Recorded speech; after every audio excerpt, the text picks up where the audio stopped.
Chapter 769, Levels Rising Rapidly. Chapter 769, Levels Rising Rapidly. In the Stoneclaw Mountains, a long-abandoned city rested in a circle of mountains. Tens of thousands of corpses belonging to both players and half-orcs surrounded and littered this city. Several hundred players stood at the city's entrance. They were all out of breath and covered in fresh blood. Flame Blood, revive the healers first. We'll continue after some rest. A man wearing deep blue chainmail and carrying a longbow on his back commanded. Flame Blood, whose white robes had long since been stained red with blood, immediately began reviving the fallen healers. Guild Leader, the respawn rate is simply too fast. We've only managed to clear out these half-orcs after so much trouble. If we don't hurry and enter now, entering the city will become far more difficult. Daybreak Fog said anxiously, a tired expression on her face. To enter this ruined city, Heaven's Burial had dispatched all of their elites, over 20,000 players. Only after several hours of fighting had they eliminated the half-orcs surrounding the ancient city. Overall, they had sacrificed over 20,000 elite players to deal with the tens of thousands of elite half-orcs, a Great Lord-ranked half-orc, and 5 High Lord-ranked half-orcs. If they did not venture into the city now, all the regret in the world would not help them when the monsters respawned. It doesn't matter. Even if they respawn, that level 45 Great Lord won't be a problem. At most, we'll have to deal with those High Lords again. If we want to complete this quest, we need to stabilize the situation outside the city. Otherwise, we'll die. Singular Burial, who was the man in the deep blue chainmail, responded calmly. We've been here for several days already. Now that success is in sight, it is important that we do not rush. As long as we complete this quest, Heaven's Burial will become Starmoon City's overlord. Both Ouroboros and the Star Alliance will have no choice but to submit. Currently, players throughout the Starmoon Kingdom and surrounding countries drooled over the Stoneclaw Mountains. These guilds watched Stoneforest Town, which was under Zero Wing's control, enviously. However, nobody knew that. The person responsible for activating the Stoneclaw Mountains was Heaven's Burial's guild leader, Singular Burial. But now that Zero Wing has stabilized its position in Stoneforest Town, it is only a matter of time before the Stoneclaw Mountains become their backyard. Will this quest really help Heaven's Burial become Starmoon City's overlord? Lightning Blade questioned doubtfully. Singular Burial had been keeping a tight lid on the quest's information. Nobody else knew what the quest would award. Based on Lightning Blade's understanding of God's domain, there shouldn't be a quest that could allow a guild to dominate over a city. Zero Wing's backyard. Singular Burial sneered. It's just the Stoneclaw Mountains. So what if we give it to Zero Wing? Since this quest is almost complete, I'll explain. Do any of you know why there are so many magic crystals in the Stoneclaw Mountains? Although other countries have their own regional dungeons that provide magic crystals, none of them are as saturated as the Stoneclaw Mountains. This ancient city is the reason. This city contains a treasure that is capable of condensing mana naturally. Hence, the Stoneclaw Mountains monsters have a much higher chance to drop magic crystals. If we can get our hands on that treasure, even without grinding monsters in the Stoneclaw Mountains, any monster we kill within a certain radius of the item will drop magic crystals. Moreover, the drop rate will be the same as it is in the Stoneclaw Mountains. Do you think I would pay so much just to clear a ruined city if not for such a treasure? When Daybreak Fog and the others heard Singular Burial's explanation, they were stunned. The monsters in the Stoneclaw Mountains were too strong. Not only were these monsters hard to kill, but they were also harder on weapons and equipment than monsters elsewhere.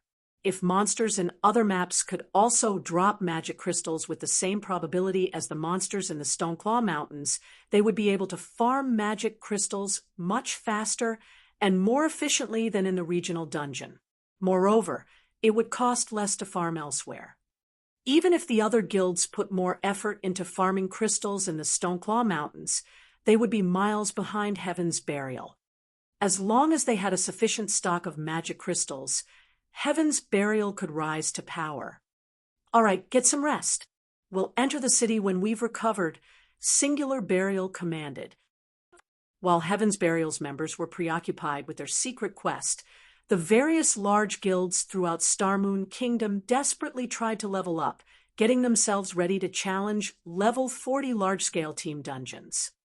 To ordinary players, level 40 was still far out of their reach.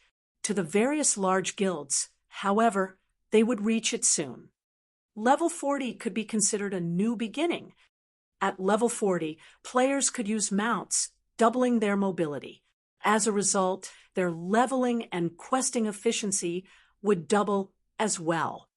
However, purchasing a large number of mounts for its members was unrealistic for a guild. Having a guild mount was more reasonable. Hence, guilds needed to focus on constructing a stable. However, stable design's drop rates were abysmal. Only 100-man team dungeons had a somewhat higher drop rate. Hence, the various large guilds were desperately preparing to raid level 40 large-scale team dungeons in the hopes of obtaining a stable design sooner. For a time, guilds were in a frenzy to raid large-scale team dungeons. Time quickly passed. 3 days had gone by before anyone had realized it. During this period, Shurfeng led Zero Wings' main force all around the kingdom, hunting for great lords.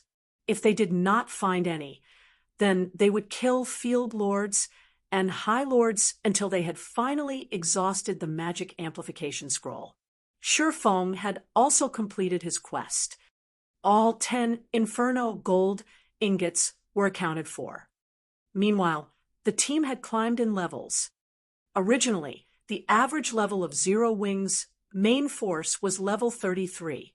Now, the lowest among the team was level 37. Blackie, Fire Dance, and the other upper echelons had even risen to level 38.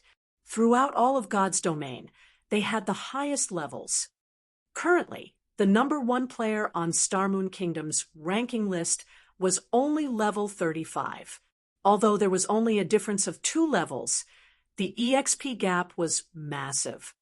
As for Shurfeng, he had reached level 39. He was only 1 step away from level 40. Unfortunately, Shurfeng's magic amplification scroll was now useless. He could no longer summon a tier 3 demon to assist them in battle. Otherwise, they would have continued leveling at this speed. Aside from levels, they had also obtained a massive stock of materials and level 50 equipment. They had filled Shurfeng's bag completely, transferring the overflow into Aqua Rose's bag. They had more than 40 pieces of level 50 dark gold equipment and several hundred pieces of fine gold equipment. Contrary to what they had expected, they had obtained less than 100 pieces of level 50 secret silver equipment. If they sold these items on the Blackwing auction house, it would definitely shake God's domain's major powers. Currently, while the various large guilds struggled to reach level 40, level 50 top-tier equipment was already on display. It'll be a little rushed, but fortunately, we've completed the quest. Shurfeng breathed a sigh of relief as he looked at the time. He had 5 hours remaining before his appointment with Phoenix Rain. Immediately, he said through the team chat, "Everyone can head back to the city. Aqua, take your team to get some rest. In 3 hours, meet up in Starmoon City's teleportation hall." Chapter 7, 70 Basic Fire Resistance Armor Kit. Chapter 7, 70 Basic Fire Resistance Armor Kit. Starmoon Kingdom, White River City, Candlelight Trading Firm.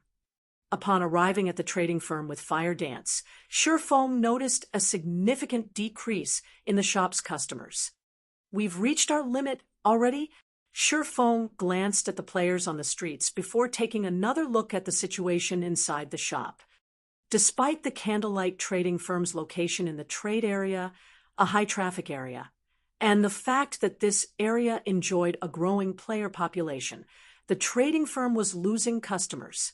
This situation illustrated a lot of problems. Glancing at the street again, Surefong noticed that several large guilds and merchant players had set up shop near the street corners. With more shops, the competition grew more intense. Although the candlelight trading firm's position in White River City was still unshakable, the trading firm was losing profits. Initially, the firm could bring in over 1,000 gold every day from each shop. Now, including the shops in major cities throughout Starmoon Kingdom and other countries, the trading firm was just barely making a total profit of 1,000 gold per day. Currently, fewer and fewer hot-selling items such as whetstones and advanced whetstones, as well as various other necessities such as recovery potions and mana regeneration potions, sold each day. This was all due to the new competition. Most of these new shops had powerful backers. Furthermore, the designs for hot-selling items were becoming more common. One could easily farm them or purchase them from the auction house. As long as these shops hired some lifestyle players to produce these items and sold them at a lower price than the candlelight trading firm, with a profitable location, they could easily steal plenty of the candlelight trading firm's customers. Fortunately, light stones and basic strengthened armor kits still sold like hotcakes. However, Surefong knew that this situation would not last. Neither the light stones nor the basic strengthening armor kits were unique items like the mana armor kit. As more time passed and players reached higher levels, it would become easier to obtain these items' designs. As a matter of fact, after just being away from the city for 3 days, other shops had already begun selling basic strengthened armor kits. Only they demanded slightly higher prices than the candlelight trading firm. It wouldn't be long before light stones would appear in other shops as well. At that time, the candlelight trading firm would lose some of its advantages. "Guild leader, why have you called for me?" Melancholic Smile asked with a tired expression as she entered the firm's reception room. Melancholic Smile was feeling the pressure of the lost profits. Although she had thought of many solutions, none were effective enough to save them from this predicament. "How is the production of the strengthening devices coming along?" Surefong asked. With the candlelight trading firm's current income, they could never earn 150,000 gold in the next 20-some days. They needed to increase their profits. The strengthening devices were their only hope. More players flocked to White River City. Among them, there was no lack of elite and expert players. These players often ventured to high-level maps to grind. The burden on their equipment was much higher than ordinary players. Hence, they also had a much greater need for an item like the strengthening device so that they could grind and adventure for longer periods. So far, I've produced 400 strengthening devices. My success rate is roughly 40%. Unfortunately, our stockpile is still too small to begin selling them. We will sell out before we even begin attracting customers. I intend to put them up for sale in the trading firm once we have a stockpile of 1,000 units. Melancholic Smile was optimistic about the strengthening devices. When they began to offer the strengthening devices, the candlelight trading firm would regain its popularity, increasing their daily sales tremendously. A success rate of 40%. Surefong was slightly surprised. He had not expected Melancholic Smile to have such a high success rate. If Surefong produced the strengthening devices himself, he'd have a 30% success rate at most. He then revealed a stack of designs and passed them to Melancholic Smile, saying, "Let Coco and the others learn these designs." If the firm has anyone with potential, you can allow them to learn one as well. Produce as many of these as you can. I have something important I need them for. Melancholic Smile was dumbfounded as she accepted the stack of designs. Strengthening Device. Basic Fire Resistance Armor Kit. Melancholic Smile already knew how important the strengthening device was. Obtaining even a single design was already an amazing feat, yet Shifeng had 5 more. If they had 5 more people producing the strengthening devices, they could satisfy the demands of 1 or 2 cities' worth of players. After all, the cost of forging for the strengthening device was relatively high, and the forging success rate was low. Hence, they could not offer the devices for too low a price. However, the other item, the Basic Fire Resistance Armor Kit, confused her slightly. Basic Fire Resistance Armor Kit. Defense plus 120, Endurance plus 5, Agility plus 3, Fire Resistance plus 7, Maximum Binding Limit per character. 3.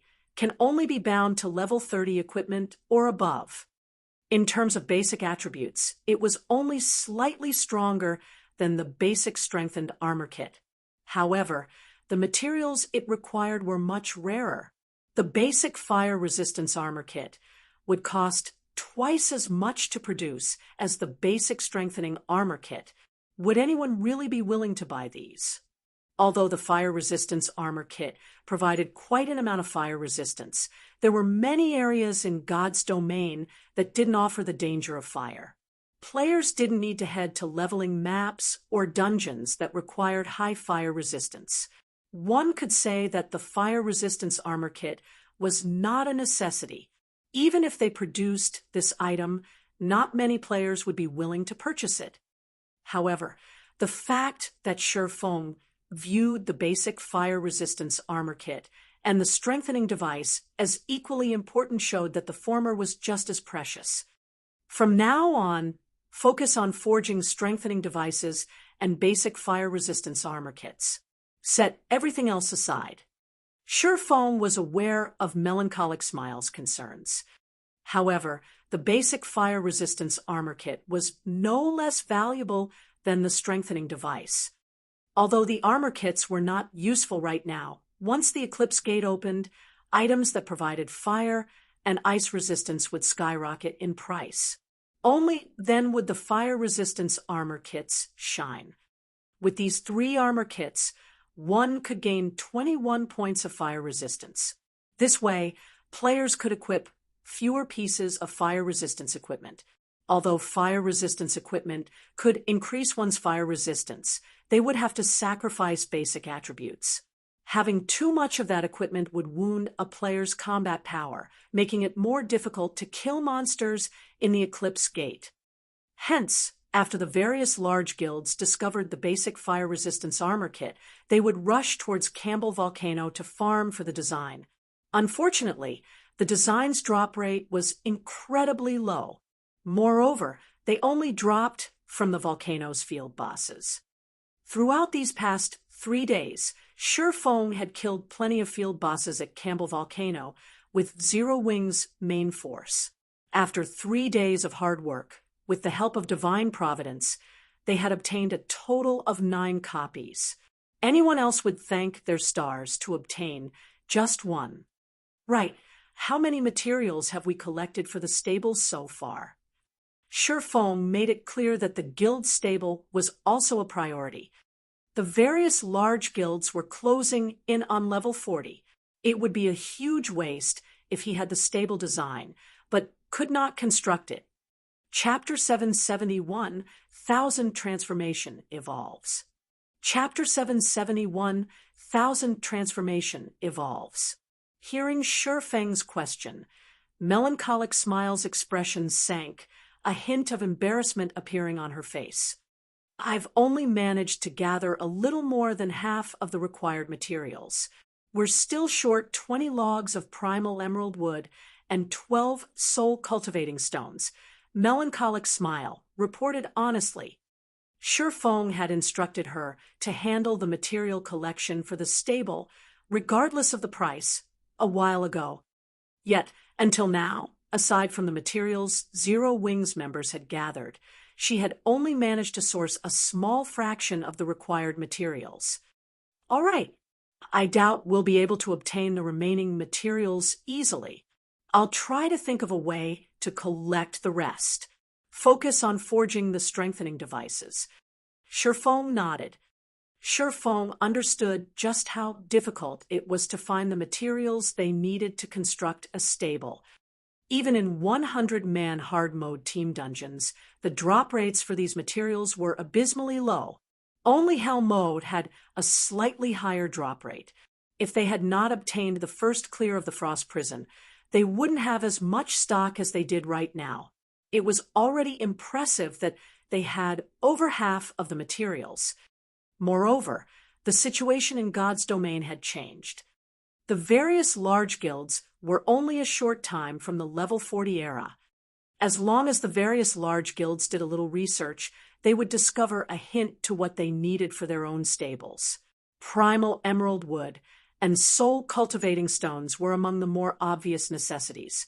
However, only those with stable designs would know the majority of the materials they needed. There were many kinds of rare materials that dropped in large-scale team dungeons, and they could be used in multiple designs. Even if they came across some building material that the stable design would require, the various guilds might assume it had a different purpose. However, as information on the primal emerald wood and soul cultivating stones was available in cities' libraries, it would be nearly impossible to purchase these materials from other guilds. They were usually hard to obtain. However, Shi Feng was also feeling celebratory. If he had not been able to participate in the Dark Arena, searching for a way to obtain the remaining stable materials would have really given him a headache. On the surface, the Dark Arena appeared to be a secret competition between the various international corporations. In truth, however, it was a place for the various corporations to exchange precious material and items. The Dark Arena provided a method to obtain the rarer materials and items. Of course, if one wanted these items, they needed to gamble on the team battles. In the Dark Arena, credits were not the most valued resource. Rather, it was the precious materials and items of God's domain. Normally, God's domain's major powers refused to sell these rarer items. At most, they might be willing to trade for items of equal value. Meanwhile, in the Dark Arena, if one offered a fair price, they could negotiate. Once both sides agreed, they would then bet on a match of their choosing. The winner would take everything. However, the winning battle team would also earn a small portion of this bet. If the battle team did not want the offered rewards, the party that won the bet could purchase the items from the winning team with credits. This was why so many powers throughout God's domain had hungered to join the Dark Arena in the past. They hadn't just wanted the fame.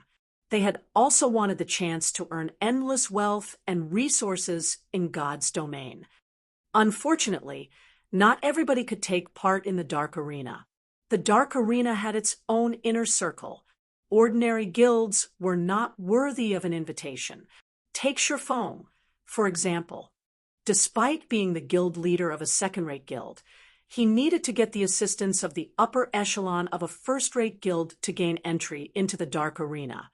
In the past, Shi Feng had visited the Dark Arena over a dozen times, and he had to admit that second-rate guilds could not afford to mingle there. Even legendary items and player-constructed cities were sometimes used as bargaining chips, much less legendary rank materials. Although each team in the Dark Arena consisted only of 10 members, the profits one could earn from a single match could inspire hundreds, even millions of people to fight. The primal emerald wood and soul cultivating stones were precious materials in the Dark Arena.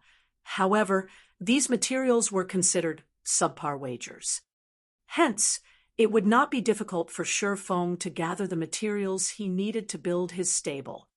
After Shi Feng stored the rare materials and level 50 weapons and equipment in the trading firm's warehouse, he hurriedly led Fire Dance towards Ciliora's smithy. In Ciliora's smithy, Shifeng handed Ciliora the 10 Inferno gold ingots. Immediately, the sound of a system notification reached his ears. System: Epic Hidden Quest, Recast 1,000 Transformations completed. Quest rewards: 200 million EXP and Fortitude +5. Suddenly, Shifeng's experience bar rose to 42% of level 39. 200 million EXP might be a lot to ordinary players, but to Shifeng, it was a drop in the bucket. Aside from the fact that he required double the EXP normal players required to level up, an ordinary level 39 player needed an astonishing amount of EXP to level. Even several hundred millions of EXP was not enough to climb from level 39 to level 40. However, the 5 Fortitude points were quite valuable. If Shifeng challenged advanced quests, he would have to waste a lot of time and complete 3 or 4 to gain 5 Fortitude points. After stowing away the Inferno gold with satisfaction, Ciliora looked at Shifeng and asked seriously, "Now that I have everything I need, who is the weapon intended for? My companion here will use it." Shifeng tugged Fire Dance forward as he introduced her to Ciliora. Since 1,000 Transformations was going to be recast, a Grandmaster Forger like Ciliora could not recast the weapon blindly. She needed to make sure that the weapon would fit its user perfectly. Taking a look at Fire Dance, Ciliora turned back to Shifeng and said, "You must think this through. The weapon I recast will not be some garbage epic weapon that you can find anywhere on the streets. It will have the possibility of becoming a legendary weapon. Are you truly willing to give that up? Even Tier 6 gods would go crazy over a legendary weapon." Ciliora refused to believe that Shifeng would actually go through all that effort for the sake of a companion. "Why wouldn't I be willing?" Shifeng laughed. 1,000 Transformations was a short sword. Although swordsmen could use short swords as well, they did not suit his style. On the other hand, Fire Dance was Zero Wing's #1 assassin. She could wield the 1,000 Transformations to its greatest potential. Hearing Shifeng's confidence, Fire Dance's face burned with both excitement and bashfulness. With the light from the smithy's furnace, Fire Dance's normally white cheeks seemed to have been stained red. "You blockhead. Fine. It's your decision." Ciliora then shifted her gaze towards Fire Dance. "You follow me?" Fire Dance nodded silently. She then followed Ciliora and arrived before a silver magic array. "All you need to do is stand in the center of the magic array," Ciliora instructed. Her hands then began tracing divine runes in the air. By the time Fire Dance took her place at the array's center, Ciliora had already written dozens of lines of golden divine runes. Her casting speed was tremendous. Shortly after, Ciliora flicked her delicate finger, and the divine runes wrapped around Fire Dance's body rapidly, enveloping her. After finishing her preparations, Ciliora took out the mana stones Shifeng had readied for her and tossed them into the furnace.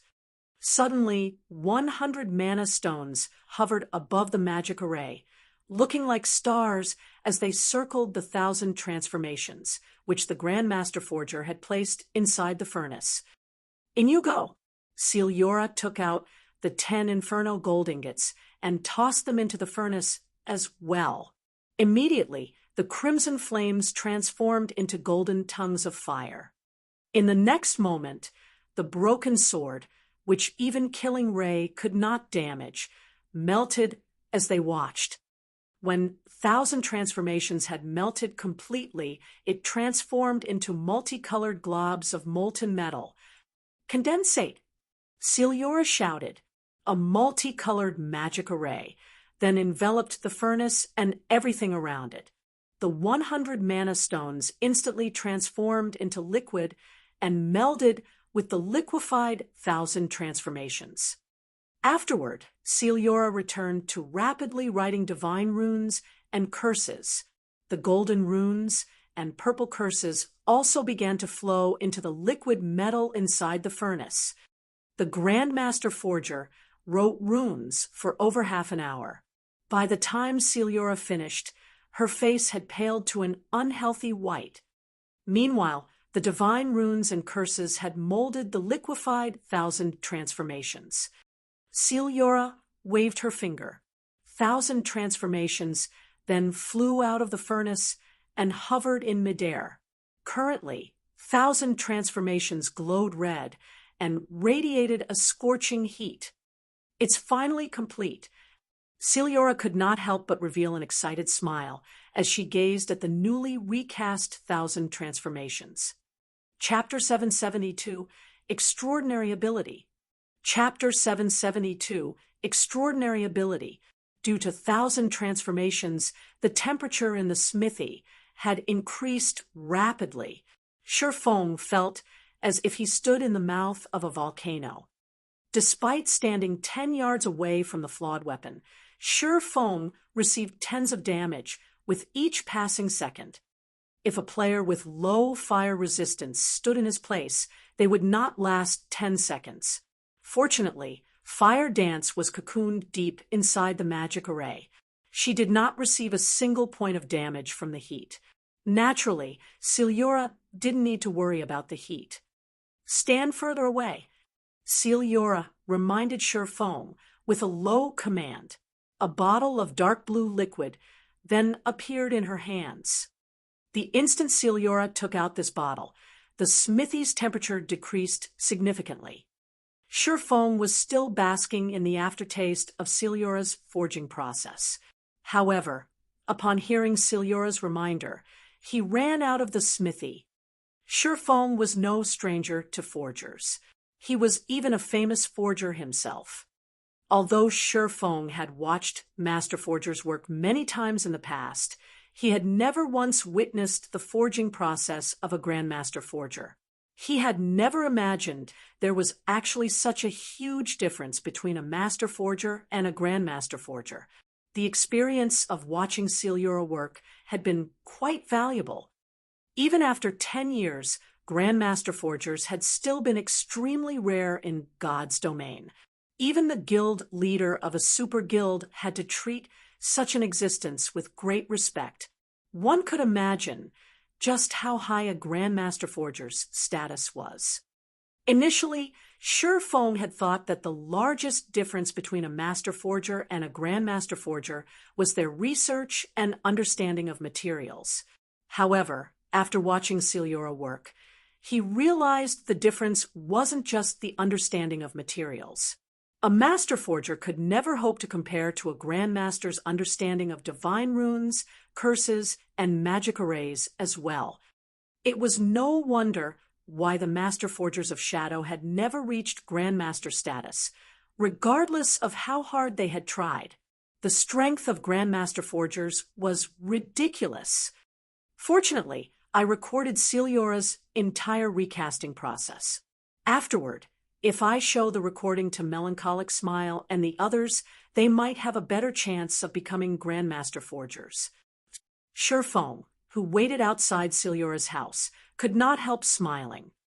After Shifeng had left the house, Celiora opened the deep blue bottle and poured a single drop of the deep blue liquid onto the glowing 1,000 transformations. The instant the deep blue liquid connected with 1,000 transformations, the flawed weapon cooled at a visible rate. The smithy also chilled to become a frozen hell. Although the smithy looked simple, extremely powerful magic arrays strengthened the area. Nothing from the outside world could disturb the house's interior. Likewise, nothing inside the house could disturb the outside world. Hence, Shifeng, who stood outside the house, was safe. He could not even sense the drastic changes inside the house. Only after another half an hour had passed did Celiora call Shifeng back. 1,000 transformations had already cooled completely. It was finished. The flawed weapon was white as snow. The sword's blade also emitted a faint glow, looking like a star in the night sky. Despite doing nothing beyond hovering in the air, Shi Feng could feel a frightening power radiating from the short sword. Was it a success? Shi Feng asked curiously. If it were a success, then the moment Fire Dance equipped the weapon, her attributes would most likely surpass his by a wide margin. After all, he only had a single fragmented legendary item on his person. A complete legendary item had the power to decimate the heaven and earth. Several epic items and a fragmented legendary item could not compare. Unfortunately, Celiora shook her head in disappointment and said, "Although I've completed the runes on the sword, there are some defects in the original materials. It can only reach fragmented legendary rank. If I had the complete 1,000 transformations, it might have become a legendary weapon." Shi Feng expressed his sympathy when he saw Celiora's disappointment. Every Grandmaster Forger dreamed of creating a legendary weapon of their own. Although Celiora had not been forging an entirely new weapon, only recasting one, if she succeeded, it would be of immense help towards making a legendary weapon in the future. However, he had expected this. A legendary weapon was not easily obtainable. It was not something he would stumble across after completing a single hidden epic quest. A fragmented legendary item was the limit. If he wanted to obtain a legendary weapon, he would have to complete a legendary quest at the very minimum. If Galaxy Past knew that his death had given Zero Wing an additional fragmented legendary item, he would probably die from a heart attack. Shi Feng could imagine just how much effort Galaxy Past had put into obtaining 1,000 transformations. However, it had fallen into Zero Wing's hands. As for Feather, the future God-ranked assassin, Shi Feng could only apologize to him.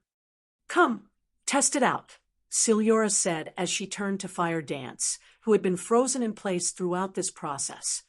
Players could wield and test any weapon in God's domain. However, if they did not meet the necessary requirements, they could not use the weapon in battle. When Fire Dance grasped the hovering 1,000 transformations, she was instantly stunned. Only after a long moment did she dazedly make a few casual swings. Suddenly, a silver flash appeared in the smithy. Despite only swinging the weapon a few times, it felt as if the silver sword were present throughout the building. Moreover, only the sacred sword Killing Ray in Shi Feng's hands could match this sword's speed. So strong.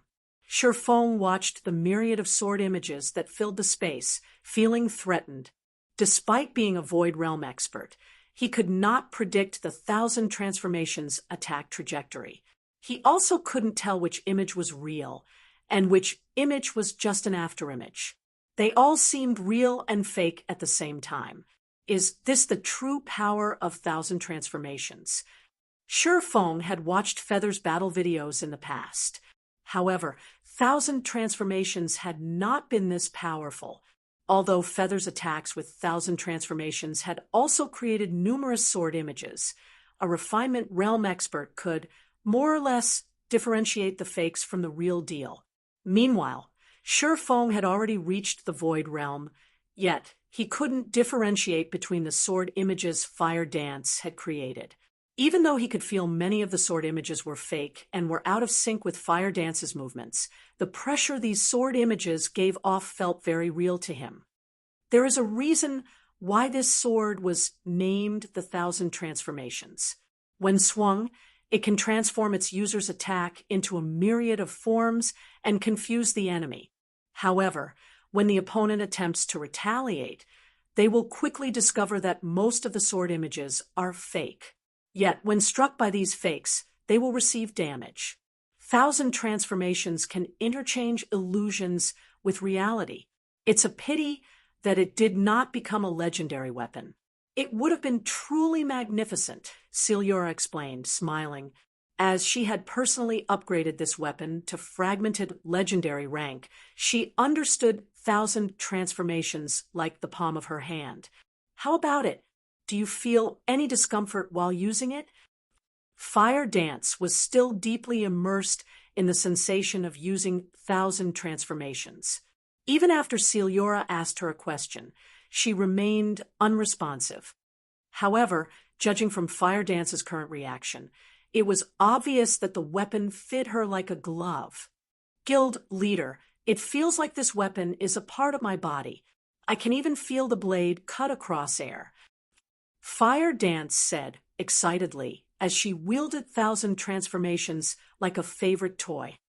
Of course, this is a fragmented legendary weapon Lady Celiora has personally adjusted for you. It should fit you far better than any other fragmented legendary weapon. You should feel that way. Surefoam laughed. All right, stop playing with it for now. Thousand transformations already belongs to you. You have all the time in the world to analyze it. Let me see its attributes. Chapter 773, Strongest Attributes. Chapter 773, Strongest Attributes. Surefoam was incredibly curious to see how powerful a fragmented legendary weapon was. There were quite a number of fragmented legendary items in God's domain. However, those who had obtained fragmented legendary items were not fools. They would not intentionally reveal their items' attributes, allowing their opponents an opportunity to guess their strength and discover weaknesses.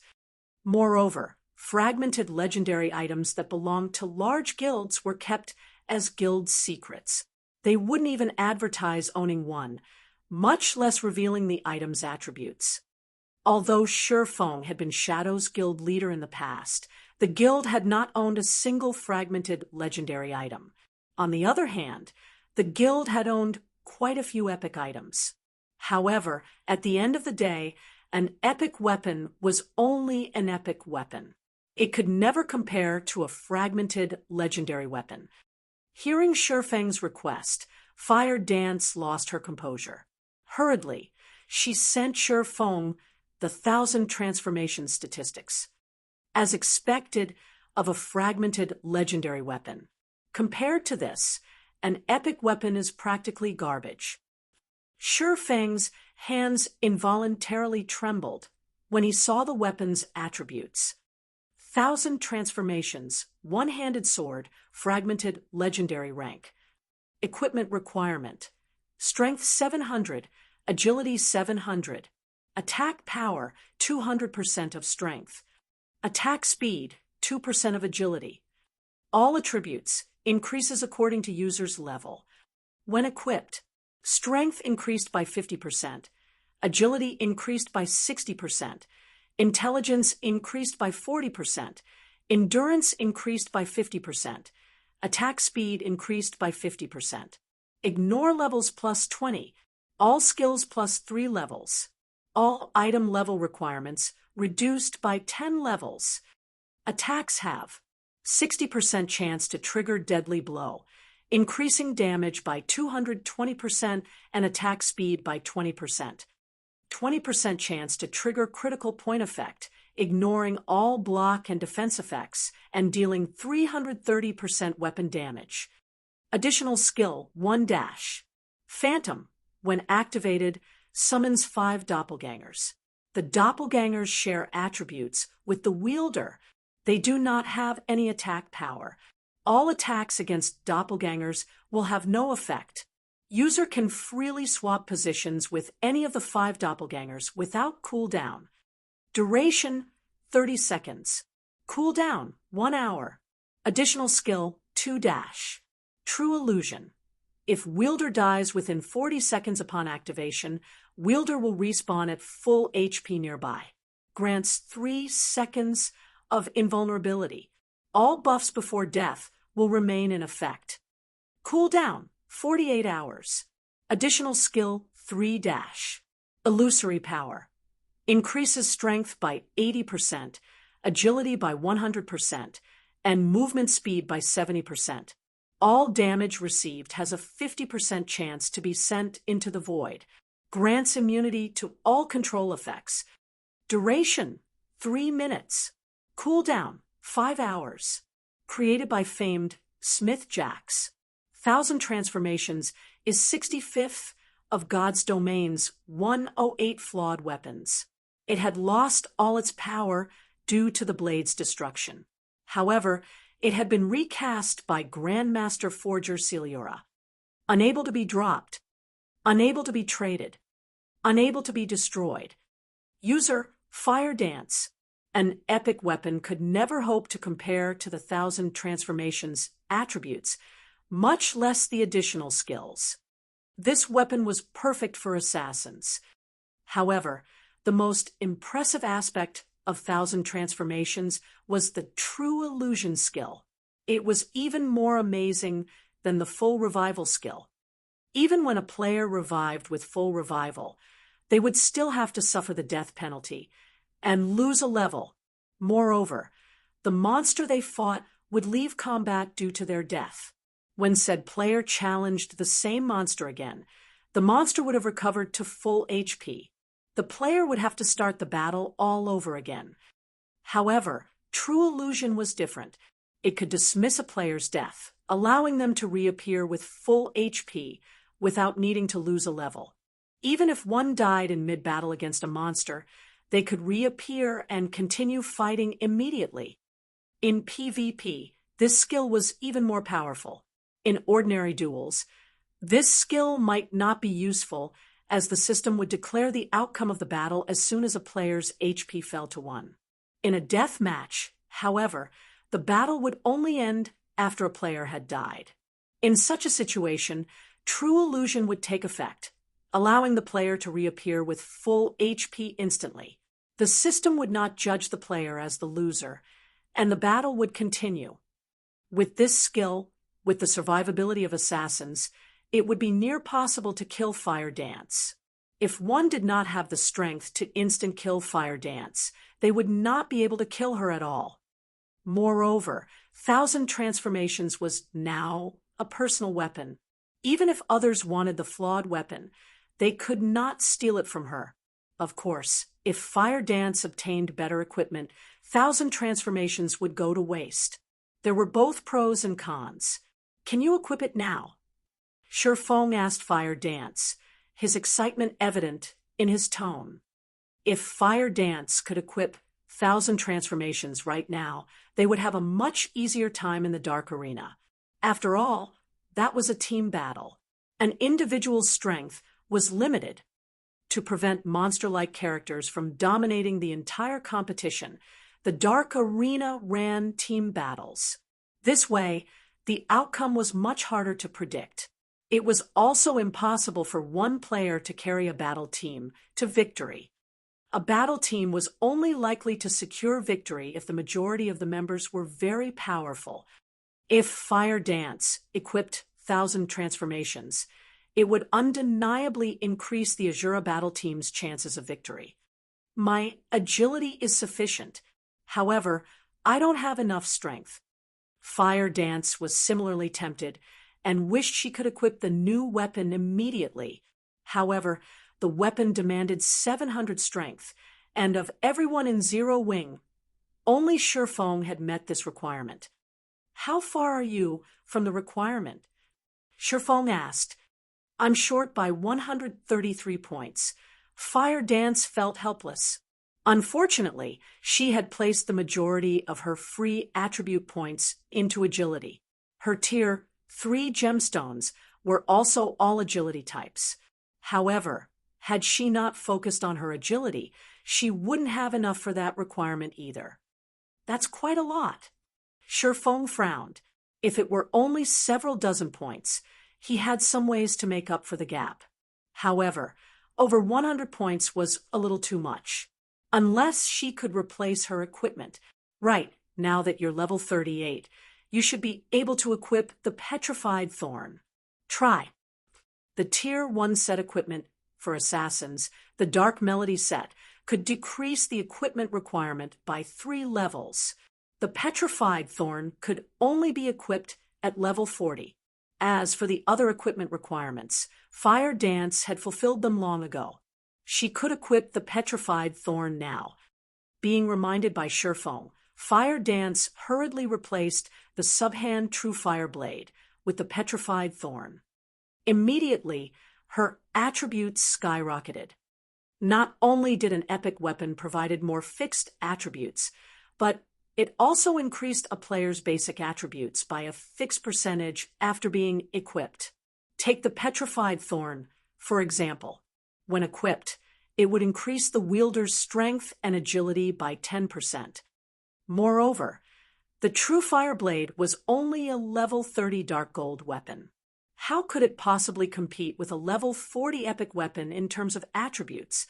Sure enough, after Fire Dance equipped the Petrified Thorn, she was only 32 strength short of reaching 700 points.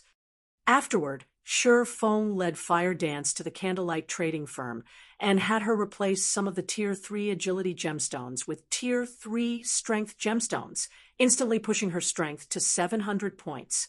Her agility remained above 700 as well. Test it out, Sure Fong said. He could not help but laugh at Fire Dance's slightly nervous expression. MHM. Fire Dance then replaced her main weapon with 1,000 transformations.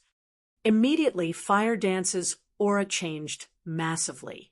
The pressure Sure Fong felt from her also increased tremendously. The assassin now felt like a ferocious beast that had just woken and bared its sharp fangs. Sure Fong was incomparably excited to see Fire Dance's strength increase. Currently, in terms of basic attributes, Fire Dance had surpassed him. All right, it's time to make a trip to the Fire Dragon Empire. Sure Fong smiled. Chapter 774, Four Great Empires. Chapter 774, Four Great Empires. _ In one of the bars in Star Moon City's slums, a middle-aged man in silver robes turned and looked at his surroundings. After confirming that no one had followed him, he walked into the bar. Aside from the NPC barkeeper, the bar's only occupant was a white-haired youth dressed in exquisite black leather armor. When the white-haired youth, who had been enjoying a bottle of vodka in silence, sensed the silver-robed man walk over, he turned around and smiled, saying, "You're finally here. It seems that Black Flame has put you through quite the ringer. Did you finish what I asked you to do?" The silver-robed man was none other than Sky from the Flower of Seven Sins. He was also the first Void Realm expert Sure Fong had killed. Sky's position in the Flower of Seven Sins was extraordinary. He could be considered one of the organization's key figures. Normally, upon meeting, the Flower's members only felt fear and respect. They were deeply afraid of offending Sky, who had a strange personality.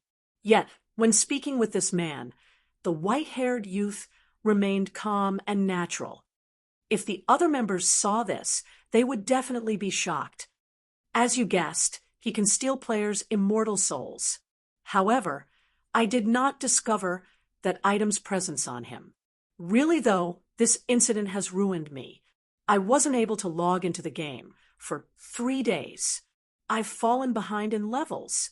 I even lost an excellent pair of shoes. Say, how do you intend to compensate me for the losses? Sky said, annoyance clear in his tone as he glared at the gloating youth. Fine. They were just a pair of shoes. What do you think of this? The white-haired you asked, laughing. He then revealed a pair of level 35 Dark Gold ranked combat boots. Currently, God's Domain's mainstream players were around level 30, while its experts were level 33. Even expert players were barely reaching level 35. Yet, the white-haired youth could so easily hand Sky a pair of level 35 Dark Gold ranked combat boots. Even level 30 Dark Gold equipment was very difficult to obtain, not to mention level 35 Dark Gold equipment. That is more like it. Anything less, and you'd fail to live up to your name, Silver. Sky, however, was not particularly surprised. He accepted the combat boots. You really are a strange one.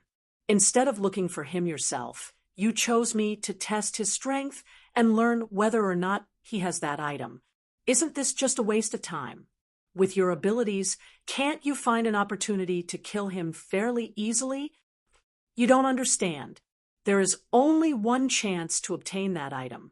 In the off chance that I alert him, I will lose that one opportunity. Besides, it was fortunate that I didn't join you. It would have been too difficult to kill him. He didn't bring the item with him, either. Killing him would have been useless. Silver shook his head. Laughing softly, he said, I am not in a rush. Anyway, in any case, I have other places to be as well. However, I need you to keep a close eye on him and report any movement to me. As for the reward you requested, I'll take care of it as soon as possible. However, you mustn't forget that only you and I know this information. If I find that word has gotten out, you will suffer the consequences. Sky involuntarily shivered under Silver's warning glare. Hurriedly, he replied, I understand. Silver was a true upper echelon of the Flower of Seven Sins. Throughout the organization's history, Silver was the only player to join the organization's upper echelons at such a young age. His strength and abilities were extraordinary. If he offended Silver, not only would he find it impossible to mingle in God's domain, but he would also suffer in the real world. Fire Dragon Empire, Flame Dragon Imperial City. God's domain was the home of numerous empires. The four great empires, however, towered above the rest. The Fire Dragon Empire was one of these four. The Beast Empire's imperial capital only had a player population of around 10 million. Flame Dragon City, however, had a population of over 30 million. Beast City could not compete with Flame Dragon City. At the same time, Flame Dragon City was also one of the four venues that often hosted the Dark Arena. Flame Dragon City's territory was also massive. Compared to Flame Dragon City, Star Moon City, and White River City were merely small children. Currently, a large number of players had gathered in Flame Dragon City's underground arena. Every one of these players either held prominent positions in the virtual gaming world or was one of God's domain's many overlords. No one could afford to offend a single one of these players. Currently, ordinary players could not enter the underground arena as a super guild had cordoned off the area. If a player dared to cause a scene here, they would find themselves very quickly removed from God's domain. Hence, no one dared to approach without an invitation. Big Sis Rain, it's almost time, yet those people haven't arrived yet. Should we have the others prepare, for now? A charming beauty wearing luxurious, purple mage robes asked Phoenix Rain softly. We still have some time. It won't hurt to wait a little longer. If they aren't going to show up, we'll have the others take their place, Phoenix Rain said as she glanced at the charming beauty beside her. Smiling, she continued, Blue, I know you have a low opinion of Zero Wing, but Black Flame is the expert who defeated Martial Dragon. Just a while ago, he even defeated Sky from the Flower of Seven Sins. His strength is at the pinnacle of God's domain. In the Dragon Phoenix Pavilion, Blue Phoenix was no less famous than Martial Dragon. She was one of the top combatants the Phoenix Pavilion had paid a large price to nurture secretly. However, due to Martial Dragon awakening his domain a step ahead of her, Blue Phoenix was weaker than Martial Dragon. Even so, she was still an expert ranking at the very top of God's domain. Originally, Phoenix Rain had intended to allow Blue Phoenix to lead the battle team, taking advantage of her strength to make a fortune. However, Black Flame's sudden appearance had changed her mind. If she had Black Flame lead the battle team instead, she had a better chance of keeping herself hidden. At the very least, nobody would connect her with this battle team. But Black Flame looks down on us. Big Sis Rain, you only obtained this battle team slot after a lot of trouble, yet they haven't shown themselves, and we're losing time before the match begins. This shows that they're not taking this seriously at all. How could someone like this fight with everything they have in the match? Blue Phoenix complained indignantly. As Phoenix Rain waited quietly for Shifeng's arrival, a woman in a set of glamorous purple robes appeared before her.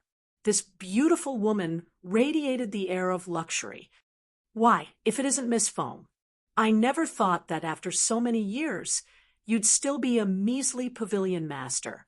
If you had agreed to my brother's conditions, you wouldn't be in such a pitiful state, Exemplary Willow said, giggling. Her eyes, however, contained ridicule as she spoke. And here I wondered who had appeared before me. So it's Miss Lu, too, who recently suffered a miserable defeat at the hands of an upstart guild like Zero Wing. Phoenix Rain chuckled while covering her mouth with her hand.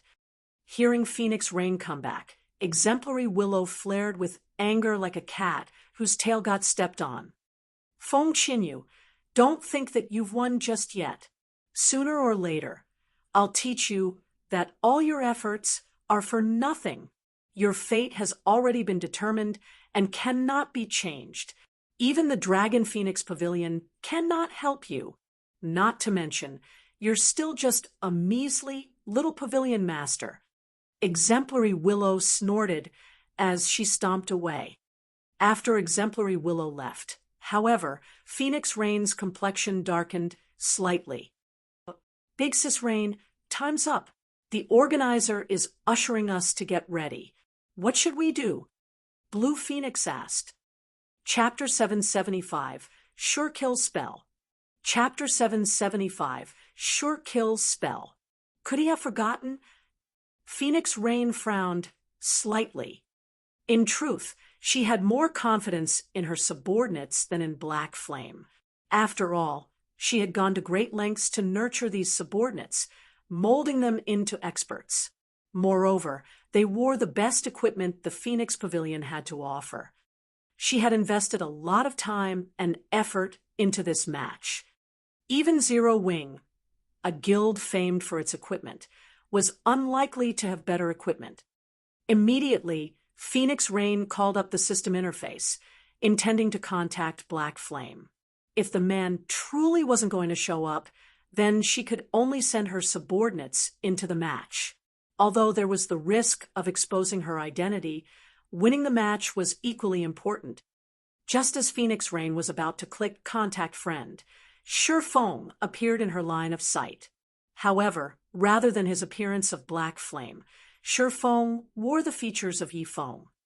Hello, Phoenix Pavilion Master. I am Yifeng, the leader of the battle team Guild Leader Black Flame has sent, Shifeng explained slowly. Hello, may I know where your guild leader is right now? Phoenix Rain asked as she looked at Shifeng, not taking him seriously. She knew of Yifeng. In her opinion, however, this was only a trap Black Flame had set to confuse the enemy battle team. Black Flame should be the battle team's true leader rather than this young man before her. Guild leader has something important to take care of, so he delegated all responsibilities regarding the battle team to me. If Phoenix Pavilion Master has any questions, please feel free to ask. Shifeng could tell what was going through Phoenix Rain's mind. Laughing, he said, Moreover, Phoenix Pavilion Master, do you really think that it is appropriate for Zero Wing's guild leader to take part in such a competition? Then, are you saying that Guild Leader Black Flame won't be participating in the Dark Arena at all? Phoenix Raid asked with a chilling tone, wrathful flames flaring up in her eyes. This development was unexpected. Of course. However, Phoenix Pavilion Master, please rest assured. We won't disappoint you, Shifeng said, not particularly minding Phoenix Rain's anger. Calmly, he continued. If Phoenix Pavilion Master is still unsure, you can test my strength personally. Shifeng was very curious about Phoenix Rain's current strength. In the past, countless guilds had fallen into Phoenix Rain's hands. There was even an instance where multiple Apex experts banded together to deal with Phoenix Rain, yet without exception, she defeated every one of them. Back then, the assassination attempt had boosted Phoenix Rain's prestige in God's domain. She had been given the Demon Queen title as a result. After all, not only was she a country-toppling beauty, but she also possessed an absolute strength that allowed her to step on apex experts. Those apex experts who had tried to deal with Phoenix Rain had admitted that when they had fought Phoenix Rain, she had killed them without taking any damage at all. Those apex experts had been to gods to Shifeng. He had only been able to look up to them. Yet, such experts hadn't been able to land a finger on Phoenix Rain, even after banding together. Phoenix Rain's strength was inconceivable. However, after that battle, Phoenix Rain had practically avoided combat. She had left all matters to Blue Phoenix to handle. As a result, Phoenix Rain's true strength remained a mystery in God's domain. At this moment, Blue Phoenix stepped forward and said, as expected of the team leader, favored by guild leader Black Flame, "Since you're so confident, let me have a bout with you." Blue Phoenix was furious with Zero Wing. Black Flame had actually decided to neglect such an important match, passing all responsibility to a subordinate instead. At this point, she intended to teach Zero Wing's members a lesson and humiliating Black Flame. Of course, I have no issues with that. However, it doesn't seem like we have much time, Shifeng said after glancing the time. They only had 15 minutes before the competition officially began. If they did not enter the arena before the competition started, they would automatically forfeit the match, and their opponents would win without even fighting. 1 minute will be more than enough, Blue Phoenix said as she glanced at Shifeng's level, which he had modified to appear as level 35. Phoenix Pavilion Master, what are your thoughts? Shifeng turned to look at Phoenix Rain. I'm also curious about Guild Leader Black Flame's judgment. Since he has chosen you to serve as the team leader, let me see your strength. If you cannot survive for 1 minute, I can only say that Guild Leader Black Flame is overly optimistic. If that's the case, I'll have to reconsider our cooperation. Despite observing Shifeng for a long time, she did not think that Shifeng was particularly strong. Although she felt a faint pressure from him, this pressure was minimal. It was far from the massive pressure she felt from Black Flame. The nearby dueling ring is available. You two can fight there. In truth, Phoenix Rain was also curious about Shifeng's identity. She had seen Yifeng's name in Zero Wing's investigation report before. However, Yifeng had only appeared briefly during God's Domain's early stages. Afterward, he had not accomplished anything notable. Yet, Black Flame had given Yifeng full authority over the battle team for such an important event like the Dark Arena. Even Aqua Rose, Zero Wing's vice leader, was only the battle team's second in command. How could this situation not pique her interest? Based on Phoenix Rain's impression, Black Flame was a man of absolute calm. He knew his priorities and had glimpsed upon the world of the great. It was impossible that Black Flame did not understand the importance of the Dark Arena, yet he still delegated all responsibility to Yifeng. It would be unwise to cast aside Yifeng without testing the young man. Hence, she decided to take the time to test Yifeng's strength. If he could last 1 minute against Blue Phoenix, then he was relatively strong. It would not be impossible for him to secure victory in the upcoming match. After all, the other Zero Wing members of the battle team were relatively strong as well. Since Phoenix Pavilion Master doesn't have any problems with it, I have no issues with it. Either, Shifeng laughed as he walked towards the dueling ring. There were many dueling rings inside the underground arena that players could rent for practice matches. However, the higher rank the dueling ring was, the higher its rental fees were. In the dueling ring, as soon as Blue Phoenix and Shifeng turned towards each other, the duel's countdown began. 5 seconds.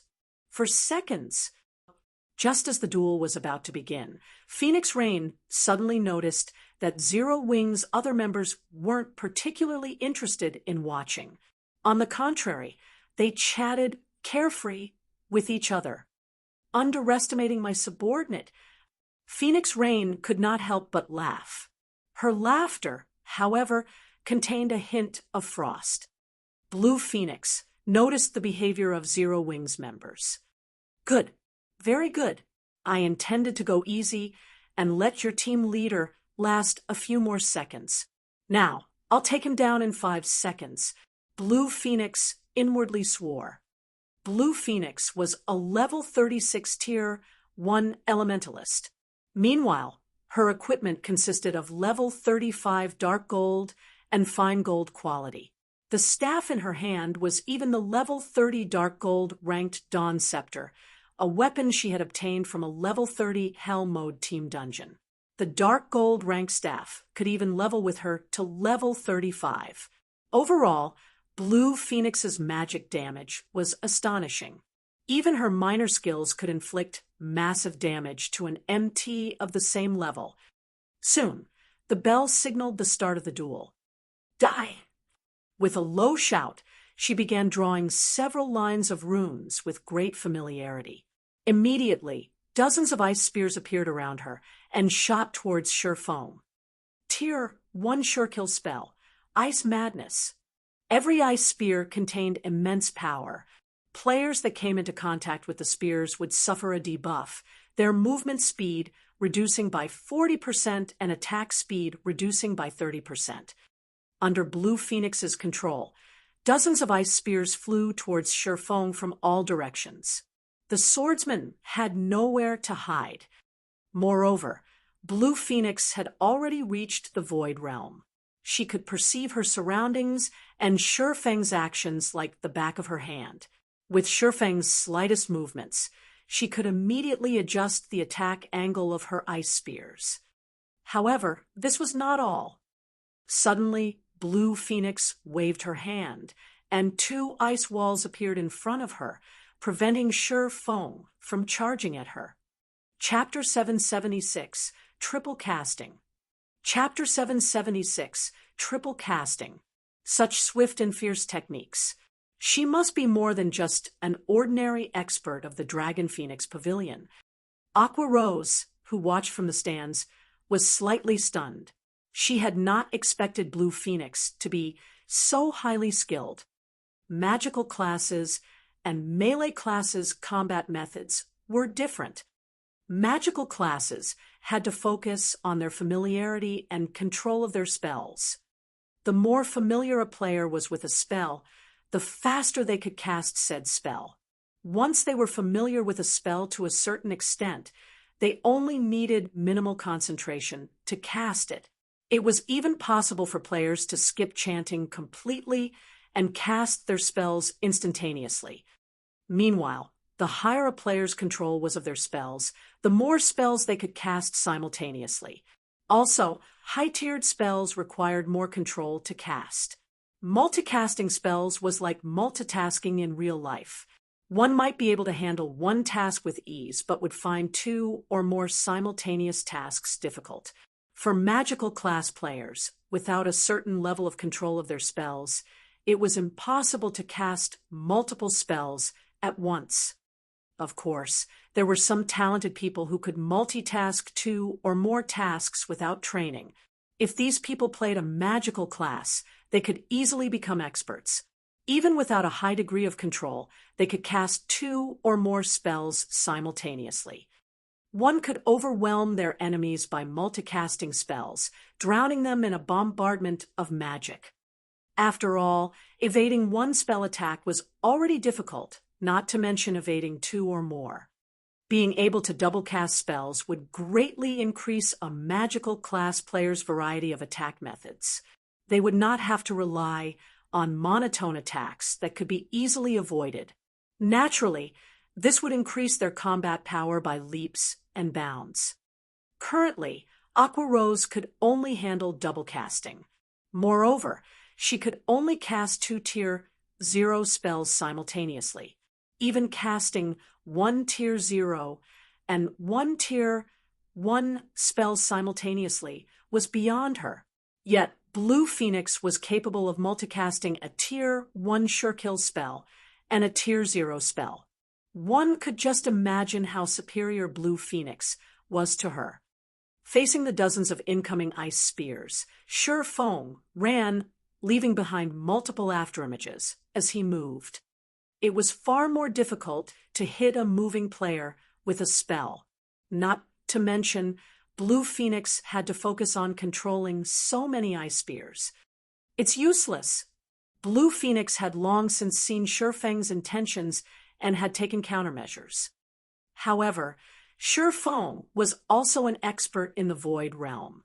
He could sense the dozens of ice spears' exact locations. The instant the ice spears were about to reach him, he sidestepped and allowed the dozens of spears to brush past. He then circled the ice walls and approached Blue Phoenix. Although the Void Realm allowed players to perceive their surroundings clearly, their range was not unlimited. Their maximum range was 20 yards. As long as he was over 20 yards away from Blue Phoenix, the Elementalist could not perceive his movements in such detail. It wouldn't be possible for her to change the trajectory of her ice spears in time. However, Blue Phoenix was no fool. While controlling ice madness, she also used the ice walls or instant-cast frost arrows to hinder Sure Feng's advance. Just as she was about to force Sure Feng into a corner, she summoned 4 ice walls, surrounding Sure Feng from all sides. The dozens of ice spears that had lain in wait descended on Sure Feng. Boom, boom, boom. Frost particles and white mist permeated the area.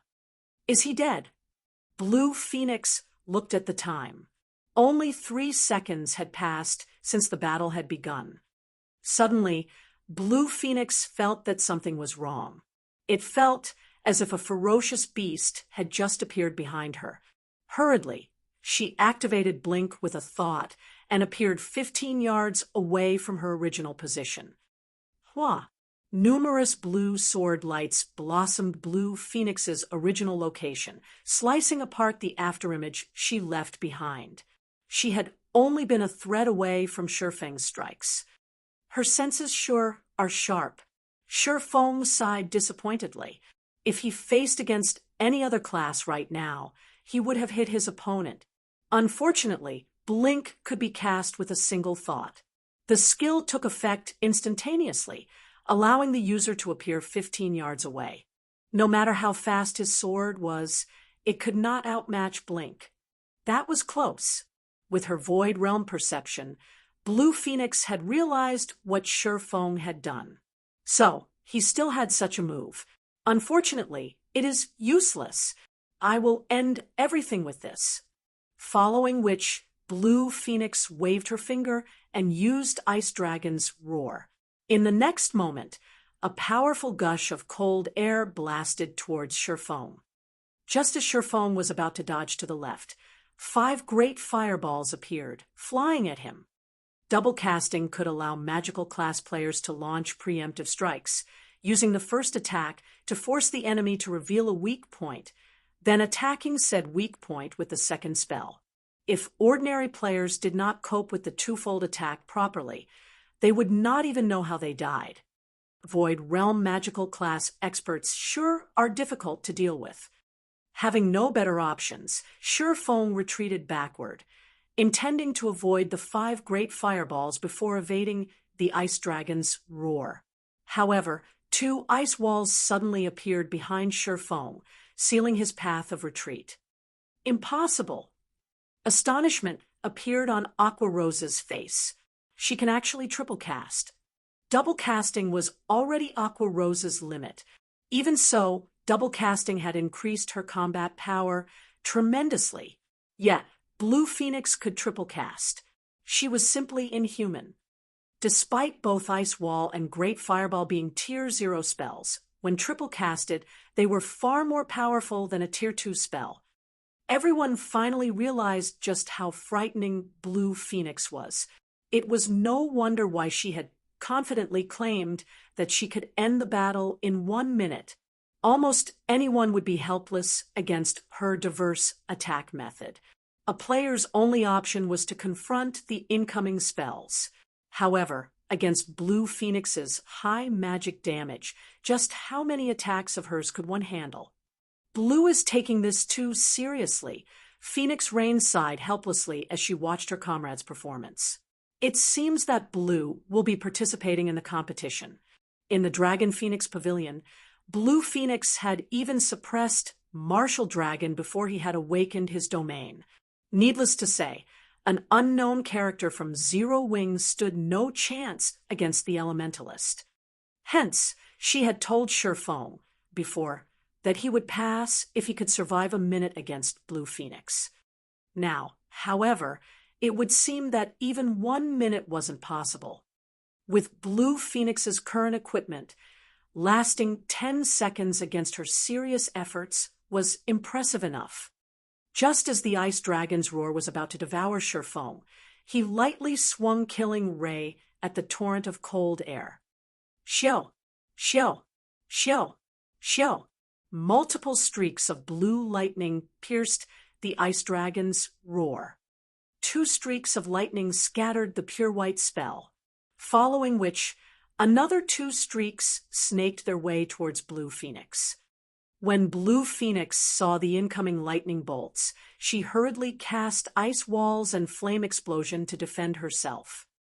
Only after breaking the 3rd ice wall did the lightning bolts vanish. Such high strength! Blue Phoenix could not help her shock as she glanced at the evaporated ice wall. However, before Blue Phoenix recovered from her shock, she saw Shifeng swing killing ray once more. Hurricane! Immediately, countless wind blades flew towards Blue Phoenix, leaving no space for the Elementalist to dodge. Blue Phoenix hurriedly used Blink again, escaping Hurricane's attack range. However, Shifeng had already circled to her left and was only 20 yards away from her. Elementalists could cast Blink at most twice in a row, with each Blink charge having a cooldown of 12 seconds. Only a few seconds had passed since she used Blink the first time. Hence, her Blink was on cooldown and was unavailable. Do you think you can approach me just because I've used up my Blink? Blue Phoenix smiled disdainfully. Waving her staff, she began casting ice walls one after another to block Shifeng's path. At the same time, she used ice spheres to both slow and damage Shifeng. Slowed by evading the ice walls and ice spheres, as well as pinned down by her firepower, by the time Shifeng could close in the Elementalist, Blink would have finished its cooldown. By the time Shifeng could approach her, her Blink would already be ready for use. Just as Blue Phoenix wondered how Shifeng would evade her attacks, Shifeng suddenly activated Defensive Blade and swung his sword at the ice wall before him. When one touched an ice wall, the spell would reduce their speed instantly. However, if one attacked an ice wall using Sword Aura, their speed would be unaffected. After activating Defensive Blade, Shifeng's attack range extended to 15 yards. Pung! Suddenly, the blue sword Aura shattered the ice wall before Shifeng. He then charged past the broken ice wall. Don't even think about getting near me. Blue Phoenix cast more ice walls while bombarding Shifeng with ice spears. However, the instant her ice walls appeared, Shifeng's blue sword Aura shattered them. The numerous ice spears Blue Phoenix fired shared a similar fate. When Shifeng was within 15 yards of Blue Phoenix, he suddenly brandished killing ray at the Elementalist and triggered the lightning effect. A streak of blue light shot across the dueling ring. Not only did the sword light pierce the blocking ice wall, but it also pierced Blue Phoenix's frost body. Numerous streaks of blue light then wrapped around Blue Phoenix, devouring her HP, dropping it to 0. Chapter 777, Times Are Different. Chapter 777, Times Are Different. When the white mist faded, the duel's outcome was on display above the ring. Victor Yifeng. Just who is he? Shock and suspicion filled Phoenix Rain's eyes, her expression growing somewhat somber. She was very familiar with Blue Phoenix's basic attributes. The Elementalist definitely ranked at the very top of God's domain in this aspect. Yet, Shifeng had surpassed Blue Phoenix. An Elementalist's ice wall was not easily destroyed. Even a berserker of equal strength couldn't shatter an ice wall with 2 or 3 hits. Even if the berserker were slightly stronger, it was impossible to destroy an ice wall with a single hit. However, Shifeng's attributes still wasn't the most shocking aspect. What truly shocked her was his combat realm. Void realm experts were rare. Yet, a little guild like Zero Wing actually had 2 such experts. Suddenly, Phoenix Rain realized that her knowledge of Zero Wing was somewhat lacking. Ha ha ha! Big brother Yifeng has won. Violet Cloud cheered. Someone had even boasted that they could end the battle in 1 minute. It seems that it was true. Blackie laughed. After her defeat, Blue Phoenix was dazed for quite some time. When she looked at the name displayed above the dueling ring, then looked at the young man standing before her, a bitter feeling arose in her heart. The battle had lasted less than 10 seconds.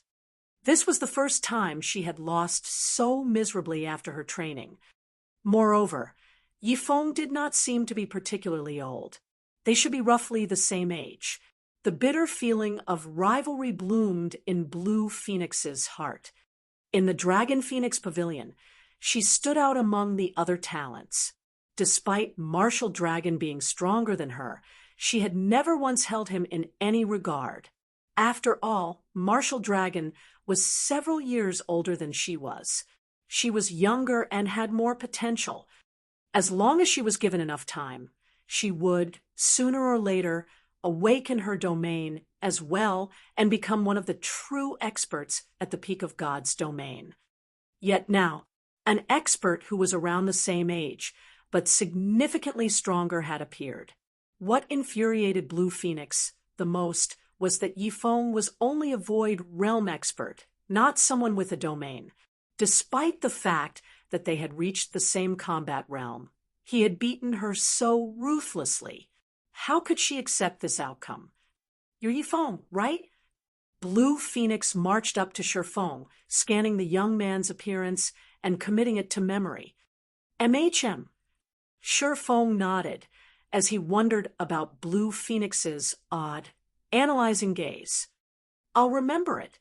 My name is Blue Phoenix. You must remember it. This name will surpass yours in the future. After saying so, Blue Phoenix turned and left the dueling ring. Shifeng laughed in response to Blue Phoenix's declaration. He had never thought the woman would have such an abrupt personality.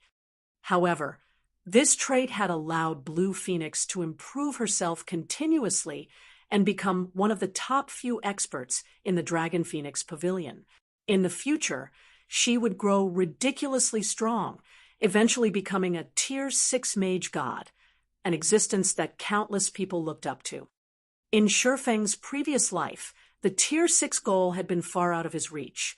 Now, however, he possessed the ability to contend with a future god-ranked expert. After this fight, Shifeng's mentality had shifted slightly. Back then, he had struggled at the very bottom. Now, however, God's domain's peak was already within his reach. Surpass me? Shifeng smirked at the departing elementalist. Silently, he swore, those who I have surpassed will only find the gap between us widening. Phoenix Pavilion Master, do you still have qualms with my participation? Shifeng asked as he turned to Phoenix Rain. To avoid exposing his identity as Black Flame, not only had Shifeng altered his level and the appearance of his equipment using the demon mask, but he had also kept many of his skills hidden, using only a few basic swordsman techniques. Under normal circumstances, it would be impossible to discover his secret. Moreover, Yifeng's and Black Flame's auras were greatly different from each other. Yifeng's state was his natural state. He kept Yifeng's aura sheathed as plain as water, and one would easily mistake him as a passerby. After donning the guise of Black Flame, however, he became more flamboyant. Black Flame was like an unsheathed sword, a powerful deterring force. Wherever he went, he was the center of attraction. He felt absolute to others. I never thought that Guild leader Black Flame would have someone so powerful. Even in the battle in the Stoneclaw Mountains, you never made an appearance. It seems that Zero Wing really knows how to hide its strength. Guild leader Black Flame has even fooled me, Phoenix Rain said after thoroughly reevaluating Shifeng. Although she suspected that Black Flame was Yifeng, their auras were vastly different. Moreover, she had even used a super advanced identification skill that could see through disguises. Even the demon mask could not hide the truth from her skill. However, even with her identification skill, Shifeng's ID displayed as Yifeng, not Black Flame. This assured Phoenix Rain that they were not the same person. The only thing she discovered was that Yifeng had altered his level. She had never imagined that Yifeng was actually level 39, 3 levels higher than herself. Since he was 3 levels higher, there would naturally be a significant gap in terms of attributes. This explained why Blue Phoenix was no match for Shifeng.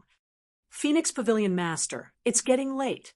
If we don't enter the venue now, the organizer will most likely declare a forfeit, Shifeng said as he looked at the time.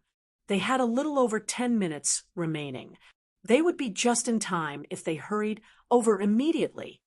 As for whether or not Phoenix Rain had discovered his identity, Shifeng could easily tell by the woman's behavior that his truth was safe. It was obvious that Phoenix Rain had failed to uncover his secret. Moreover, nobody would assume that Zero Wing's almighty guild leader was just a fake identity, while Yifeng was his true identity. Even if someone did suspect him of being Black Flame and had used an advanced identification skill on him, they would only discover the identity of Yifeng. Even when he wore the guise of Black Flame, his secret was still safe. He always wore a black cloak while acting as Black Flame. Even an advanced identification skill could not uncover his information. With his identity hidden, outsiders would think that there were 2 great swordsman experts in Zero Wing. With that assumption, even a first-rate guild would grow wary of Zero Wing like Phoenix Rain was now. All right, I'll let you handle the rest. I hope that team leader Yifeng to bring me the good news of victory. Phoenix Rain smiled sweetly. She no longer treated Shifeng with indifference. On the contrary, she was surprised and pleased. With Yifeng's skills, the battle team's overall strength could not be underestimated. Moreover, with Yifeng's presence, everyone watching the competition would focus on Zero Wing. Nobody would bother with her, the battle team's backer. This way, she could earn a fortune in secret. Following which, Shifeng led Aqua Rose and the others to the underground arena's main venue. Big Sis Rain, I'm sorry, I lost to Yifeng. After Shifeng and the others left, Blue Phoenix was racked by guilt. Despite Phoenix Rain having the best resources the guild possessed, she still suffered defeat. Foolish girl, it was only natural that you lost. Do you know what level he is right now? Phoenix Rain chuckled softly, not blaming Blue Phoenix at all. Blue Phoenix shook her head in response. He's level 39. Phoenix Raid announced. Even the old monsters from super guilds have not reached that level yet. As for his weapons and equipment, even I don't know what he's wearing. Although his items looked plain and simple, it is clear that he had disguised them. Unfortunately, my identification skills cannot see through the disguise. Meanwhile, the fact that his attributes are far superior to yours shows that his weapons and equipment are extraordinary. It is especially true for those swords. I suspect they might even be epic weapons. Chapter 778, Peak of God's Domain. Chapter 778, Peak of God's Domain. Although Phoenix Rain had not been loud, her words had stunned Blue Phoenix. Epic weapons. Currently, these items were practically legends. Even the Dragon Phoenix Pavilion only had one epic item thus far. However, it was not a weapon. Rather, they had a pair of cloth armor gloves. This epic ranked gloves had caused a fight between the Phoenix Pavilion and Heavenly Dragon Pavilion. Both pavilions had tried to claim the gloves for themselves. In the end, however, the great pavilion master had given the gloves to Phoenix Rain. Due to this, Nine Dragons Emperor of the Heavenly Dragon Pavilion was furious. However, Nine Dragons Emperor could not do anything about the decision because he wasn't a magical class. On the other hand, Phoenix Rain was an elementalist. The epic ranked gloves were also perfectly suited for an elementalist. To gain the greatest benefit, the gloves went to Phoenix Rain. When Blue Phoenix saw the gloves' basic attributes, she realized that the gloves were significantly stronger than Dark Gold equipment. Furthermore, the epic equipment increased certain basic attributes by a fixed percentage. Although the increase only ranged between 10% and 15% to a top-tier expert with over 500 points in their main attribute, a 10% increase was a significant jump. The epic ranked gloves also had powerful skills. The gloves alone increased Phoenix Rain's combat power by nearly 30%. If an epic item was so effective, how powerful were epic weapons? Just thinking about it made Blue Phoenix shiver in fear. The fact that Shurfong had sliced apart her ice walls with a single slash spoke volumes of his weapon's strength. However, this revelation also confused Blue Phoenix. Even the Dragon Phoenix Pavilion had only managed to obtain a single piece of epic equipment after a lot of struggling. How did a small guild like Zero Wing manage to obtain two epic weapons? It seems Zero Wing isn't as simple as we thought. Neither the Star Alliance or the Flower of Seven sends lost to Zero Wing without reason. In any case, have more people watch Zero Wing. I keep feeling that Black Flame is shrouded in mystery. Phoenix Rain sternly commanded her subordinate after pondering for some time. I understand. I'll have the intelligence department start a new, thorough investigation on Zero Wing. This was the third time Blue Phoenix had seen Phoenix Rain so serious. She believed that Phoenix Rain overestimated Zero Wing. The Dragon Phoenix Pavilion was a super first-rate guild. Even if Zero Wing rose at a tremendous pace, it was still 10 years too early for it to become anything more than a first-rate guild. The virtual gaming world had been around for hundreds of years. Throughout its history, many upstart guilds had become first-rate guilds through accomplishments in a single game. However, no upstart guild had ever surpassed first-rate guilds through just a single game. Beyond that, Zero Wing had no particular backing. A sea of people filled the underground arena's main venue. There were two modes of combat in the underground arena. The first was the system-acknowledged ranking matches held in the basic, advanced, and special areas. The second mode was a zero-restriction match.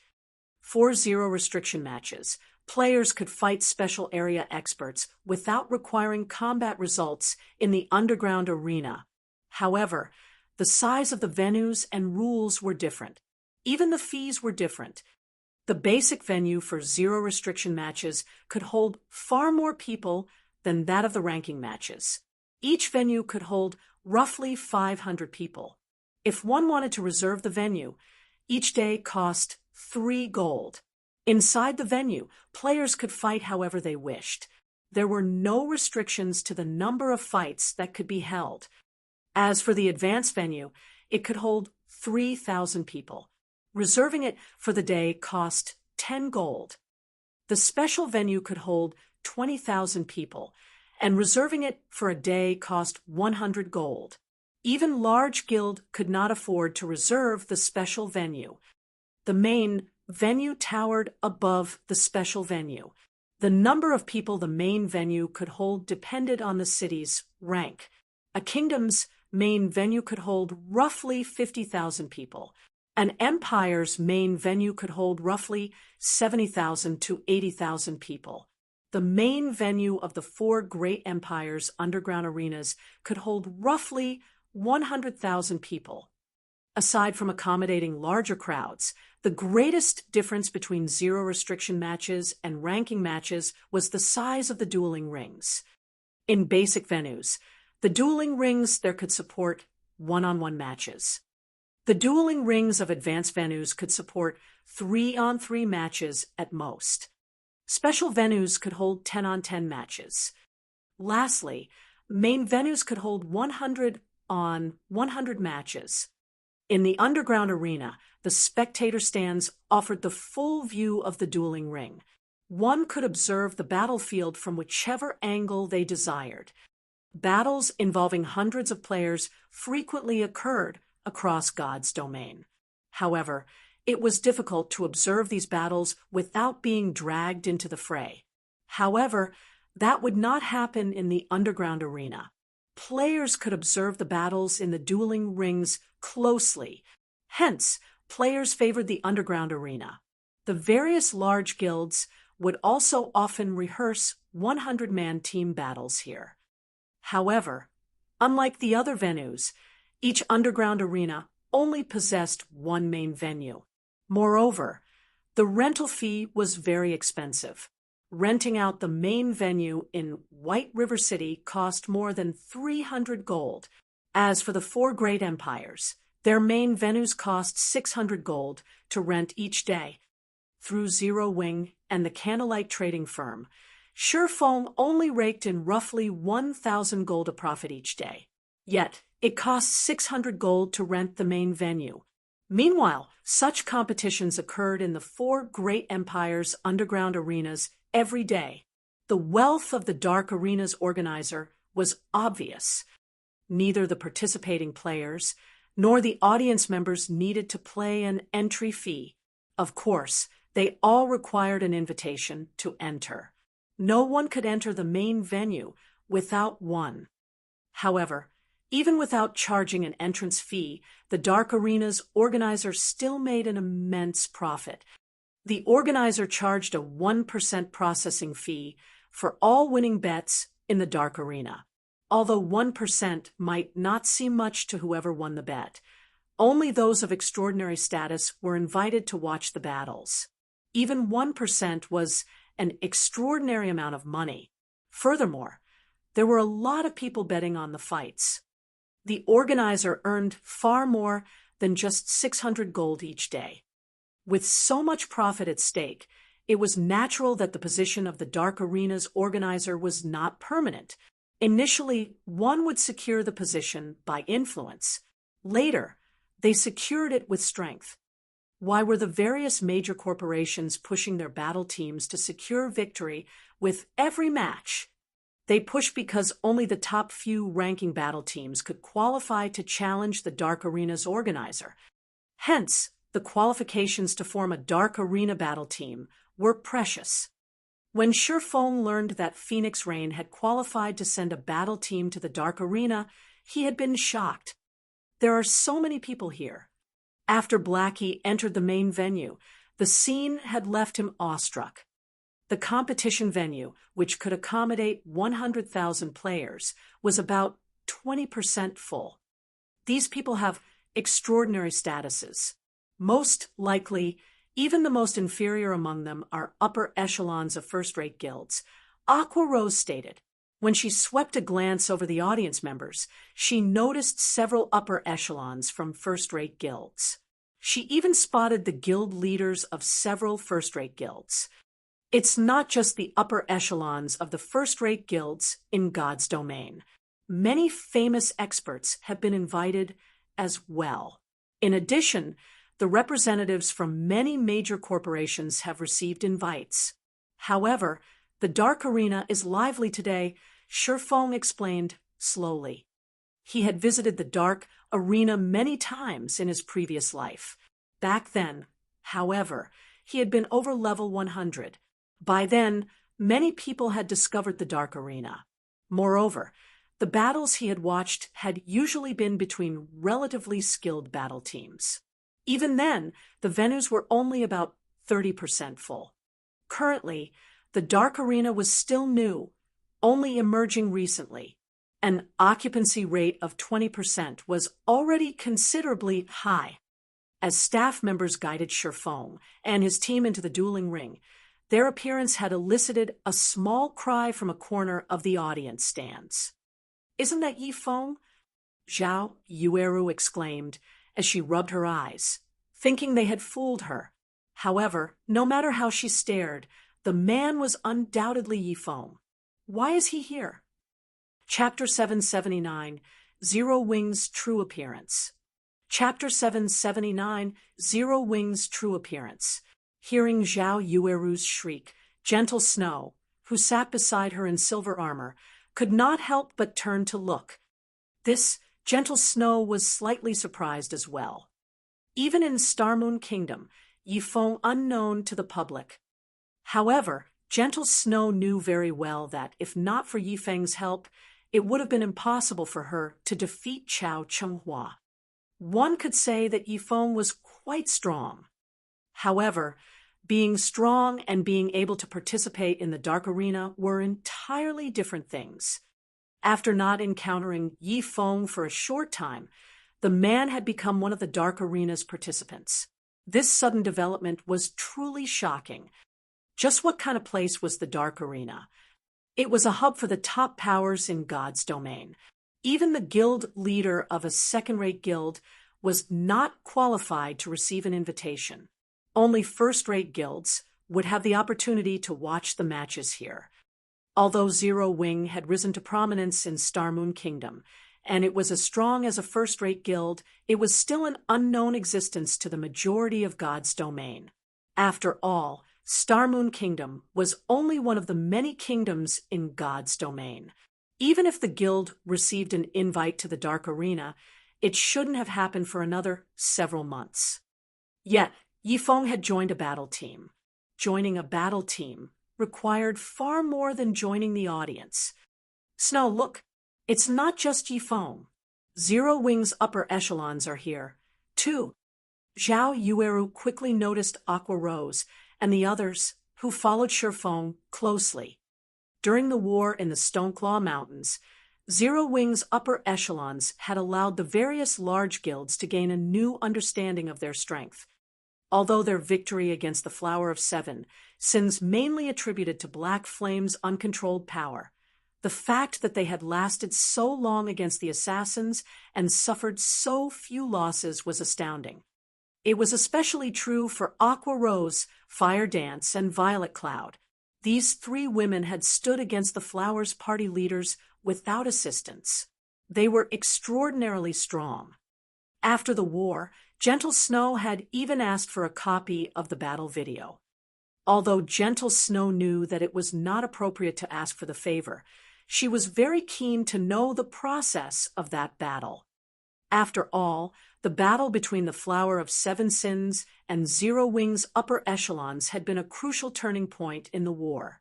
At the same time, that team battle had been the most intense in Starmoon Kingdom so far. How could anybody resist watching such a battle? For experts wanting to improve on their combat techniques, the recording of that battle was a priceless treasure. Hence, Gentle Snow had specifically asked Shifeng for a copy. Black Flame, Gentle Snow could not help but smile bitterly as she watched the Azura battle team, which consisted only of Zero Wing's members. She could not help the feeling that Black Flame had played her for a fool. She had not viewed Zero Wing as particularly powerful in the past. However, what was the truth? Gentle Snow even began to suspect if Black Flame had been putting up an act all along, and was secretly laughing at everything she did. The rights to send a battle team into the Dark Arena were not easy to obtain. Without a powerful background, the various international corporations would not bother acknowledging Zero Wing. Yet, Zero Wing was here, with a battle team consisting fully of its own members in the Dark Arena. This showed that Zero Wing did not lack a background. Gentle Snow finally realized why Zero Wing dared to pick a fight with Open Source Corporation. While Gentle Snow sighed, depression overwhelmed another corner of the spectator stands. Guild leader. They are... Purple Eye's eyes nearly fell out of her sockets when she saw Zero Wing's members enter the dueling ring. It would have been nothing if only 1 or 2 Zero Wing members were on the battle team. However, every slot of that battle team belonged to a Zero Wing member. That damned exemplary Willow, and damn the elders who can think of nothing but profit. Every one of them should go to hell. Galaxy Pass cursed as he paled. At this point, he had no idea what to say. They've doomed the Star Alliance. He had never considered Black Flame to be an irrational man. He had reasons to be confident if he actually dared to provoke Open Source Corporation's Exemplary Willow. The situation should have stayed between Exemplary Willow and Black Flame. However, due to those elders, the Star Alliance had gotten mixed up in a fight between these titanic forces. Now, not only had the Star Alliance become cannon fodder, but it had also angered Zero Wing. Furthermore, Exemplary Willow had up and left after the Star Alliance's defeat. However, the Star Alliance could not leave. Purple Eye's hatred towards Exemplary Willow and the Guild Elders also ran deep. The Star Alliance was her home. Now that the Star Alliance had provoked Zero Wing, it was only a matter of time before the Alliance was annihilated. However, that was not the most crucial issue. The Star Alliance had built its main base of operations in Starmoon Kingdom. If they moved their main base to another country, it would be extremely difficult to compete with the other guilds there. It's okay. With this information, it's not too late to turn things around. After this competition is over, we will immediately hold a meeting with our highest members. At this moment, Galaxy Past truly regretted letting Exemplary Willow finance the Star Alliance. In return for a little funding, they had provoked a power that they should have left alone. Are we going to return right now? Purple Eye asked curiously. Since we're already here, we can't leave empty-handed. Although the glorious Lions battle team has won against 2 strong battle teams in a row, Zero Wing's upper echelons are capable of taking down the Flower of 7 Sins. With Zero Wing's combat power, there is a 60% chance that they will win, Galaxy Pass said, bitterness blooming in his heart. To learn just how powerful Zero Wing was, he had sacrificed 80% of the guild's elite members. God forbid, if he did not earn back some of his losses today. I'll place a bet right away. When Purple Eye heard Galaxy Pass words, she realized something. Even super guilds feared the Flower of 7 Sins. Since Zero Wing could defeat those assassins, they should have no trouble defeating the glorious Lions battle team. At the same time, Gentle Snow's people were also frantically placing bets, wagering every rare material and top-tier equipment they had with them on the Azura battle team. Snow, I've already bet all of the materials I brought. Although Zhao Yueru somewhat hated Yifeng, she could not help but acknowledge the man's strength. In Zero Wing, only Black Flame was stronger. Hence, the possibility of the Azura battle team obtaining victory was very high, since they knew that there was an extremely high chance for the Azura battle team winning. They could not miss this chance to make a profit. I even wagered my staff. There really isn't anything else I can bet. Notify Old Sue to bring as many rare materials as he can immediately, Gentle Snow said. She could not help but laugh as she watched her money-grubbing friend. While the audience placed their bets, the glorious Lions and Azura battle team had arrived at the center of the battlefield. Brother Yifeng, long time no see, everlasting war greeted Shifeng.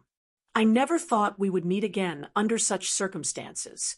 He had long since acknowledged Yifeng's strength. Unfortunately, Hua Qiushui had her own considerations. I'm surprised as well. What would you like to bet this time? Sure, Feng could see Everlasting War's helplessness and guilt. However, he was quite pleased that he had rejected the Glorious Lions. Otherwise, where would he have found the opportunity to allow Zero Wing's upper echelons to participate in such a competition? Moreover, he had full authority over the battle team. This was an opportunity he could never have dreamed of in his previous life. As the battle team's representative, he could propose a bet with their opponent. As for the winnings they earned from the audience's bets, the system was responsible for distributing them. We don't really care. What do you wish to bet? Everlasting War laughed. There was nothing in God's domain that they did not possess. Hence, they did not particularly care what they gambled. Moreover, Everlasting War was confident that the Glorious Lions would win this match. Since you do not care, I won't be courteous. Sure, Feng had never thought that Everlasting War was so wealthy to dismiss profit.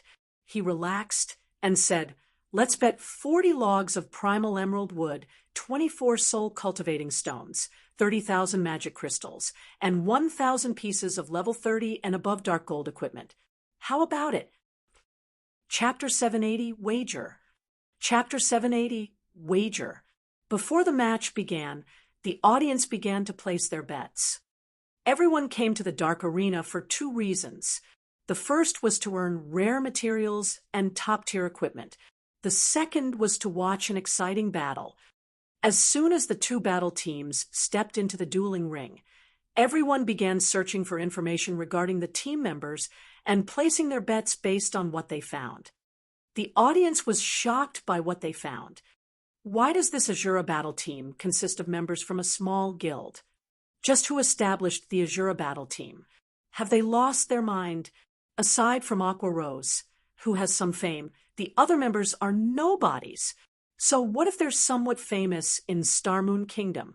Do they think they can win the competition with such low standards? Are they taking the dark arena seriously? Or can the Azura battle team not afford to hire even a few famous experts? With such a battle team, the Glorious Lions would find it hard to lose even if they wanted to. It seems the Glorious Lions will win their third match in a row.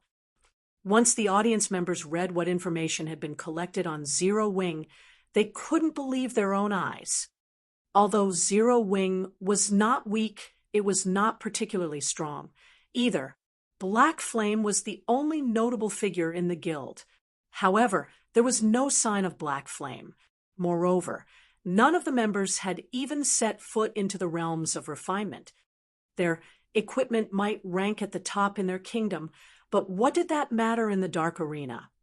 The Dark Arena was the hub for God's domain's top powers. Top-tier equipment in a kingdom was nothing in this place. One could see this much just by looking at Glorious Lion's leader, Everlasting War. Everlasting War wore a complete level 35 fine gold set equipment, the current best set equipment in God's domain. It was significantly stronger than a level 30 dark gold set equipment. Everything else the man wore was level 35 dark gold equipment as well. He was also fully equipped with tier 3 gemstones. As for Zero Wing's members, they had not replaced their equipment since level 30. They were no match for Everlasting War. They dare call themselves Azura. With such members, this is a joke. If Black Flame made an appearance, the show might be interesting, but it seems that Black Flame has allowed his guild members to venture off on their own. Bet on the Glorious Lions. Although many will bet on them as well, a small profit is still profit. Many among the audience could not help but sigh with disappointment at the lost chance to make a fortune. However, Gentle Snow's excitement grew as she watched this development. Hee. Sure enough, none of them know about that incident.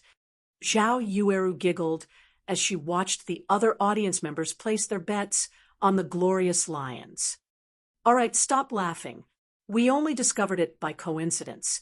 Gentle Snow strictly reprimanded her companion. Although plenty of information about the war in the Stoneclaw Mountains had leaked, most of this information came from independent players who had watched from afar. At such a great distance, nobody had been able to get a clear recording of the apex battle between Zero Wing and the Flower of Seven Sins. Moreover, only a few of the Star Alliance's upper echelons knew about the Flower of Seven Sins striking out against Zero Wing. The other guilds had no idea about the assassination attempts. They only knew that the Star Alliance had hired experts to deal with Zero Wing's upper echelons. As for the secret pavilion, they would not be so foolish as to share a great secret. What the secret pavilion chose to reveal confirmed that Zero Wing's upper echelons had powerful basic attributes.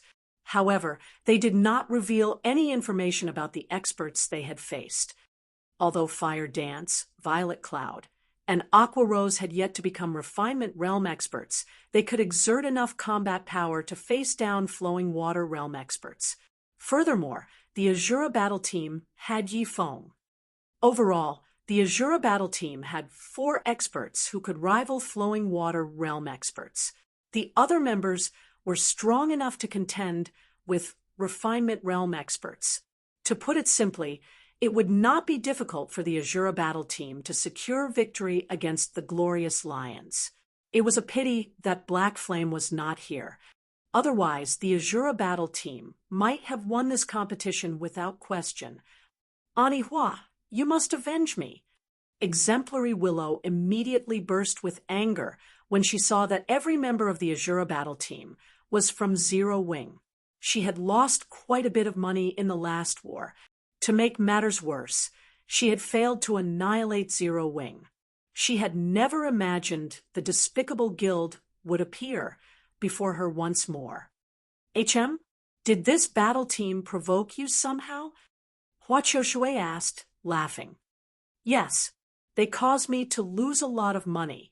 Ani Hua, since the Glorious Lions battle team is yours, do you think you can raise the wager and make them suffer? Exemplary Willow gnashed her teeth as she glared at the Azura battle team. All right. However, both sides have to accept the wager first. If the other side refuses, I can't do anything about it. But rest assured, your Ani Hua will definitely make them pay. Hua Qiushui nodded. She had nothing against the Azura battle team. However, she was not fond of the man known as Yi Feng.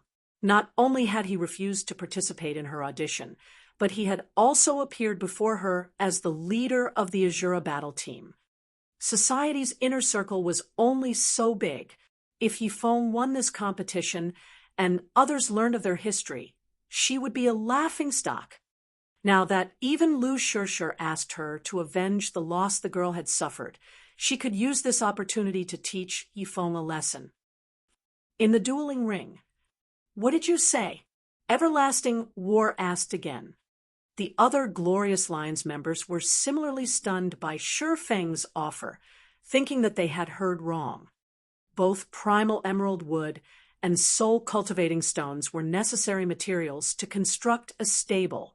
The various large guilds in God's domain were keeping a tight hold on their stocks, causing the prices to skyrocket.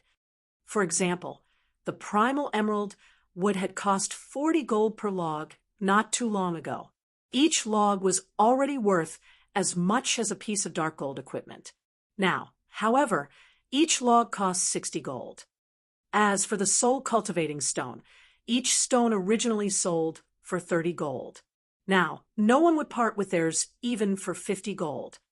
These two materials had become strategic resources for guilds. Even in the dark arena, not many were willing to wager these items. After all, a stable was simply too important to a guild. It was far more valuable than any of the current dark gold weapons and equipment. Yet, Shi Feng wanted to gamble 40 logs of primal emerald wood and 24 soul cultivating stones. Even Everlasting War did not have the authority to approve of such a large bet. Furthermore, the swordsman also wanted 30,000 magic crystals and 1,000 pieces of level 30 and above dark gold equipment. Even their total profits from the previous 2 matches were not worth so much. 40 logs of primal emerald wood, 24 soul cultivating stones, 30,000 magic crystals, and 1,000 pieces of level 30 and above dark gold equipment. What do you think, Brother Everlasting? If you think the wager is too low, we can increase it further, Shurfeng repeated. Zero Wing's recent expansion had been massive. While the guild did not lack mysterious iron and secret silver equipment, there was a shortage of top-tier equipment. Lately, Zero Wing's main force had been busy dealing with other matters and had not raided any dungeons. In addition to the recent expansion, Zero Wing needed level 30 dark gold equipment. If he could obtain 1,000 pieces of level 30 dark gold equipment from this match, it would make up for the guild's shortage. Everlasting War was rendered speechless. Previously, he had boasted that he did not care what they bet. He had never dreamed that Shurfeng would offer such an expensive wager. There was no doubt that Shurfeng could afford this gamble. After all, if either side did not have the ability to pay up, the system would not allow the battle to begin. Hence, Shurfeng had no reason to lie. Moreover, he was not that kind of person. Brother Yifeng, please wait a moment. I don't have the authority to agree to such a large wager. I need to ask my superior. For now, Everlasting War could only offer an excuse, following which he contacted Hua Qiushui and reported the situation honestly. Director Hua, the Azura battle team has offered the wager. Please take a look. If this is not enough, they are willing to increase the bet. When Hua Qiushui saw Shurfeng's wager, her complexion darkened. Ani Hua, are you not feeling well? Exemplary Willow asked curiously when she saw Hua Qiushui's expression. Chapter 781, Hidden Strength. Chapter 781, Hidden Strength.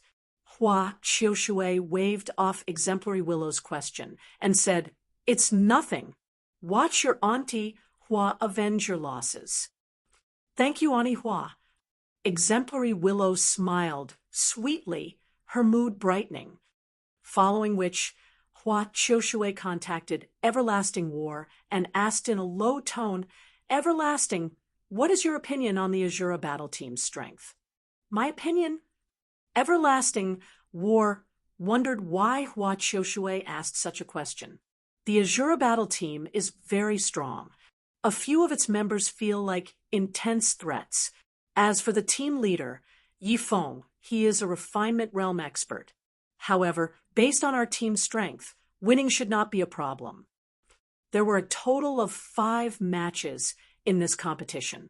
2 were one-on-ones, 1 was a 2-on-2, and 2 were 3-on-3s. To secure victory, a battle team only needed to win 3 matches. Even if a battle team had an invincible expert, at most, the team would win 1 match, not the competition. Furthermore, Yifeng was not invincible. Everlasting War was 60% certain of defeating Yifeng. There should not be a problem. Hua Qiushui's expression was stern. Even for her, this was a very large wager. If the Azura battle team's employer wasn't a fool, then they must be absolutely confident of their team. Although Hua Qiushui trusted Everlasting War's estimation, she did not think that the Azura battle team's employer would bet on luck. A fool like that would never make it to a place like this. Everlasting, do what you need to. We're sending in Team 2. After giving it some thought, Hua Qiushui made up her mind. Are we really going to mobilize Team 2? Everlasting War was shocked. Currently, we still have quite a few matches to win before we can challenge the organizer. Is mobilizing Team 2 necessary? If we reveal our strength too soon, it would only make it easier for our future opponents to learn our weaknesses. 9 people had been chosen during the Glorious Lions audition, including Everlasting War. They formed a full battle team. Afterward, however, Everlasting War learned that those 9 members were only reserves. The battle team's official members had long since been decided. Only Hua Qiushui had never mentioned that before the audition. This had been the Glorious Lions battle team's secret. So far, he had only been introduced to 2 of the other 9 official members. However, both of these people were strong enough to frighten Everlasting War. When the audition members learned that they were merely reserve members, they were not pleased. As a result, the 9 of them had fought the 2 official members in a team battle. In the end, victory had belonged to the 2 official members. Neither had even lost any HP throughout the battle.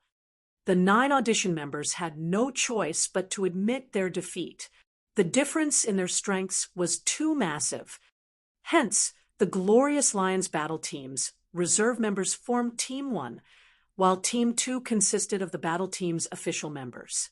Even Everlasting War had no idea where Hua Qiushui had found these experts.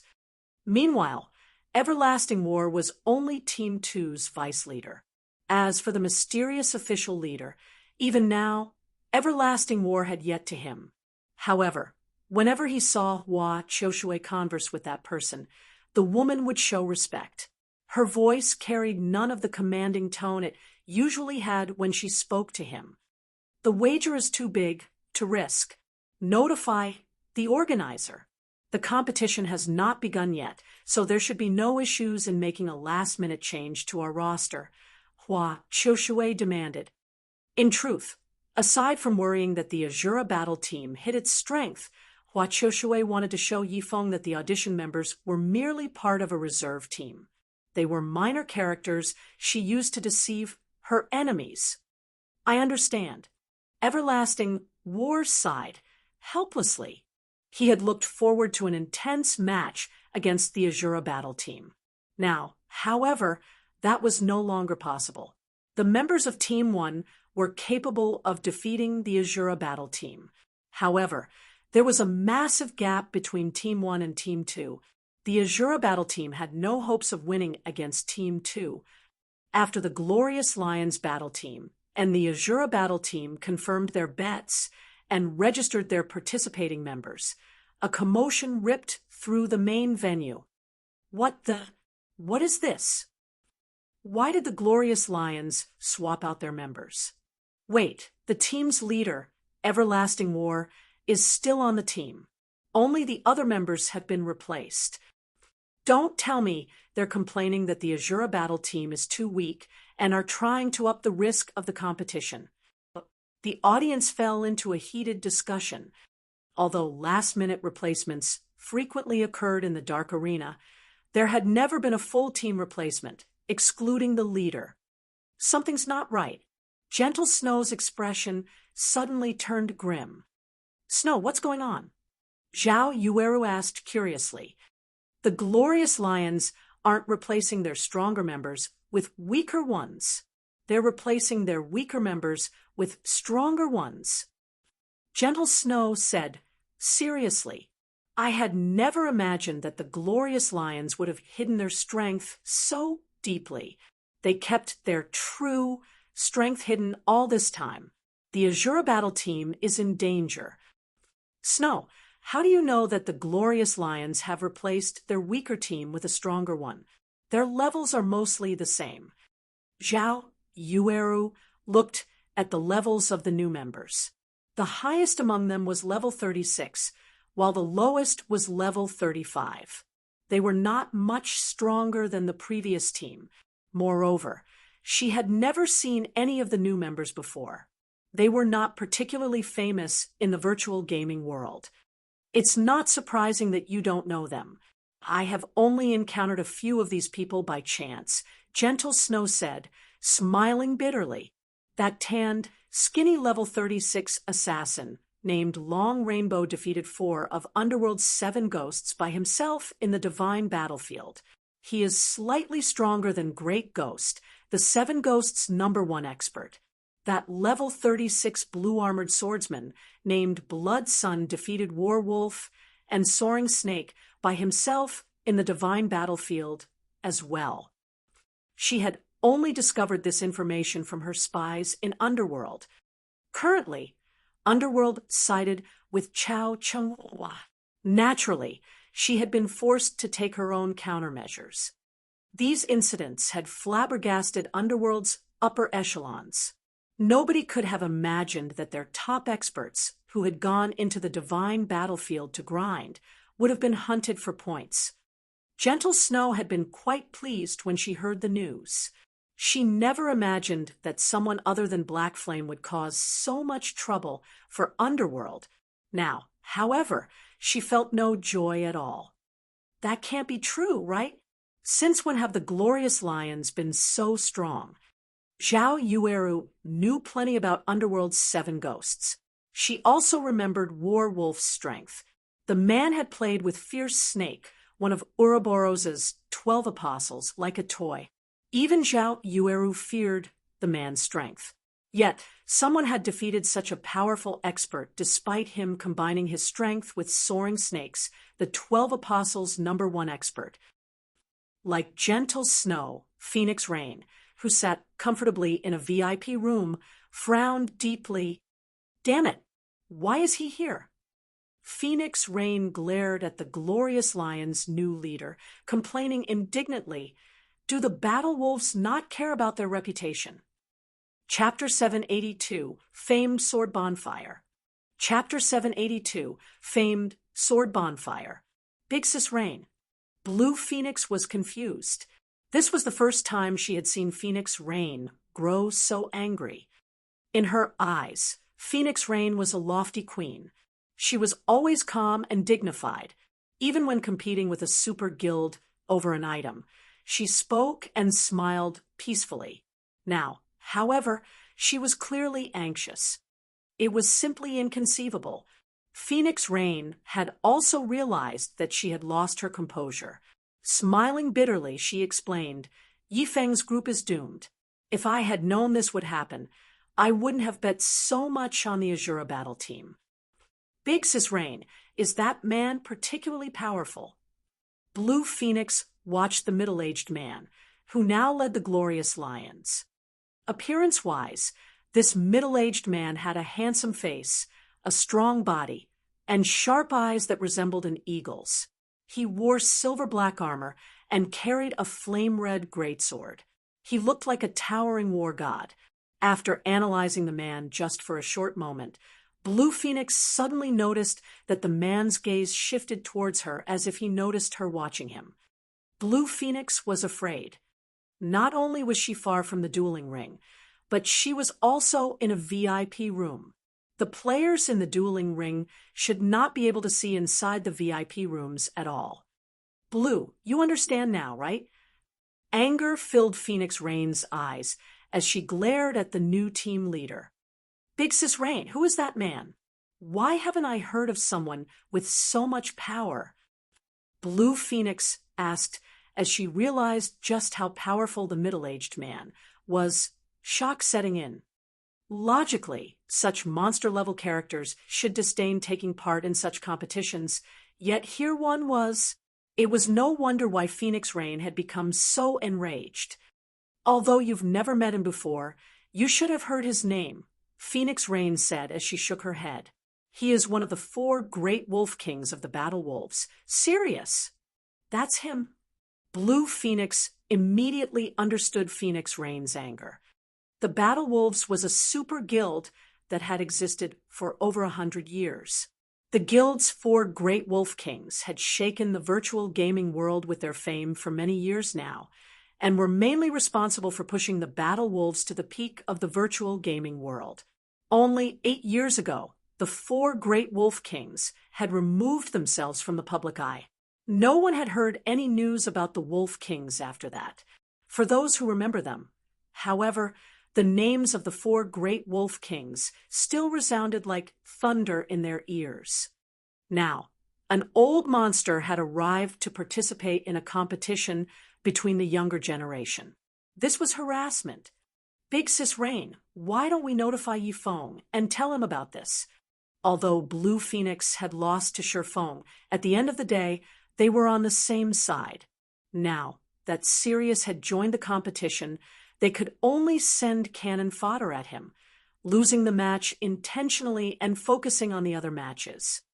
No need. Yifeng is no fool.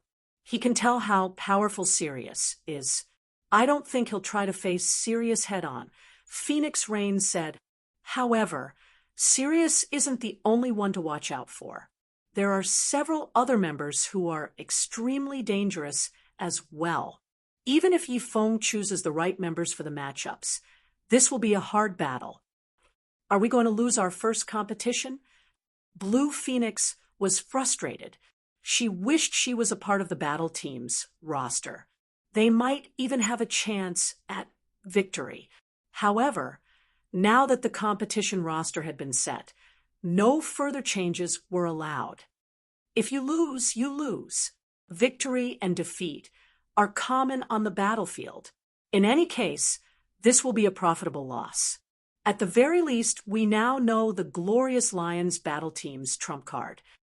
Although Phoenix Rain was frustrated as well, one must know when to surrender. Fortunately, this was only their first competition, not a crucial competition. The only problem was that Zero Wing would most likely suffer a huge loss of resources this time. This is odd, though. Hua Qiushui is a calm and collected woman. Why would she suddenly decide to deal such a vicious blow to a new battle team, going so far as to reveal her trump card? Guild leader.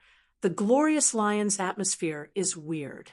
Their previous team leader has been demoted to vice leader. The other members don't seem to like him either, Aqua Rose stated curiously as she watched the Glorious Lions rest a short distance away. Changing members at the last minute was a basic strategy in such competitions, so she had not been particularly surprised by the sudden development. After all, with every battle in the Dark Arena, a large number of people would analyze the players in the competition. If a battle team revealed their cards to the public, the team's next opponent would prepare a strategy to counter them. To prevent exploitation, last-minute substitutions were normal. Only, despite Everlasting War being the vice leader of the team, the others seemed to disregard him. None of them treated him with any respect. This was strange to behold. They're probably just not on the same wavelength, Shifeng laughed. He could not help but shift his gaze towards Sirius. However, their new team leader is really powerful. I wonder how the Glorious Lions found such an individual. In the past, Shifeng had never heard of Everlasting War becoming the vice leader of the Glorious Lions. As far as he knew, Everlasting War had always been the Glorious Lions team leader. Most of the battle team, though, had been replaced. After all, every fighter in the Dark Arena wished to become the organizer. Hiding one's strength was a basic strategy. Only Shifeng had never imagined that the Glorious Lions had hidden so much strength. Everlasting War himself was already quite formidable. However, none of the substituted members were weak. Furthermore, the new team leader was immeasurably powerful. It was especially true for that great sword on Sirius's back. Shifeng was extremely familiar with that particular weapon. It was one of God's Domain's 36 famed swords, Bonfire. However, according to Shifeng's memory, a berserker named Deathless had owned Bonfire. Could he be deathless? Shifeng was fiercely curious. However, he shook his head and denied the thought. No, Deathless had not joined God's Domain this early. Everlasting, for this competition, you'll fight in the last 3-on-3.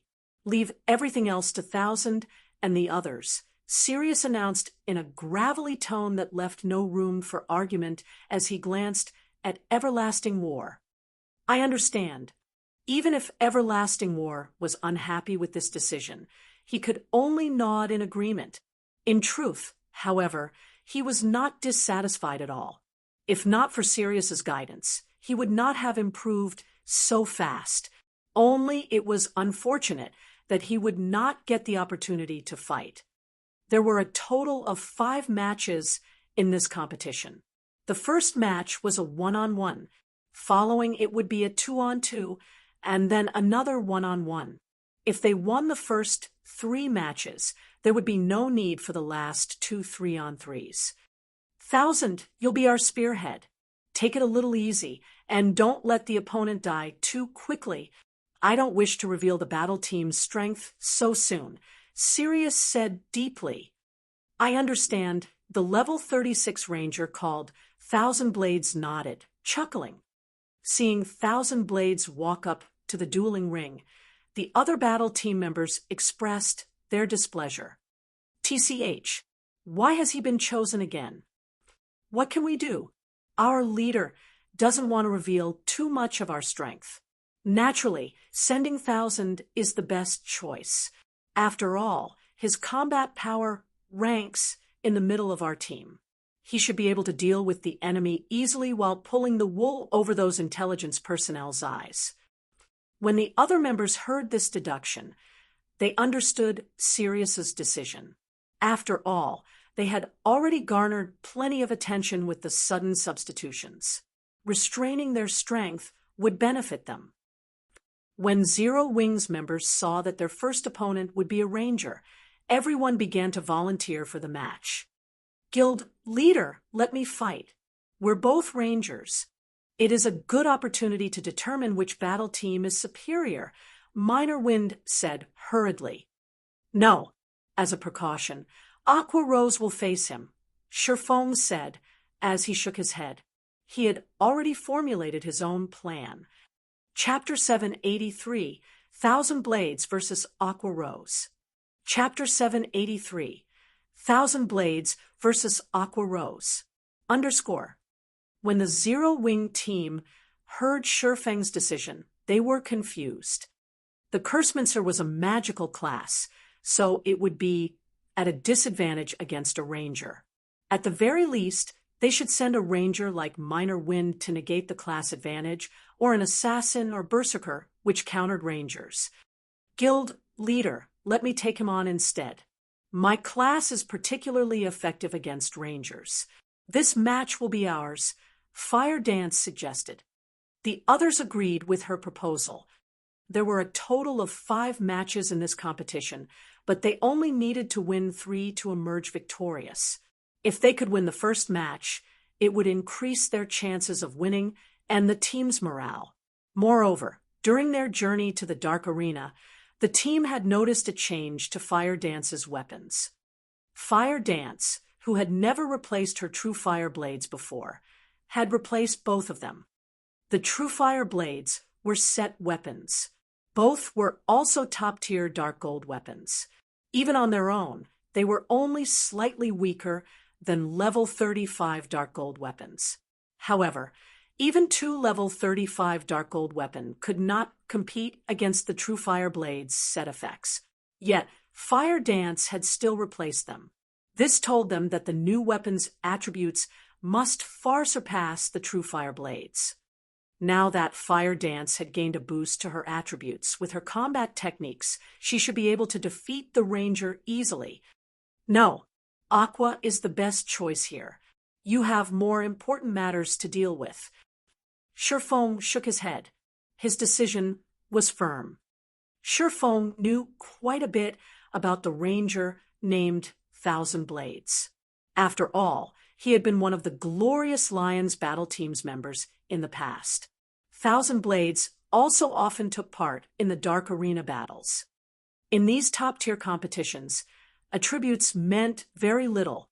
Even if Minor Wind wore a Tier 1 set equipment and was slightly stronger than those wearing level 35 Dark Gold equipment in terms of attributes, the Tier 1 set equipment only consisted of 5 pieces.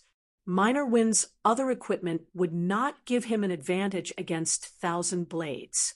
Both rangers were also fully equipped with Tier 3 gemstones. To put it simply, Minor Wind did not have much of an advantage with his attributes at all. In the end, the fight would come down to techniques. Based on Sherfeng's estimations, if Minor Wind had an equipment score of 2,000 points, then 1000 Blades would have around 1,800 points.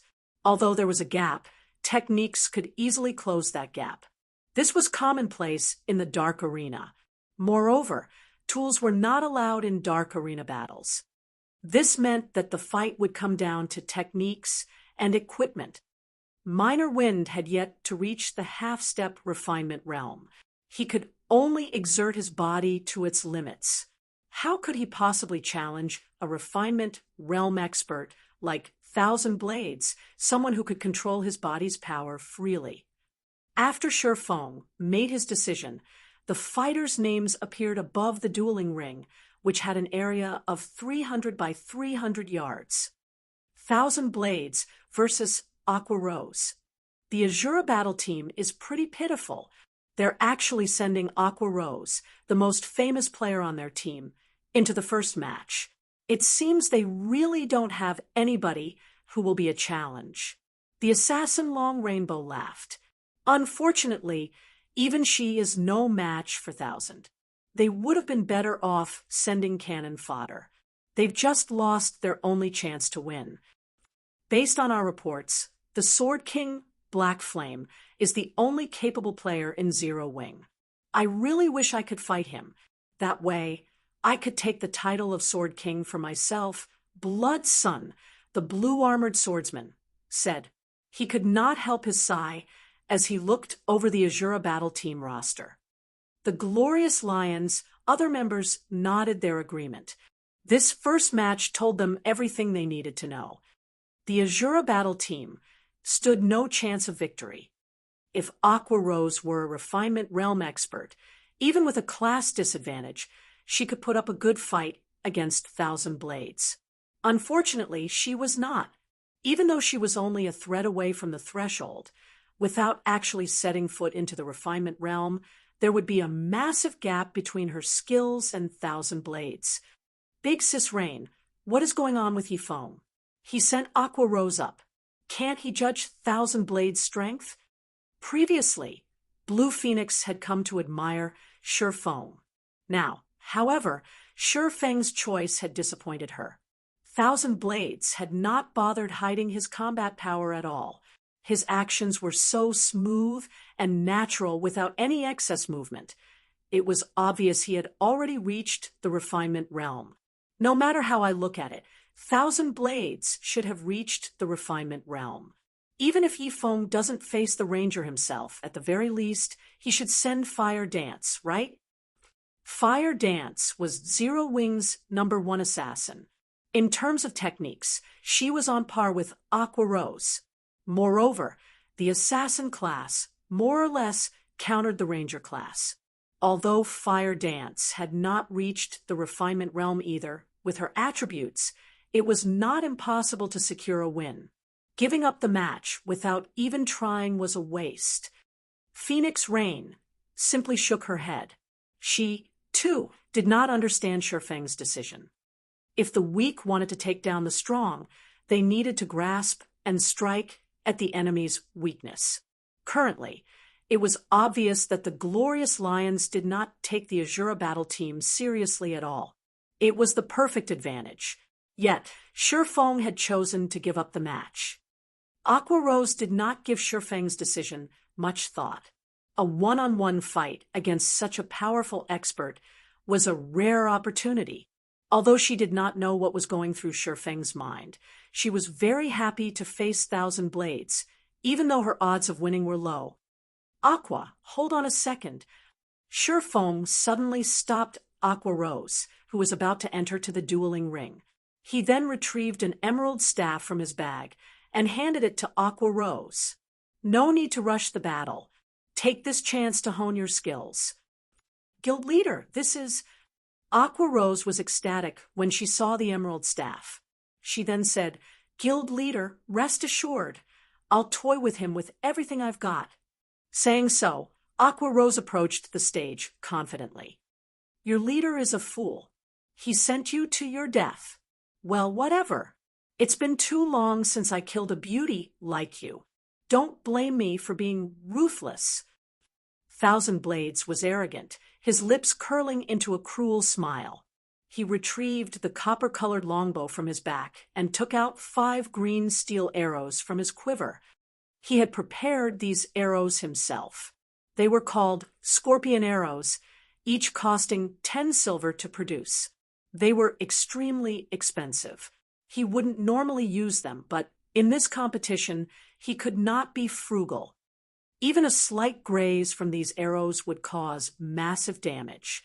They would also poison the target when they struck, reducing their movement speed and attack speed, as well as inflicting damage every 5 seconds. Magical classes already had low movement speed. If the scorpion arrows hit Aqua Rose, she wouldn't be able to dodge any follow-up attacks. She would become a sitting duck. Moreover, Cursemancers were different from elementalists. Elementalists were human-shaped cannons with powerful burst damage. Cursemancers, on the other hand, focused on crowd control and debuffs. Their instantaneous firepower was subpar at best and was no match for Rangers. Aqua Rose ignored Thousand Blades' provocation. She was utterly focused on her new staff, looking like a little girl with a new toy. Thousand Blades was instantly indignant when he realized he had been ignored. I'll teach you the meaning of despair. The countdown finally reached 0. With the sound of the bell, the match officially began. Scatter! Thousand Blades fired an arrow towards the sky and executed the Tier 1 AoE skill, Falling Rain. The descending scorpion arrows cast a massive shadow over Aqua Rose. Chapter 784, Attack and Defense. Chapter 784, Attack and Defense. This is bad.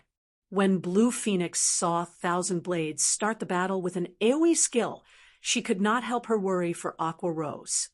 Rangers were a physical ranged class, and the majority of the class's skills were single-target skills. Very few were AoE skills.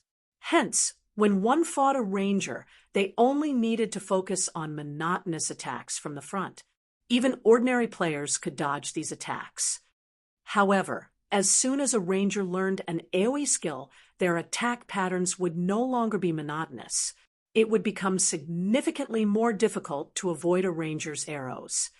An agility-type class might have an easier time coping with a ranger's AoE attacks, but Aqua Rose was a Cursemancer. She had far less mobility. Hence, it was even harder for her to dodge attacks from an expert like Thousand Blades. I'll make you wish for death. Thousand Blades then pulled his bowstring into a full moon, firing scorpion arrows rapidly to surround Aqua Rose. He targeted Aqua Rose's right side, where she was most likely to dodge. When he had executed Falling Rain, he had focused the majority of the skill's effective area towards Aqua Rose's left. Hence, if she wanted to avoid the Falling Rain, she would have to dodge to the right. When experts fought each other, it was common to use the first attack as a diversion and the second attack to deal a blow. Surprisingly, Aqua Rose didn't move even after noticing the rain of arrows descend towards her. With a light wave of her emerald staff, a faint red protective barrier appeared around her. Life Shield Tier 0 spell. Summons a barrier that absorbs damage equal to 30% of caster's maximum HP for 15 seconds. Cooldown, 36 seconds. Aqua Rose had a maximum HP of 9,200. This meant that the life shield could absorb up to 2,760 damage. However, Aqua Rose was not done. She then slammed her staff down, and a gray magic array appeared, covering the ground. Dark Strengthening, Tier 0 spell. Damage taken reduced by 20% and casting speed increased by 20% for 10 seconds for all allies within 10 by 10 yards. Cooldown, 1 minute. Thousand Blades Falling Rain was only one wave of attacks. Moreover, due to it being an AoE skill, its damage was not particularly high. In the end, the arrows descending on Aqua Rose had not even broken her life shield. As for Ranger's follow-up attacks, they were useless. Thousand Blades was slightly surprised that Aqua Rose had not fallen for his trap. Very quickly, however, he altered his attack pattern. choosing to attack the Cursmancer directly instead. Instantly, 5 arrows transformed into 5 streaks of green light as they flew towards Aqua Rose. All 5 arrows closed the distance of over 20 yards in the blink of an eye. Not wanting to be outdone, Aqua Rose waved her staff once more, sending out pitch-black dark arrows, one after another. Aqua Rose's dark arrows clashed into Thousand Blades' arrows, the impact throwing both attacks off course. In addition, Aqua Rose double-cast, using Dark Weakening on Thousand Blades. Immediately, dark fog appeared next to the ranger, swarming him. Noticing the attack, Thousand Blades retreated without hesitation, avoiding the dark fog. While he retreated, he continued his ruthless assault on Aqua Rose. For a time, the two combatants traded attacks, neither gaining an advantage. On one side, Thousand Blades utilized his high mobility to avoid Aqua Rose's attacks. Meanwhile, Aqua Rose utilized her various skills to defend herself. Even after multiple exchanges, neither fighter had lost a single HP. Aqua Rose is quite good. She has already grasped the technique to double cast. It's no wonder why she is quite famous. If she is nurtured properly, it is entirely possible for her to reach the peak of the virtual gaming world. Unfortunately, she joined the Azura battle team. Everlasting War had not expected Aqua Rose to be so powerful.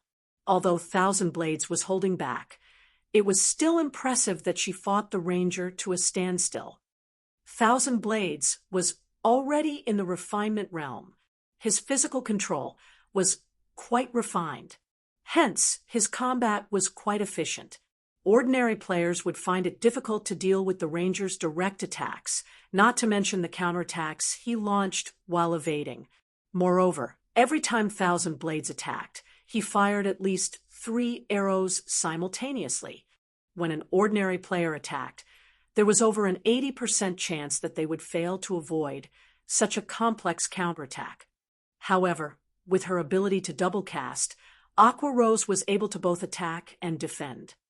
Unfortunately, such high-intensity battles placed a heavy burden on a player's concentration and stamina. In such a battle, Thousand Blades could conserve more of his strength and outlast Aqua Rose should the battle drag on. This girl really does deserve her fame.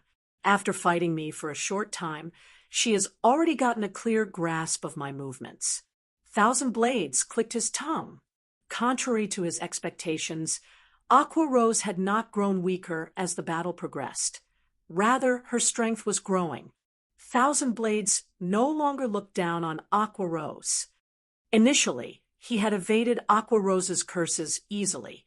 However, as the battle progressed, Aqua Rose's attacks improved. Now, she was beginning to predict his movements, and it was becoming far more difficult for him to evade her attacks. When the battle had first begun, he could fire 5 arrows simultaneously while dodging. Now, he could fire only 3 arrows. Why are her dark arrows so powerful? With the power behind my scorpion arrows, even if they collide with her dark arrows, the impact should not affect their trajectories at all. Thousand Blades was very confident of his own arrows.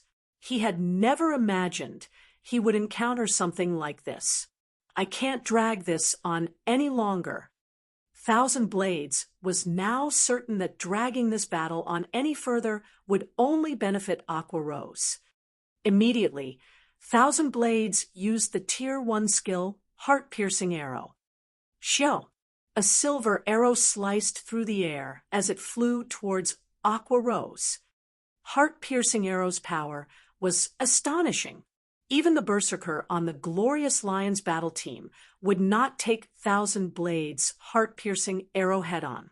Hence, it was impossible for Aqua Rose to block his attack using the instant-cast Dark Arrow.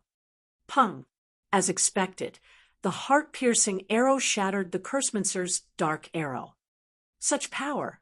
Aqua Rose knew that it was too late to cast another spell. Immediately, she used her staff to block the attack. Pung! When the heart-piercing arrow struck Aqua Rosa's staff, the Cursmancer was forced to take 5 steps back. Her arms were numb from the impact, and a damage of over -600 points appeared above her head. Die! Thousand Blades smiled faintly, taking the opportunity to launch a fierce assault. One scorpion arrow after another rained down on Aqua Rose like a storm. As the heart-piercing arrow had interrupted Aqua Rose's rhythm, it became impossible for her to defend against the dozen or so arrows. Meanwhile, the only life-saving skill a Cursmancer had was soul protection.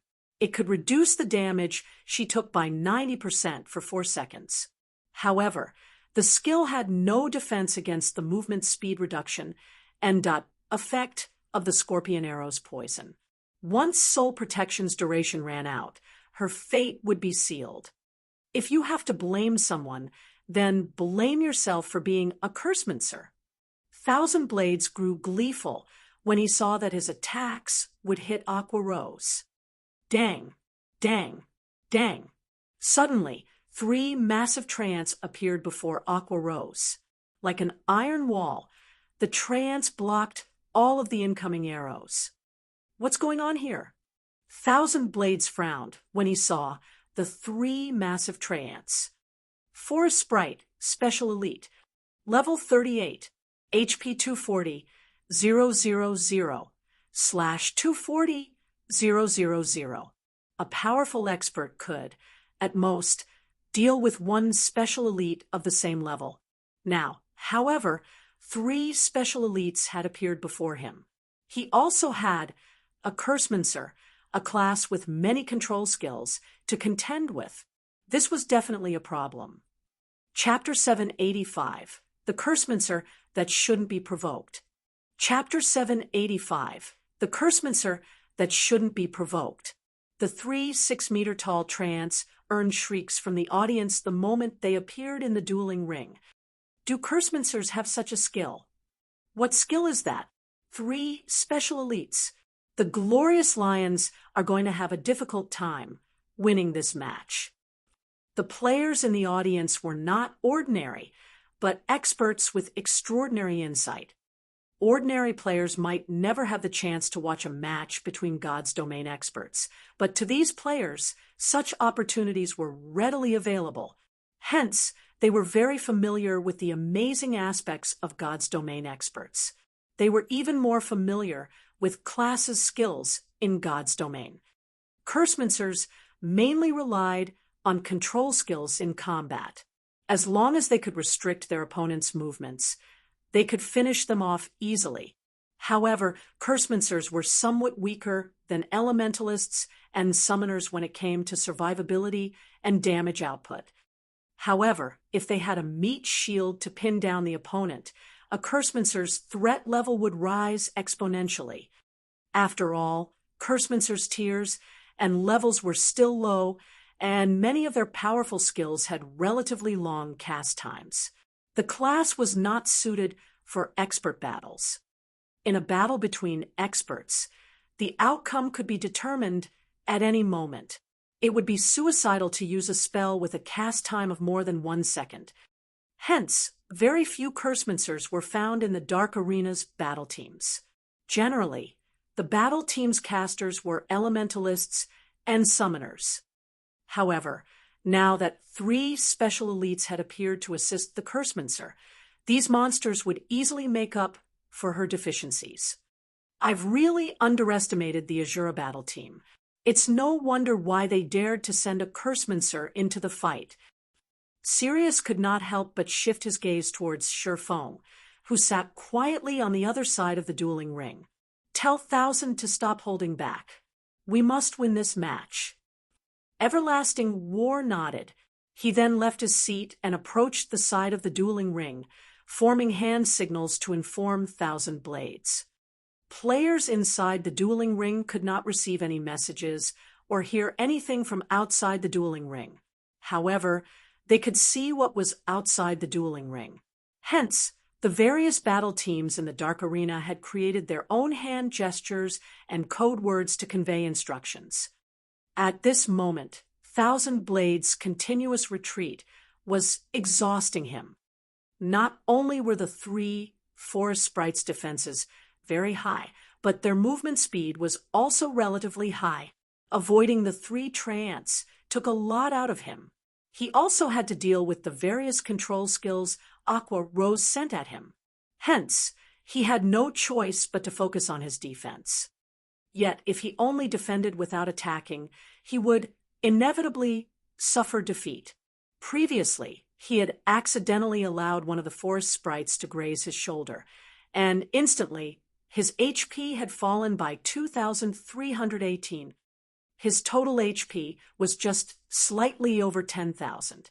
A few more hits would definitely finish him off. I can go all out. When Thousand Blades noticed Everlasting War's hand signals, his lips curled into a smile.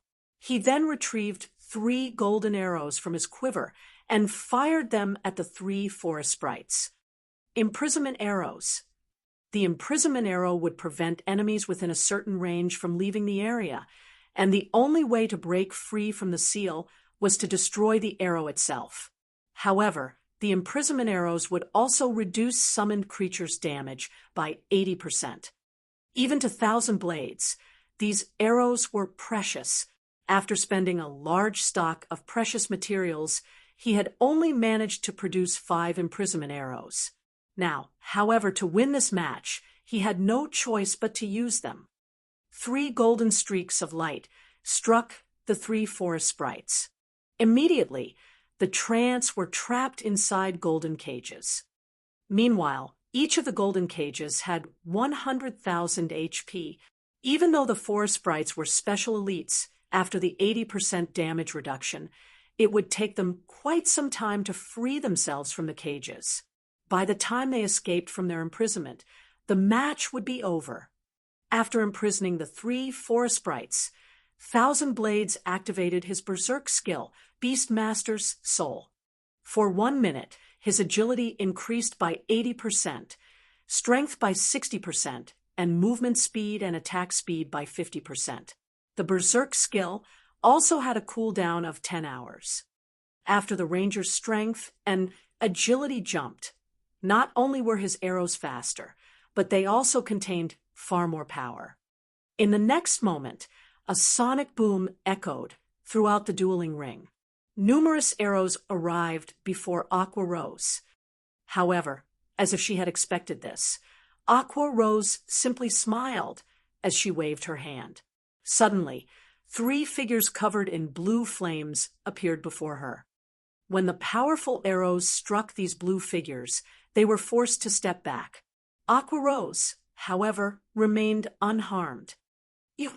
Thousand Blades' eyes nearly fell out of their sockets. How was she a cursemancer? She was basically a summoner. He could accept the 3 forest sprites, but Aqua Rose could also summon 3 elite ranked blue fire crows. Go! Aqua Rose immediately directed the 3 blue fire crows to charge towards Thousand Blades. Although the blue fire crows were not as powerful as the forest sprites, they were faster. Thousand Blades knew he could not afford to clash with the elite monsters head-on. Hence, he had no choice but to run about the dueling ring while finding opportunities to attack. If he dealt with the summoned creatures first, Aqua Rose would have enough time to activate an advanced spell. If that happened, the summoned creatures wouldn't be his only problem. He absolutely could not give Aqua Rose that kind of time. Still not giving up. Seeing the arrow fly at her, Aqua Rose activated the power of darkness, her attributes rising abruptly. She also activated the Blue Fire Heart's skill, Blue Fire Devour. Although she would lose a significant portion of her mana and increase her mana consumption rate by 200%, her skill effects would increase by 200% for 30 seconds. Aside from Blue Fire Devour, Aqua Rose also activated Elemental Domain. Elemental Domain. All allies within a radius of 50 yards will have their magic damage increased by 15%, cast speed increased by 15%, and mana consumption decreased by 20% for 1 minute. Aqua Rose then fired a dark arrow. When the dark arrow clashed with Thousand Blades' scorpion arrow, the latter was thrown off course, whereas the former continued towards the ranger. Seeing this, Thousand Blades hurriedly fired another arrow, successfully diverting Aqua Rose's dark arrow. Why is it so powerful? Thousand Blades was stunned. The arrow he fired after activating his berserk skill was even weaker than before.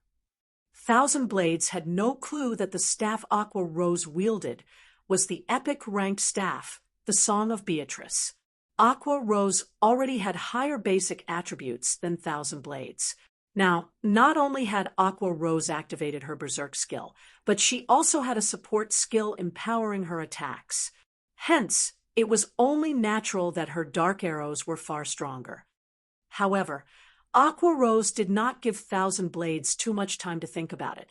She sent one dark arrow after another. At the same time, Dark Weakening's ominous fog began to appear around Thousand Blades. If the dark fog caught him, not only would his speed fall sharply, but his attributes would also decrease significantly. Again, Thousand Blades was forced to focus on his defense, escaping for his life. This time, however, he struggled far more than before. Previously, he had only needed to deal with the summoned creatures. Now, he had to deal with the summoned creatures and Aqua Rose's dark arrows. As a result, Thousand Blades' mobility was restricted. Meanwhile, this situation gave Aqua Rose sufficient time to cast the Tier 1 spell, Soul Cloud. Soul Cloud gathered the power of shadows to form 10 flying blades that could only be dodged, not blocked. Soul Cloud was considered one of the Cursemancer's sure-kill spells. After Blue Fire Devour's amplification, Aqua Rose was able to summon 20 pitch-black flying blades. However, she wasn't satisfied. Just before she finished casting Soul Cloud, she activated the third skill of the Song of Beatrice, the Song of Sprites. Song of Sprites increases the effect of a specific spell by 300%. Meanwhile, Aqua Rose chose to amplify none other than Soul Cloud. Immediately, the 20 pitch-black flying blades increased to 60. Each flying blade was even stronger than Aqua Rose's dark arrows. Impossible! Thousand Blades paled when he saw the swarm of flying blades hover before Aqua Rose, a chill crawling down his spine. He could feel the power within those pitch-black blades. A single one of them would devour at least half of his HP. Without waiting for Thousand Blades to react, Aqua Rose waved her finger. Immediately, the 60 flying blades transformed into 60 streaks of black light as they shot towards the dazed ranger from all directions. Hua, hua, hua. Even if Thousand Blades had already reached the refinement realm, he was powerless against the attacks of 3 summoned creatures and 60 flying blades. In the end, the streams of black light consumed him, and he died tragically. Chapter 786, Strong Matchup. Chapter 786, Strong Matchup. _ When the black lights dispersed, the victor's name appeared above the dueling ring. Aqua Rose. The entire venue fell silent. Aqua Rose's performance was simply too shocking. Not only could she summon monsters to fight for her, but her final Soul Cloud was also exceedingly powerful. It's no wonder why Yifeng sent Aqua Rose to fight in the first match. It turns out that she has an impressive trump card. I'm guessing that not even the Glorious Lions expected such an outcome. Blue Phoenix shuddered when she recalled the might of Aqua Rose's Soul Cloud. Although Thousand Blades had activated his life-saving skills to defend against the attack, Soul Cloud could not be blocked, only dodged.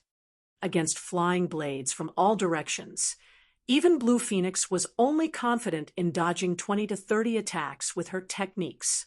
Using Blink to escape would be her only option.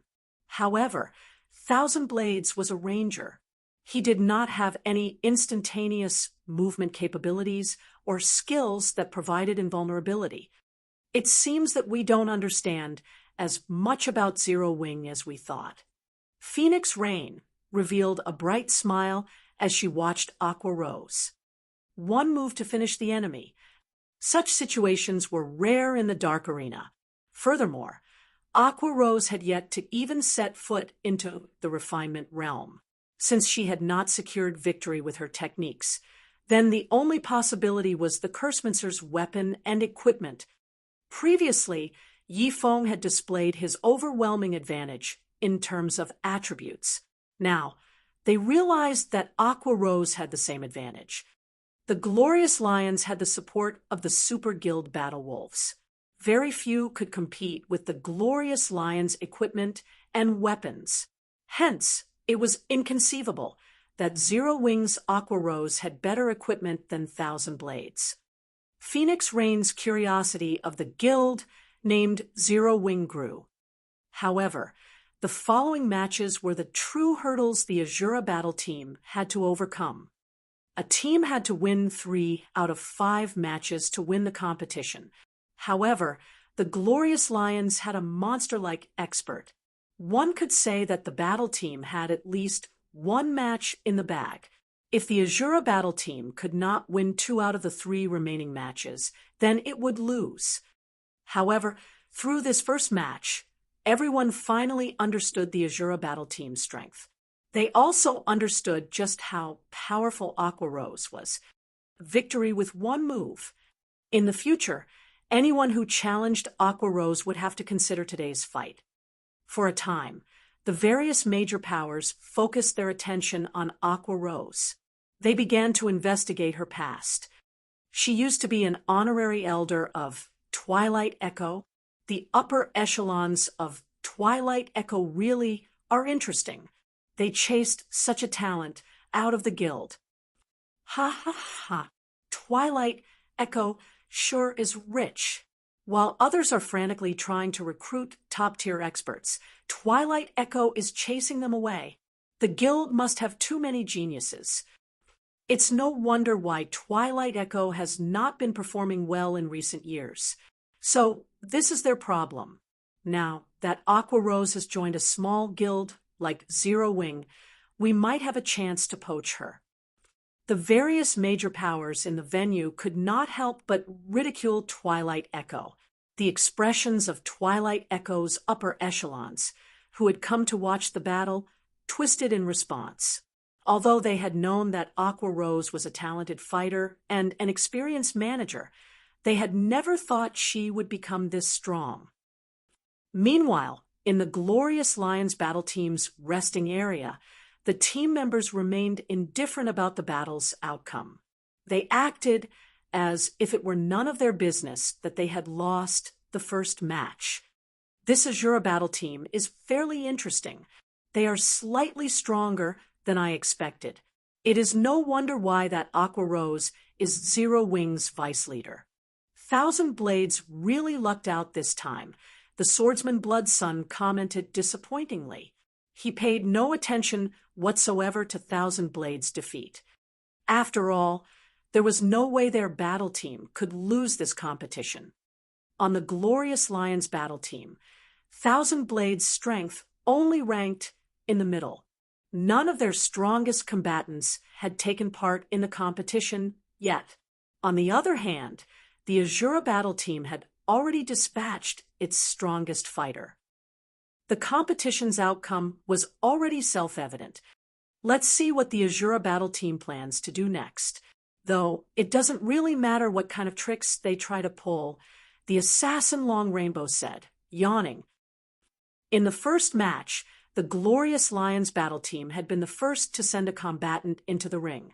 For the second match, it was the Azura battle team's turn to send a representative.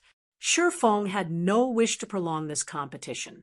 Hence, for the next 2-on-2 match, he sent Fire Dance and Violet Cloud.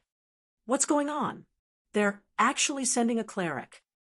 Is the Azura battle team giving up this match entirely? Wait, that Fire Dance seems to be the commander of Zero Wing's main force. The Azura battle team's representatives for the second match confused the crowd. Although clerics were not entirely useless, one would not normally send a cleric into a 2-on-2 match.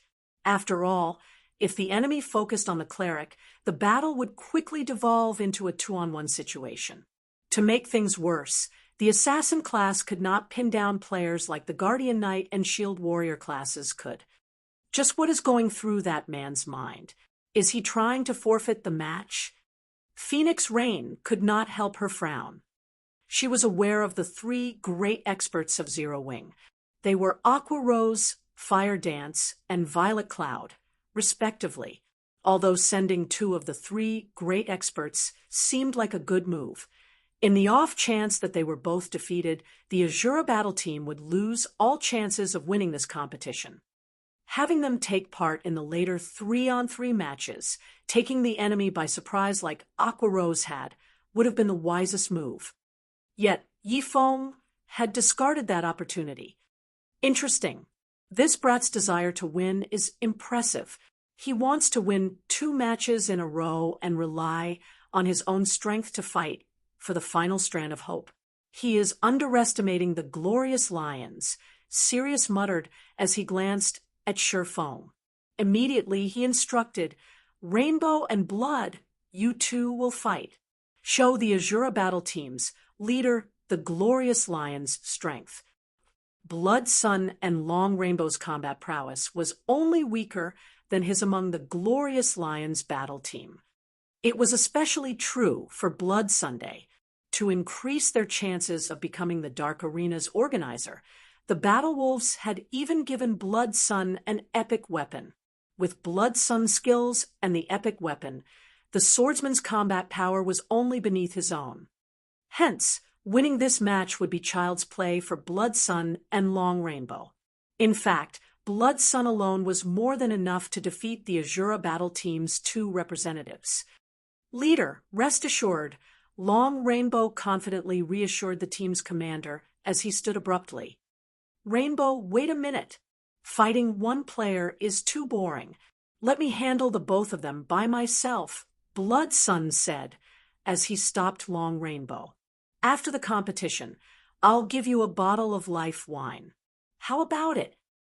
The life wine was a Fire Dragon Empire specialty. It was known as a Mortal World delicacy. Although the recipe was easy to obtain, the materials it required were extraordinarily rare. One could only obtain these materials if they were lucky. Aside from the drink's delicious taste, the life wine also had a certain probability of strengthening a player's physique. It was even more precious than dark gold equipment. Really, Long Rainbow was certainly tempted when he heard the words, life wine. This item was Blood Sun's treasure.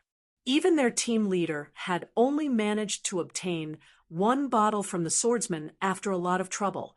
Normally, Blood Sun would not even share a cup. Of course, Blood Sun assured.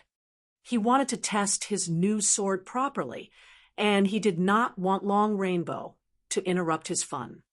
Fine, I agree. However, if it seems like you are going to lose, for the sake of winning the competition, I'll have to join the fight. Of course, you'll still have to give me the life wine, Long Rainbow said after giving it some thought. Sure. Blood Sun grinned. Chapter 787, Phantom Sword. Chapter 787, Phantom Sword. In the wide and spacious dueling ring, the assassin Long Rainbow stood in the corner while the swordsman Blood Sun took his place in the ring's center. The spectators were surprised. Normally, in a 2-on-2 match, teammates wouldn't stand so far from each other. They usually stood relatively close so that they could better coordinate their attacks and defense. Furthermore, they were both melee players, which was all the more reason not to stand 50 yards apart. With a distance of 50 yards, even a ranger, the class with the longest range, would not be able to assist a companion in battle. What are you guys trying to do? Fire Dance glanced at the distant Long Rainbow before shifting her gaze back to Blood Sunday. Carefreely, Blood Sun said, "One-on-one battles are too boring, so I intend to take you both on by myself. Don't worry about it. The fight will be over very quickly. The audience could hear the players in the ring quite clearly when they heard Blood Sun's words. An uproar shook the venue. They never thought that the Glorious Lions member would make such a bold statement. Nothing like this had ever happened in the Dark Arena before. Everybody wanted to win the competition, so why would anyone hold back their strength? If Blood Sun wasn't a fool, then he must be absolutely confident of his own power. So, you want a one-on-two battle? Rage flared in Fire Dance's eyes as she glared at Blood Sun's arrogant expression. Suppressing her anger, she said coldly, "It seems the Glorious Lions really underestimates us." "Ha ha ha, don't put it like that. This is a good opportunity for you to win the competition." Blood Sun laughed. He did not pay any particular attention to Fire Dance's cold-killing intent. The loss of the first match had wounded the Glorious Lions battle team's reputation quite severely. Blood Sun's first reason for asking Long Rainbow to step aside was to recover the team's reputation, while the second reason was to experiment with his epic weapon. However, Blood Sun did not think Fire Dance and Violet Cloud even qualified as test subjects. "As you wish." Fire Dance stepped forward, standing in front of Violet Cloud. Understanding Fire Dance's intentions, Violet Cloud retreated. Interesting. Blood Sun did not mind the women's actions as he unsheathed the silver sword encrusted with 7 resplendent gemstones. "Hopefully, you don't lose too quickly." "This is bad." Gentle Snow frowned as she watched the ring from the spectator stands. "Snow, what's wrong?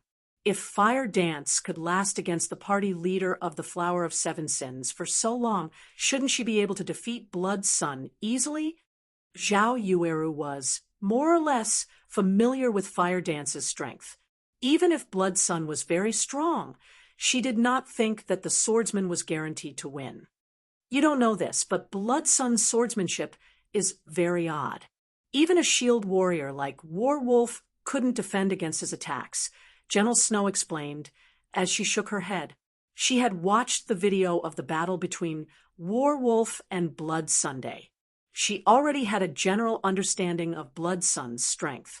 Although there was not much of a difference in terms of combat power between Blood Sun and a party leader from the Flower of Seven Sins, in terms of attack techniques, the former was definitely stronger. Now that Blood Sun wanted to face his opponents alone, it was the perfect opportunity for the Azura battle team to get rid of the swordsman. Immediately, Gentle Snow contacted Shifeng. "Guild Leader Snow, what's the matter?" Shifeng asked after accepting the call. "Yi Feng, Blood Sun has strange attack methods. It is best for Fire Dance and Violet Cloud to finish him off together. If you allow Fire Dance to fight him by herself, she won't be able to defend against Blood Sun's attacks," Gentle Snow hurriedly warned the man. The match had not begun yet. There was still time for Fire Dance and Violet Cloud to coordinate their attacks and deal with Blood Sunday. Once the match officially began, it would probably be too late even if the two women banded together. "Thank you for your warning, Guild Leader Snow," Shifeng said, laughing. He had never expected Gentle Snow to call him in such a rush just to warn him. Seeing Shifeng's calm reaction, Gentle Snow's anxiety grew. It was obvious that Shifeng was not taking her words seriously. Blood Sun is very strong. He even defeated Warwolf and Soaring Snake while they were working together. Warwolf's shield couldn't get close to Blood Sun's sword before he suffered defeat. I believe you are aware of Warwolf's strength. If he couldn't even deflect Blood Sun's attacks, it will be very difficult for Fire Dance hold the man off, Gentle Snow explained in detail. In Starmoon Kingdom, Warwolf's strength was absolute. He could rank within the top 3 MTs of the kingdom. Defeating Warwolf was already impressive, yet the powerful shield warrior had not been able to withstand Blood Sun's attacks. "Ah, I understand. If Guild Leader Snow doesn't have anything else, I'll disconnect the call now." The match is starting soon. Shifeng nodded. He then disconnected the call. Hello. Hello. Gentle Snow was speechless as she stared at the already dark screen. Yifeng is so infuriating. Even though you offered a warning with good intentions, he treated your words like they were nothing. It'll be his fault when his team loses. Zhao Yueru grumbled. Leader, will it really be all right to let Fire Dance deal with that man by herself? Aqua Rose asked sternly. She had been sitting beside Shifeng, so she had overheard the conversation with Gentle Snow. War Wolf's strength definitely ranked at the top of Starmoon Kingdom. If not for her equipment advantage, even she would not be a match for the man. Don't worry about it. We just need to sit tight and enjoy the show. Shifeng waved his hand. Aside from Sirius, he had very detailed information on the glorious Lion's combatants. Shifeng understood Blood Sun's capabilities far better than Gentle Snow. In the past, Blood Sun had been quite famous in the Dark Arena. He had been known as Blood Sun the Phantom Sword. Although Blood Sun had only reached the Flowing Water Realm standard, the swordsmanship he used made it impossible to grasp his attack trajectories and rhythm. If one had not reached the Void Realm, it would be exceedingly difficult to defend against his strikes. If the Fire Dance of a few days ago were fighting, he would definitely instruct her coordinate with Violet Cloud. They could easily defeat Blood Sun with the Astromancer's strange attacks. Moreover, the Assassin Long Rainbow was similarly extraordinary. In the past, he had earned the title Ghost Hand in the Dark Arena. When the two worked together, even a Void Realm expert would fall. However, Fire Dance was not the assassin she had been in the past. Even Shifeng was unsure how much her strength had improved. This was the perfect opportunity to test her strength. Above the dueling ring, the countdown timer finally reached 0. You're not entering stealth, Blood Sun asked, unable to help his curiosity as he watched Fire Dance, who remained motionless 30 yards away from him. As an assassin, Fire Dance could only display her true power while hiding in the shadows. Generally, assassins would enter stealth as soon as the battle began and look for an opportunity to deal a fatal blow. That won't be necessary. Fire Dance sounded calm as she unsheathed 1,000 transformations and petrified thorn from her waist. Step by step, she slowly advanced on the swordsman before her. Good. Very good. I want to see just how long you can hold that arrogance. When Blood Sun heard her challenge, rage flared in his chest. This was the first time someone had looked down him. Taking a step forward, he used Windblade and dashed towards Fire Dance. Chapter 788, Legendary Power. Chapter 788, Legendary Power. Has she lost her mind? Gentle Snow was flabbergasted as she watched Fire Dance approach Blood Sun slowly. Zero Wings Guild leader was insane enough. She had never imagined that Fire Dance would follow in that man's footsteps. An assassin's abilities in a frontal confrontation were significantly weaker than a swordsman's. It would be very easy to defeat an assassin in a head-on clash. Blood Sun was not an ordinary expert, yet Fire Dance had forfeited the greatest advantage an assassin possessed. As soon as Blood Sun arrived before Fire Dance, the silver sword in his hand vanished, following which over a dozen streaks of silver light appeared around Fire Dance, surrounding her. Tier 1 skill, Wind Flurry. In the next moment, the dozen or so silver lights sliced through Fire Dance's body. An afterimage? Before Blood Sun could celebrate his attack, he noticed something odd.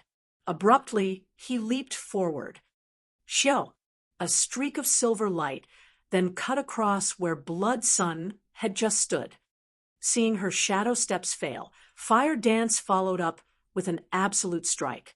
Instantly, she transformed into a shadow as she plunged towards the swordsman.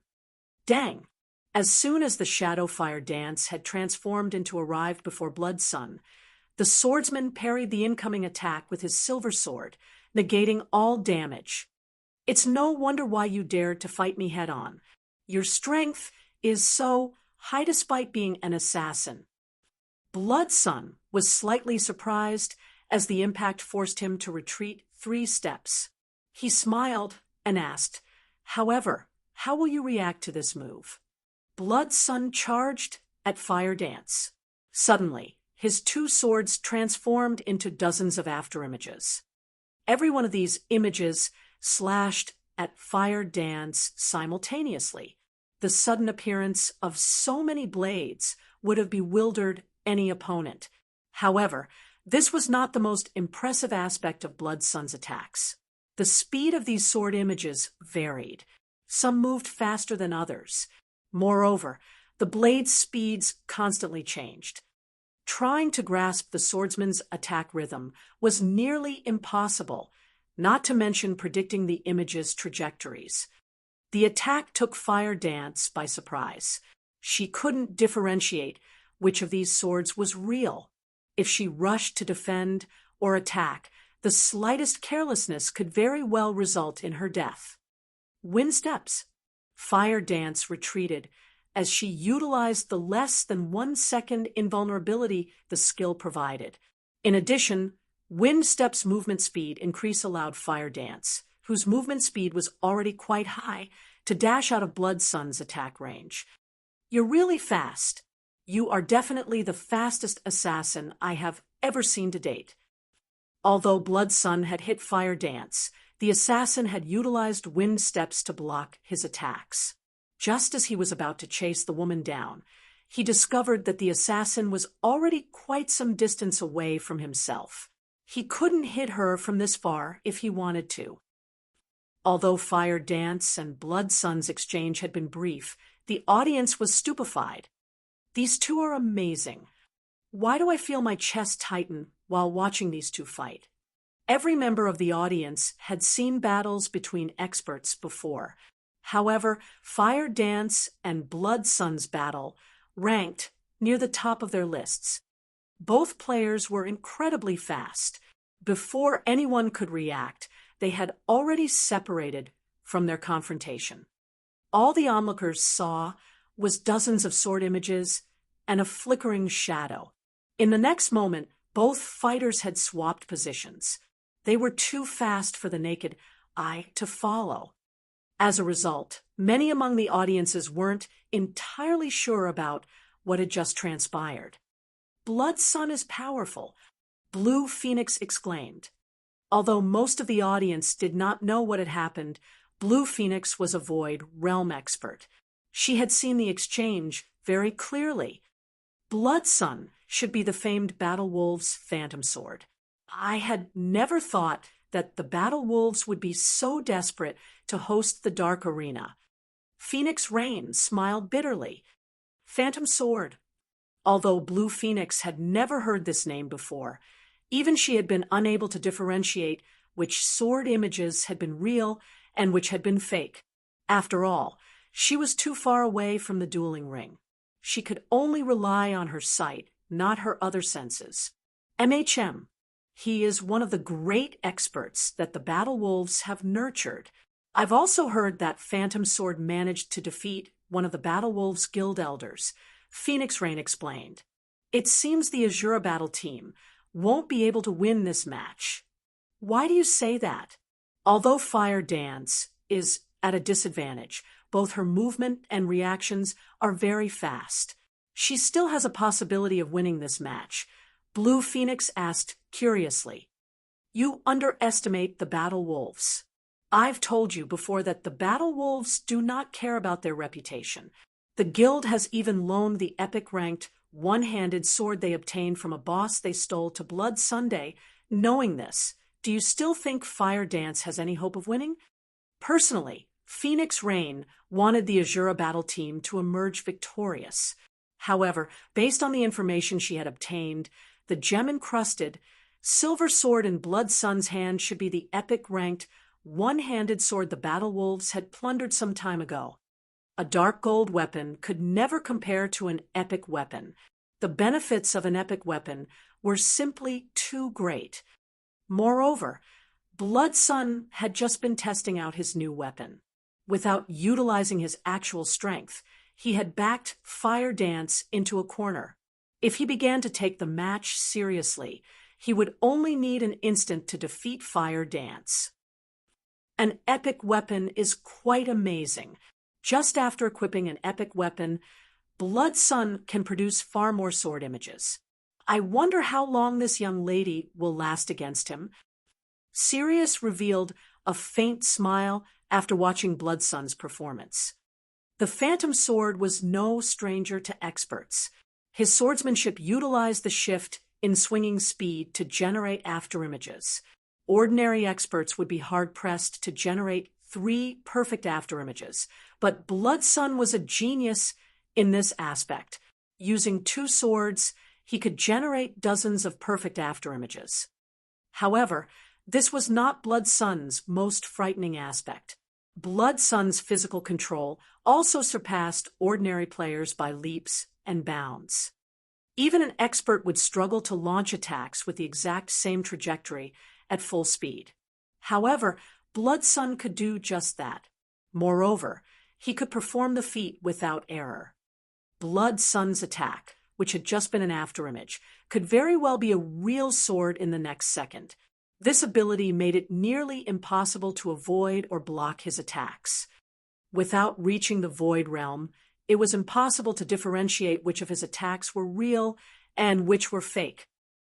In the dueling ring, Blood Sun launched a barrage of attacks at Fire Dance.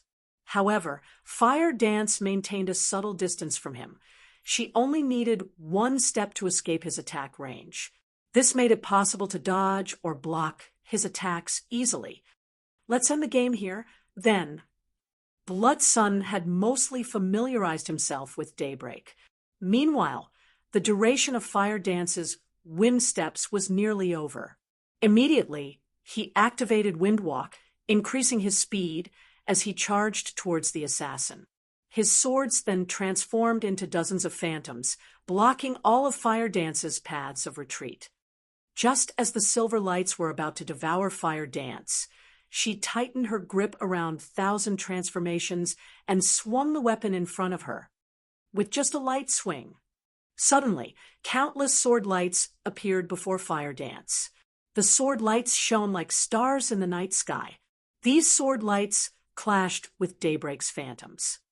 Pung, pung, the sound of metal clashing reverberated throughout the dueling ring. Blood Sun felt his hands go numb instantly. He was also forced back 4 steps before he managed to stabilize his body. How did you do that? Blood Sun's eyes widened.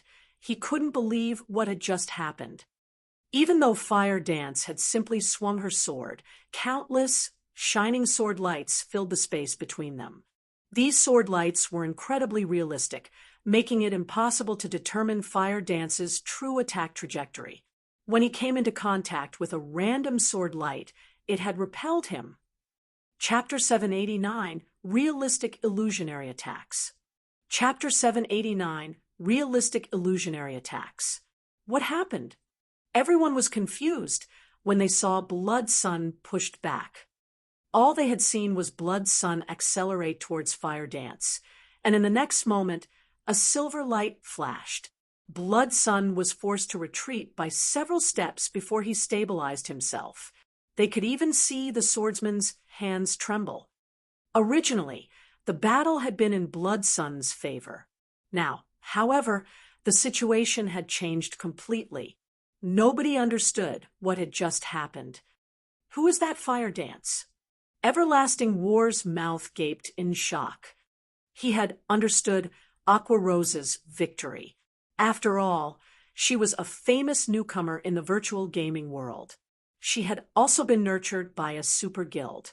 However, no one had ever heard of Fire Dance, yet she was actually able to repel Blood Sun while he went all out. Everlasting War could not believe this to be real. Even he had an extremely difficult time defending against Blood Sun's Phantom Sword. He could only use an AoE skill to counter Blood Sun's attack. However, Fire Dance had only used one strike to repel the swordsman. With just a single swing of her sword, she filled the entire space between them with her sword's afterimages. It was practically impossible to defend against such an attack. Blood Sun's Phantom Sword was meaningless in the face of such an attack. One could say that Blood Sun was simply showing off his slight skill before a master. Compared to Fire Dance's attack, Blood Sun's Phantom Sword was a joke. Everlasting War was confused. He could not figure out how Fire Dance had managed to accomplish such a feat. Who could defend against an attack like that? She's already set foot into the refinement realm. Sirius narrowed his eyes as he began to evaluate Fire Dance carefully. Fire Dance's previous attack was astounding. Even Sirius had not seen how the assassin had pulled it off. Against such an attack, even he would be forced to evade the sword images. However, Fire Dance's performance showed that she did not use any excess movements when drawing her sword. She had not executed any special techniques at all. She had just swung her sword. Yet, this ordinary attack had created countless afterimages that filled the area before her. Unfortunately, he sat too far away from the battle. He had not been able to see the details of what had happened. Snow, look. Fire Dance repelled Blood Sun. What do you think just happened? Zhao Yueru turned to Gentle Snow, her mouth hanging open. Shaking her head, Gentle Snow responded with a surprised expression, saying, I don't know what happened either. This was simply too shocking. Only now did Gentle Snow understand why Shifeng was so confident in letting Fire Dance take on Blood Sun alone. It turned out that Fire Dance had hidden her strength all this time. Compared to the audience's shock, Zero Wings members were utterly stupefied. When did Big Sis Fire learn such a peerless technique? That attack was so powerful. We'll definitely win this time. With a single swing of her blade, Fire Dance created countless deadly stars. Her powerful attack made it impossible to approach her or defend against her attacks. One could only cope with this vicious barrier if they attacked from a range or to use an AoE skill. In the dueling ring, Blood Sun's face twisted into a grave expression. However, he was no fool. He did not believe that Fire Dance's attack was a peerless technique. He suspected that she had used a skill. Hence, he strode forward and attacked the assassin using Phantom Sword once again. Although that move is quite powerful, all skills have a cooldown. I don't believe you can use it limitlessly. Blood Sun sneered. However, despite seeing the dozens of sword images flying at her, Fire Dance didn't move. Instead, she swung the 1,000 transformations upward violently. Pung! Countless silver lights flashed, and she repelled Blood Sun again. Shifeng laughed silently when he saw the dumbfounded look on Blood Sun's face. In terms of basic attributes, even an epic weapon was no match for a fragmented legendary weapon. However, this was not the largest benefit of wielding a fragmented legendary weapon. A fragmented legendary weapon would also grow stronger with the improvement of the player's combat techniques. Previously, Fire Dance had never utilized her full strength in battle. She had used plenty of excess movements when she swung her sword. In her last attack, however, there were none. Hence, she had displayed 1,000 transformations' true power. Realistic illusions. Although she had only swung 1,000 transformations once, every afterimage that appeared was real. Regardless of which afterimage the enemy encountered, that afterimage would become a true attack the moment they made contact.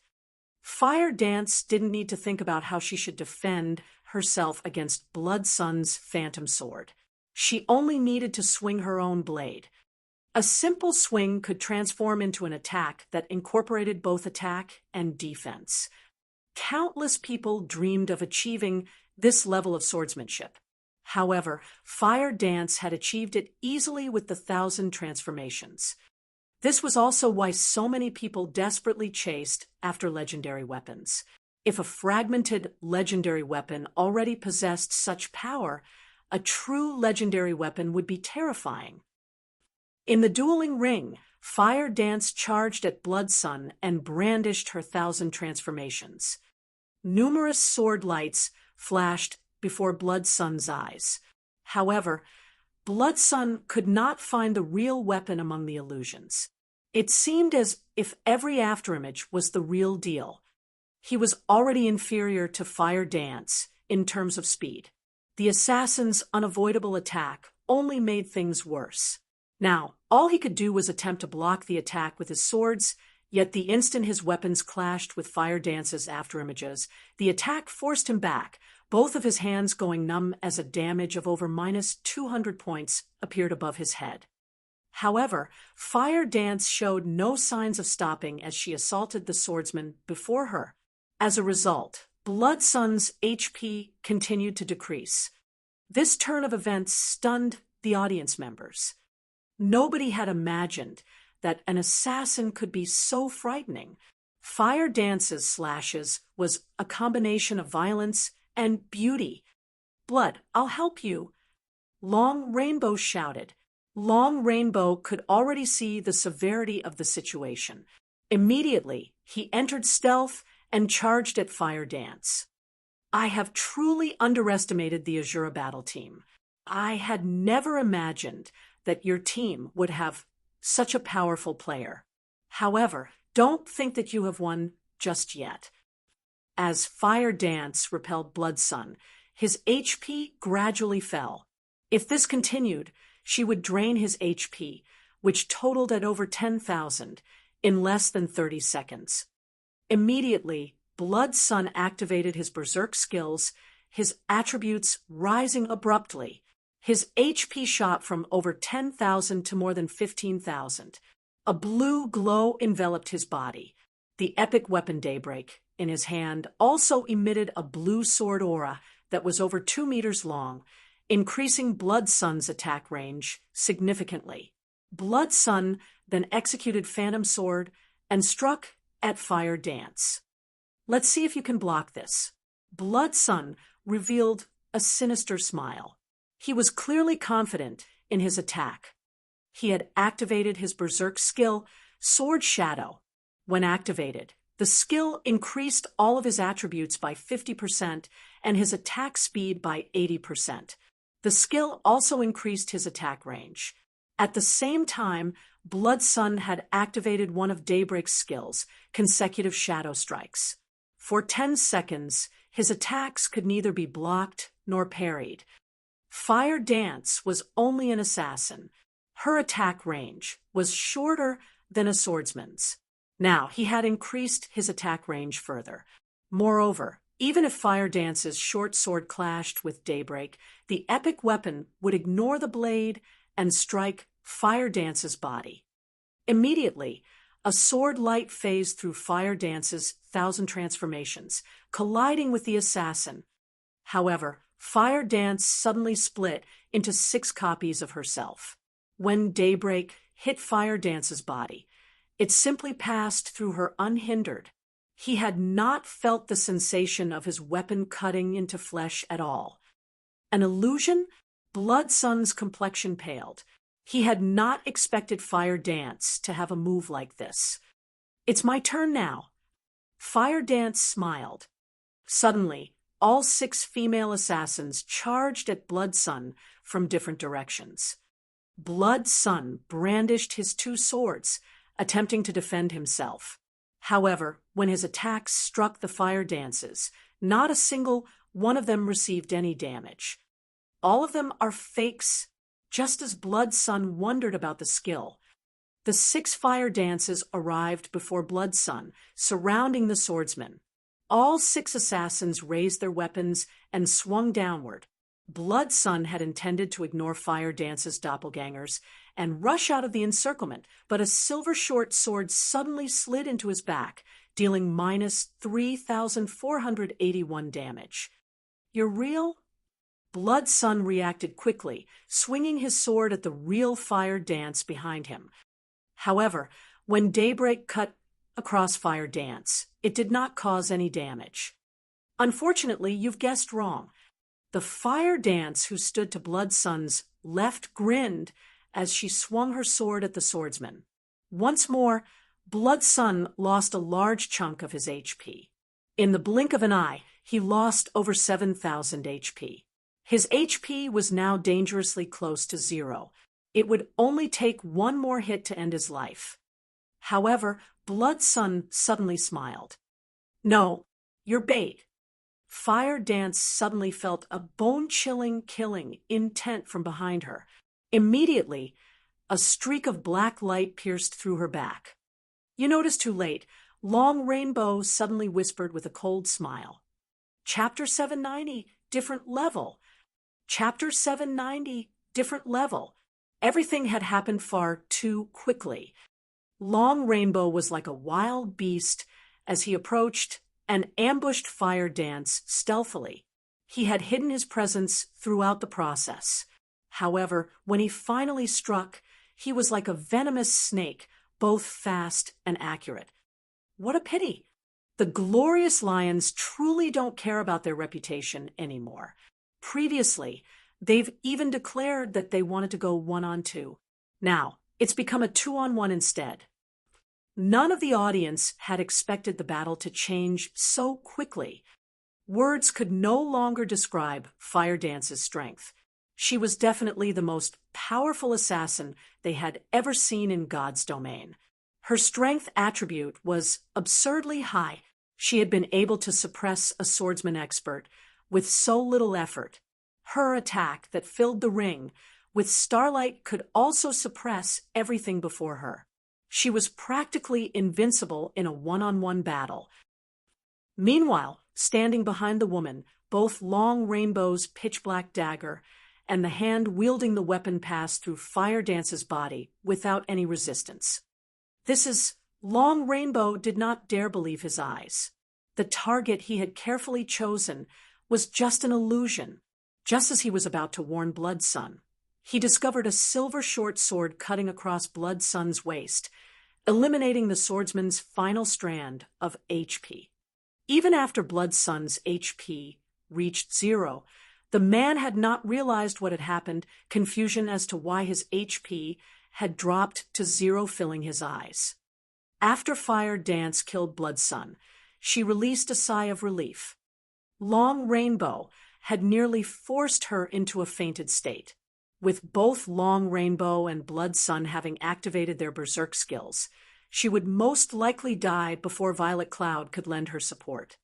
Fortunately, the 1,000 Transformations Phantom skill was no ordinary skill. It allowed her to swap positions with her doppelgangers without any telltale signs. The ability also didn't have a cooldown, allowing her to use it freely. All she needed to activate the ability was a thought. Hence, she had swapped positions with her doppelgangers the instant before Long Rainbow's dagger plunged through her. However, as soon as Fire Dance finished off Blood Sun, Long Rainbow reacted. Immediately, he used the assassin class's strongest skill, Absolute Strike, transforming into a streak of shadow that assaulted Fire Dance.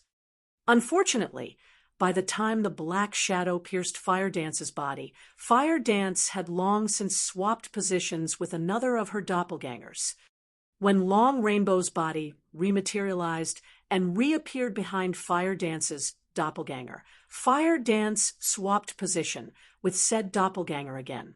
Holding the petrified thorn in a reverse grip, she spun, and with centripetal acceleration, she executed a perfect backstab, shoving her blade into Long Rainbow's back. Dang! Vanish! Fire Dance realized what had happened after Petrified Thorn was forced to a stop before it could strike the other assassin. Long Rainbow began to disappear immediately. Her lips curling into a smile, Fire Dance stated, "Unfortunately, even this move can't save your life." A second after Long Rainbow had disappeared, Fire Dance raised the Petrified Thorn above her and slammed it into the dueling ring's floor. Petrification Domain. This was the epic ranked dagger's second skill.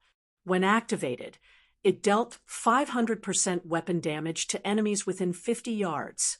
Enemies hit would also suffer a 50% movement speed reduction for 10 seconds. In addition, the Petrification Domain increased Fire Dance's attributes and movement speed. Suddenly, with Fire Dance at the center, the ground began to turn stone gray, the affected area spreading outwards.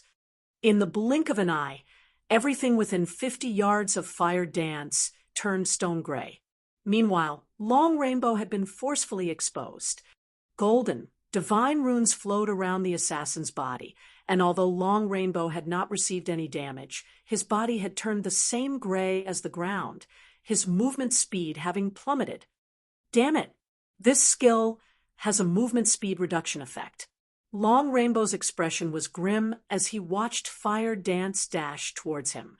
Although he had activated magic immunity and his berserk skill, his basic attributes higher than Fire Dance's by a large margin, he was not confident of defeating Fire Dance in a direct confrontation. After all, even Blood Sun, who was the stronger of the two, had died while facing the female assassin head-on. His chances of victory were even lower. The only way he could win this match now was to eliminate the cleric Violet Cloud first. Once his skills cooldowns had completed, he could look for an opportunity to slay Fire Dance. However, that was no longer an option. Just as the 6 Fire Dances were about to reach Long Rainbow, the latter activated a skill that freed him from all control effects, following which he struck at the leading Fire Dance. Fire Dance did not bother resisting the attack, allowing Long Rainbow to strike as much as he wished. After Long Rainbow passed through Fire Dance's body unhindered, Fire Dance executed an eviscerate from behind the male assassin. However, 1,000 transformations had failed to hit Long Rainbow. The fragmented legendary weapon only struck the afterimage the assassin had left behind. Before anyone realized it, Long Rainbow appeared behind Fire Dance's true body, executing backstab. Long Rainbow had thought of this plan after Fire Dance had forced him out of stealth. He had deliberately exposed a weakness in his defense, launching a surprise counterattack while Fire Dance attempted to strike. Die! Long Rainbow shouted, his eyes bloodshot with fury as he thrust his blade. In the end, however, his dagger still passed through the woman without any resistance. He had failed. How? Long Rainbow's eyes widened. Meanwhile, as soon as Long Rainbow's black dagger left Fire Dance's body, the doppelganger spun and slashed at the assassin. The two were too close. Even if Long Rainbow had predicted the attack, the Fire Dance's attack speed was simply too high. Furthermore, he had not yet recovered his stance after his full-powered attack. He could not defend himself. The silver 1,000 transformations became a stream of light that shot Long Rainbow's heart. Immediately, a damage of minus 10,648 points appeared above Long Rainbow's head, devouring more than 2/3 of the assassin's HP. Ignoring the pain, Long Rainbow abandoned his defense as he tightened his grip on his dagger and stabbed at Fire Dance. As an expert, his pride no longer allowed him to care about winning or losing this match. Only one thought went through Long Rainbow's mind. He needed to damage Fire Dance at least once. Although his attacks had only struck illusions, the pain 1,000 transformations caused him was absolutely real. Hence, Long Rainbow was certain that the Fire Dance before him was the real deal. Yet just as his dagger was about to strike Fire Dance, Long Rainbow felt another sting in his back. As Long Rainbow's HP dropped like a stone, he turned his head to take a look, discovering that the real Fire Dance had appeared behind him without his notice. Following which, Long Rainbow fell to the ground, bitterness filling his eyes. Despite his berserk skill, even until his death, he had not managed to touch the real Fire Dance. This was the first time since he had joined God's domain that anyone had toyed with him to such a degree, and he had been completely powerless against it. Silence dominated the spectator stands. Compared to this battle, the previous battles had been a joke. The battle had only lasted several seconds, yet before anyone realized what was going on, the two great experts of the glorious Lions battle team were dead. Although none of the audience members understood what had just happened, they had learned one thing from watching Fire Dance's battle. All attacks against Fire Dance were ineffective, while every one of her attacks was vicious. This fight had felt like a dream. Two great experts had died without offering the slightest resistance. Aside from their confusion, everyone among the audience admired and feared Fire Dance. The glorious Lions' two great experts were undoubtedly extraordinary individuals. Even in the dark arena, their strength ranked at the top. Yet, even after these two great experts had activated their berserk skills, Fire Dance had defeated them without any berserk skill whatsoever. Berserk skills generally improved a player's combat power significantly. It should have been impossible for a player without a berserk skill to contend with a player with one active. Today, however, every player in the room had been given a living example to the contrary. This was no longer an issue of attributes. Both sides were simply on entirely different levels. Just who is this Fire Dance? The major powers in the audience grew quite curious about Fire Dance's identity. Chapter 791, Old Monster. Chapter 791, Old Monster, _ above the wide, spacious dueling ring. The system displayed Fire Dance and Violet Cloud's names as this match's victors. When the audience saw this announcement, an extraordinarily heavy atmosphere overtook the venue. With a mysterious combat technique, Fire Dance alone had defeated two great experts from the glorious Lions battle team. At this moment, Fire Dance's name etched itself deeply on everyone's hearts. Amazing! I had never thought that Zero Wing would have hidden so much of its strength. It's no wonder why Black Flame could afford to excuse himself from such an important event. When Phoenix Rain looked at Fire Dance, she felt as if a whole new world had opened up to her. Although Fire Dance's combat realm was mediocre at best, the assassin's bewildering combat method was a first for her. Even Blue Phoenix, a Void realm expert, would not have any defense against Fire Dance, much less Long Rainbow and Blood Sunday. The only method to deal with the assassin's mysterious combat method was to use large-scale destruction spells or manipulate several dozens of flying blades like Aqua Rose had and attack from a distance. Even having significantly higher attributes than Fire Dance would be of little use against the assassin. However, both large-scale destruction spells and the Tier 1 spell, Soul Cloud, had a long casting time. During this period, with Fire Dance's speed, she could kill her opponent several times over. If even magical classes would have such a difficult time against Fire Dance, physical classes would have even more trouble taking her down. Even Hua Qiushui, who watched from the spectator stands, was stunned by the match's outcome for quite some time. The Azura battle team, a team new to the Dark Arena, possessed such a strong framework. It was simply inconceivable. Whether it was Thousand Blades, who had fought in the first match, or Blood Sun and Long Rainbow, who had just been defeated, all three were experts that she had handpicked herself. She was very familiar with their strengths. Yet, all three had failed. She had never expected this outcome. Where did this Azura battle team come from? Hua Qiushui wore a gloomy expression. She was in a very bad mood. To avoid the unexpected, she had been as careful as possible. Yet, after dispatching the members of Team 2, they had still lost 2 matches in a row. If they lost another match, they would lose the entire competition. It's no wonder why he dared to challenge my glorious Lions battle team. Sure enough, he has some ability. Hua Qiushui could not help but shift her gaze toward Shifeng. Initially, she had seen Shifeng a minor character that did not necessitate any attention. Now that he was the Azura battle team's leader, however, she could not afford to ignore him. Meanwhile, when Exemplary Willow saw Hua Qiushui's gloomy expression, she more or less understood the Glorious Lion's situation. However, Exemplary Willow was truly confused.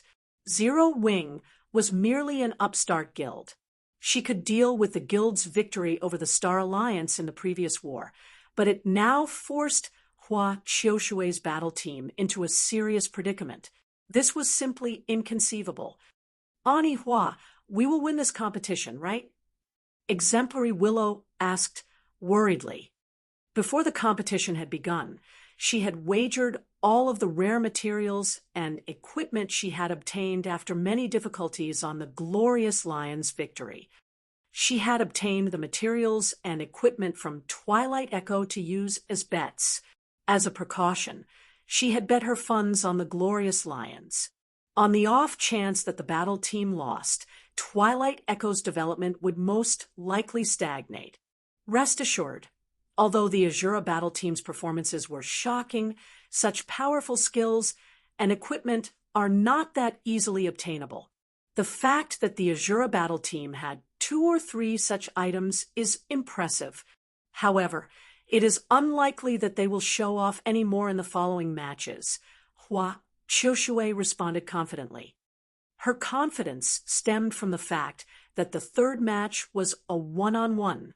The Glorious Lions had sent their strongest fighter, Sirius, into this match. Hua Qiushui had also investigated Zero Wing during the small break after the last match. The guild only had so many experts.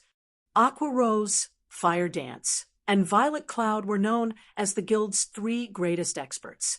After including Yifeng, a hidden expert of the guild, Zero Wing only had 4. The other experts within the guild were mediocre at best. They had no reason to fear them. One of the remaining matches was a one-on-one, while the other 2 were 3-on-3s. In a 3-on-3, Yifeng was the only true opponent the Glorious Lions had to face. Even if the Glorious Lions members were no match for Yifeng in a one-on-one, with 3 people using their sure kill skills simultaneously, they could easily finish off the swordsman as soon as the match began. Afterward, they could take their time, finishing off the other 2 Azura battle team members. If Yifeng fought in the one-on-one, all the better. Sirius could win the competition by himself. The following matches would only be for show.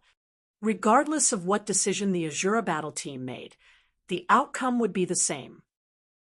It seems the Glorious Lions can't endure this any longer. Phoenix Rain's lips curled up slightly when she saw Sirius walk onto the dueling ring. The Glorious Lions lineup was gorgeous. After all, the Super Guild Battle Wolves supported the battle team. Zero Wing was merely an upstart guild. The fact that it had forced the Glorious Lions into a corner was considered a miracle in the Dark Arena. Big Sis Rain, who do you think the Azura battle team will send for this match? Blue Phoenix could clearly feel the terrifying aura Sirius radiated. The instant Sirius entered the ring, her instincts warned of extreme danger. This was the first time she had experienced such a feeling. Although she had never fought Sirius, she could already see her defeat. The gap between them was simply too wide. He was someone she could currently defeat. Phoenix Rain only shook her head in response to Blue Phoenix's question. Even she didn't know what was going through Shifeng's mind. After all, the man's performance until now had surpassed her expectations. Hopefully Yifeng won't try to be a fool. As long as he doesn't fight Sirius, there is more than a 50% chance that Zero Wing will win the competition. Blue Phoenix nodded, agreeing with Phoenix Rain's words completely. In the Dragon Phoenix Pavilion, although Martial Dragon was strong, he was not so strong that she could not see the difference between them. On the other hand, Blue Phoenix could not even begin to guess how wide the gap was between her and Sirius. However, after giving it some thought, Blue Phoenix thought that this situation was reasonable. After all, Martial Dragon had only recently awakened his domain. Sirius, on the other hand, was already an old man in his 50s. In front of an old monster like Sirius, Martial Dragon was no more than a newborn. Martial Dragon only had the potential to contend with Sirius in the future. Although Sherfong was also very powerful, he was not yet qualified to face Sirius. Please don't be a fool. Blue Phoenix suddenly worried for Sherfong.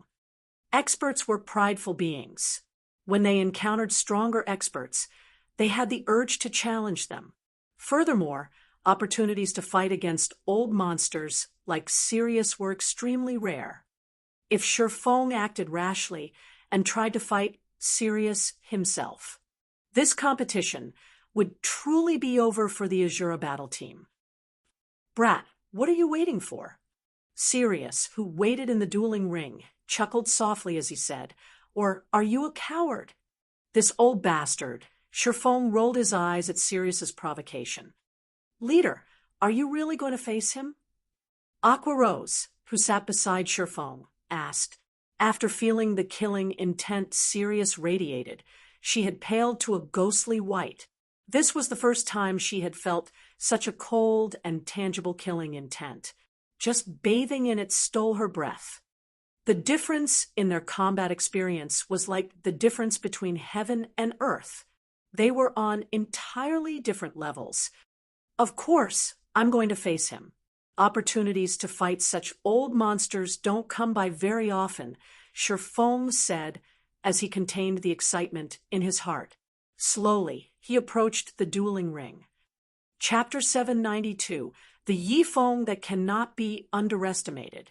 Chapter 792, The Yifeng That Cannot Be Underestimated. Seeing Sherfong approach the dueling ring, Phoenix Rain frowned. Yifeng is still too young and aggressive. Although Phoenix Rain could understand Sherfeng's desire to challenge powerful experts, he should also consider the time and place. Sirius was an old monster that Sherfong had no chance against as he was right now. Even if he wanted to challenge Sirius, at the very least, he needed to awaken his domain first. Otherwise, the only outcome would be a miserable defeat. When Blue Phoenix saw this, however, she somewhat envied Sherfong. Old monsters like Sirius stood at the true peak of God's domain.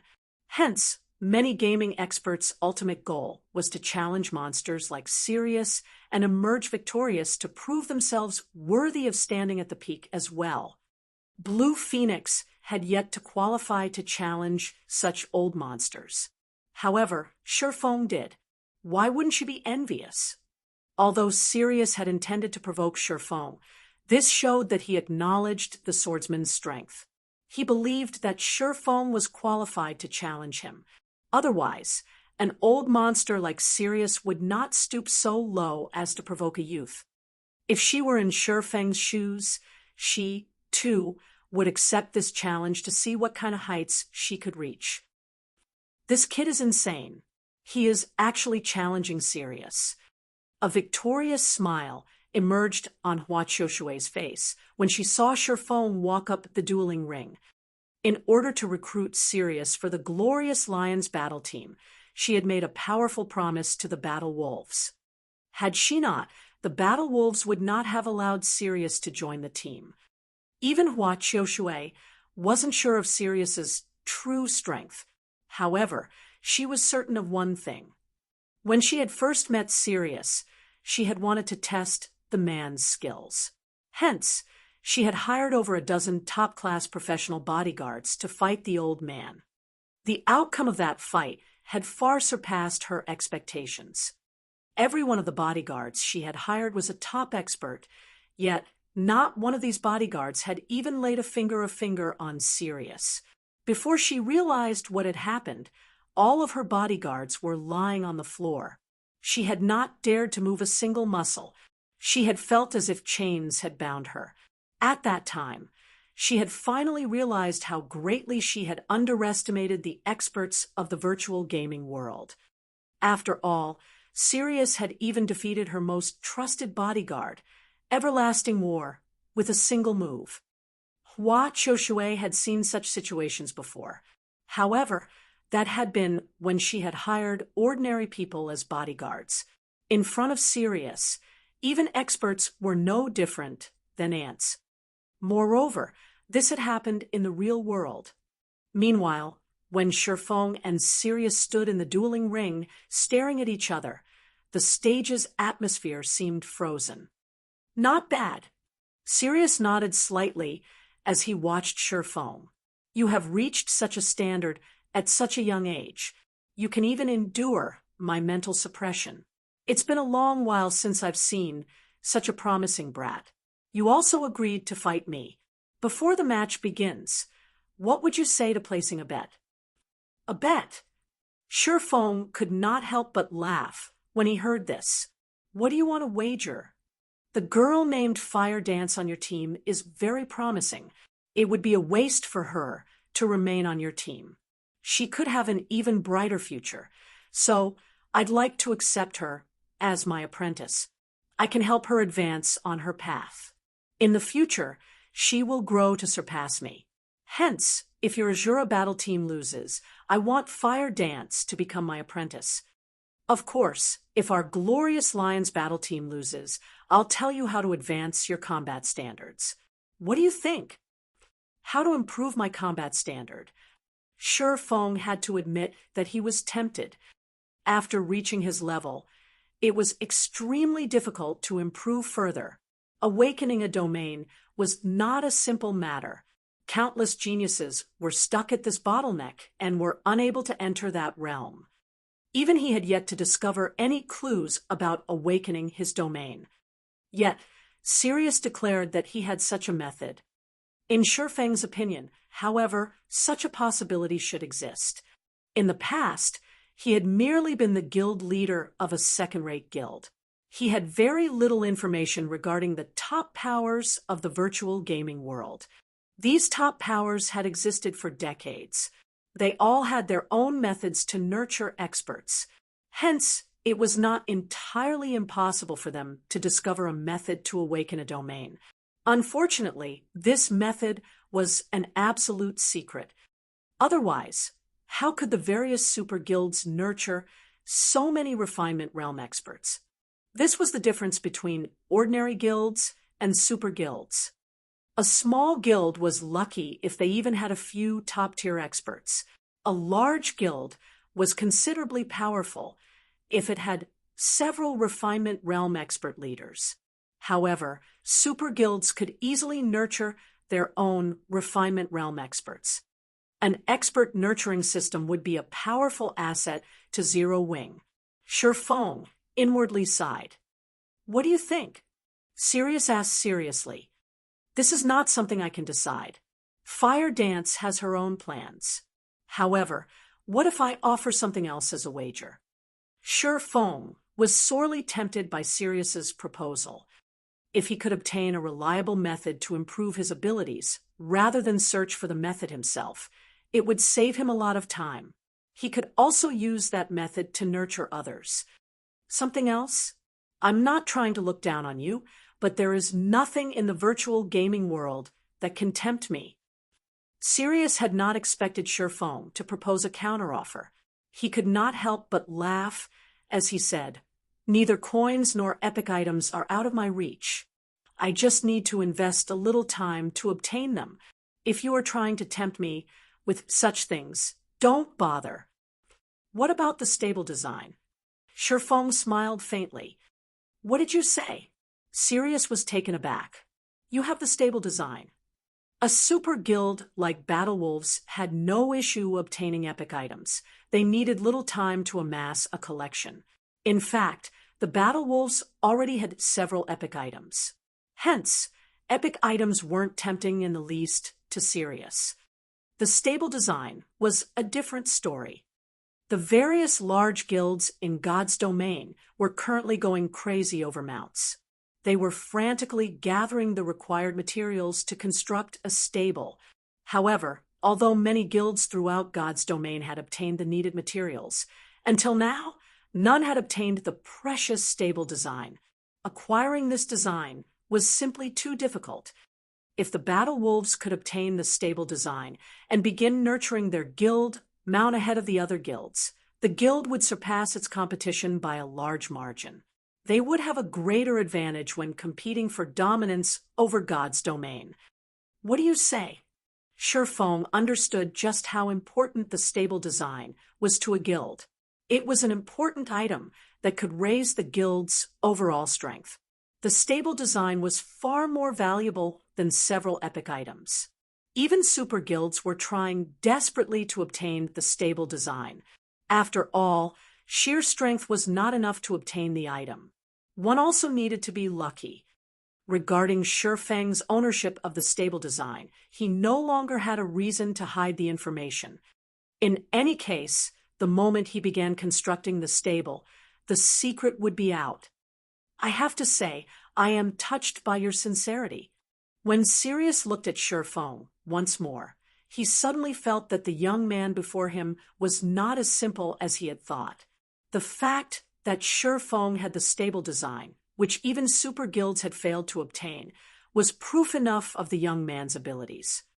After both sides agreed to the wager, the countdown came to an end. Sirius immediately revealed a smile as he unsheathed the flame-red greatsword from his back.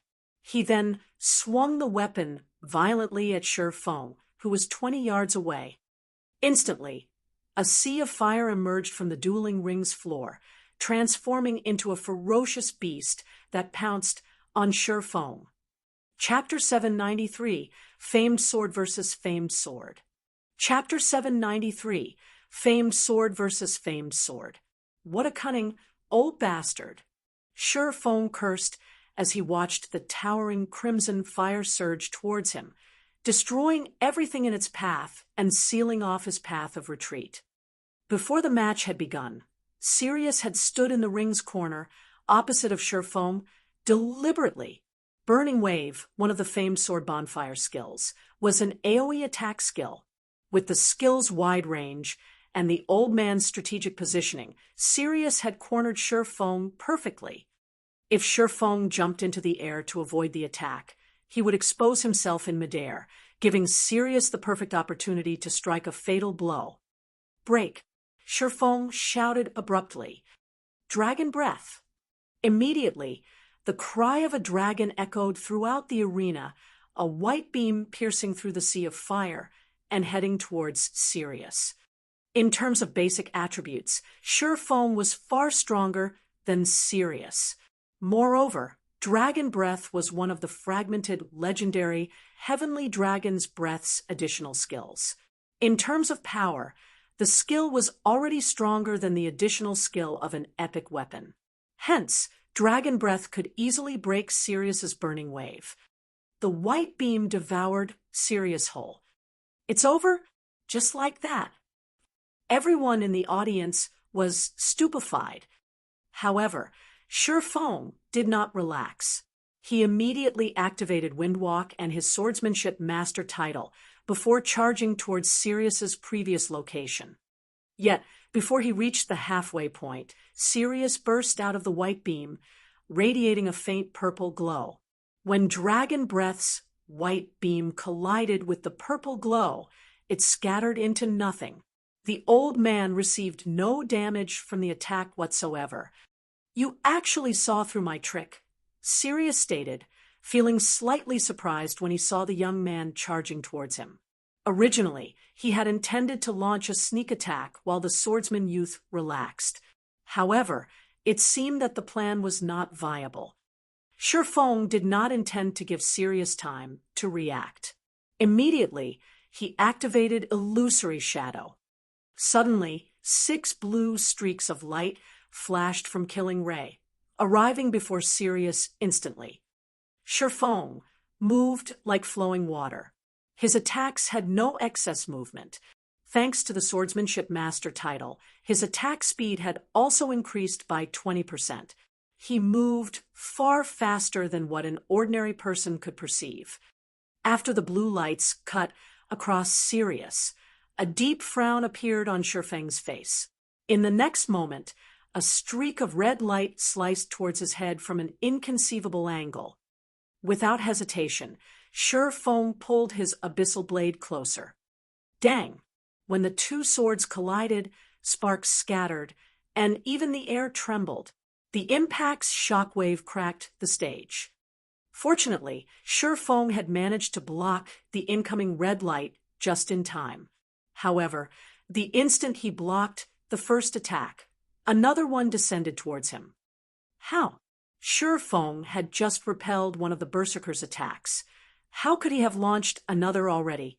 Moreover, he had failed to detect the attack until it was upon him. Parry! This time, Shifeng used Killing Ray to block the red beam from above. Such high strength! Shifeng retreated by a step, the floor beneath his feet shattering. His arm was also slightly numb. This was the first time he had blocked a player's attack that could numb his arm. As expected of the famed sword Bonfire, it excels with both speed and power. After this single exchange, Shifeng could tell that Sirius's basic attributes were extraordinary. Although Sirius was a berserker and had extremely high strength growth, logically, his strength attribute should not be this high even with a famed sword. Hence, Shifeng was sure that Sirius had more than one epic item. It was impossible for the berserker to overwhelm him slightly with strength with just Bonfire's passive skill. However, this was still not the most important issue. Despite his intense perception of his surroundings, he had failed to detect Sirius's attack. He had not even noticed the trajectory of the old man's attack. Moreover, his attacks with illusory shadow should have hit Sirius, yet he had not felt Killing Ray strike flesh. Although the two combatants had only exchanged moves for a brief moment, everyone on the spectator stands was stunned. "They're so fast!"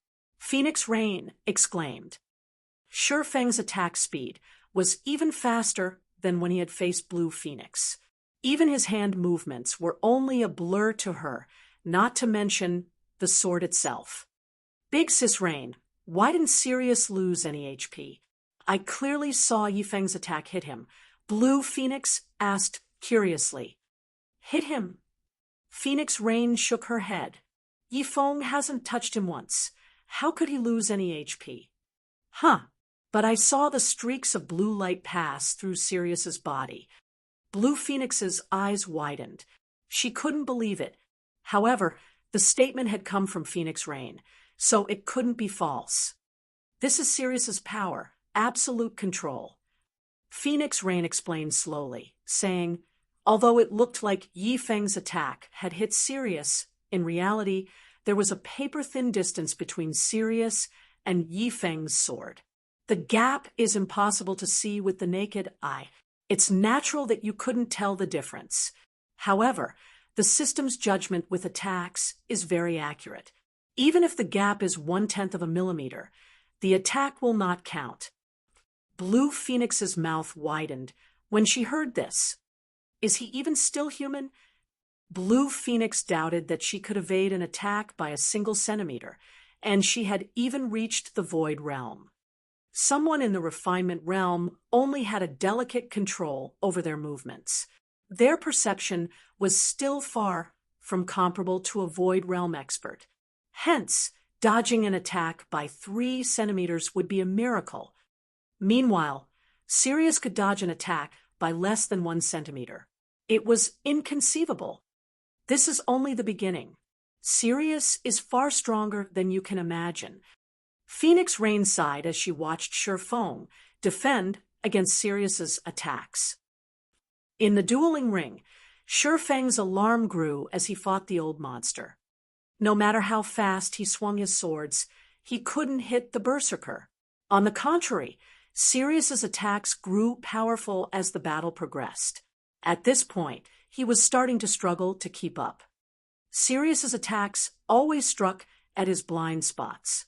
The attacks also grew more precise. He had very nearly failed to block the old man's last attack. Finally, after over a dozen seconds, a streak of red light finally struck Shifeng. However, the red light stopped just before it collided with Shifeng's body, unable to proceed. Is this the strength of a domain? Shifeng had no choice but to activate Defensive Blade. None of his attacks were effective against Sirius. On the other hand, the Berserker had no issues landing an attack. Throughout the battle, for some reason, Shifeng had felt as if someone were pulling his strings. Amazing!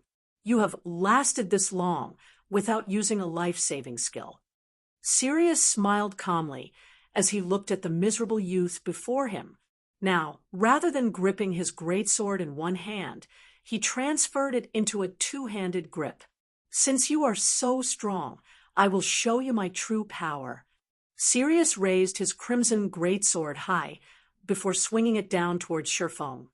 Suddenly, time stopped. Only Sirius's sword moved, descending. So fast, although Shifeng could see the sword light approaching, he knew that neither of his swords could make it in time to block the attack. No, I'm the one who has slowed down. Immediately, Shifeng recalled another of Bonfire's skills, Flame Dragon's Flash. When activated, it reduced attack speed and movement speed of all enemies within attack range by 60% and tripled the user's strength when attacking. This move was famous for being unblockable. A strength increase of 300% was far more powerful than a damage increase of the same amount. With strength, one could shatter the opponent's defense, causing the opponent to expose a weakness. One could then strike a fatal blow. Shifeng knew that it was too late to block the attack. Moreover, Defensive Blade's block counts had already been exhausted.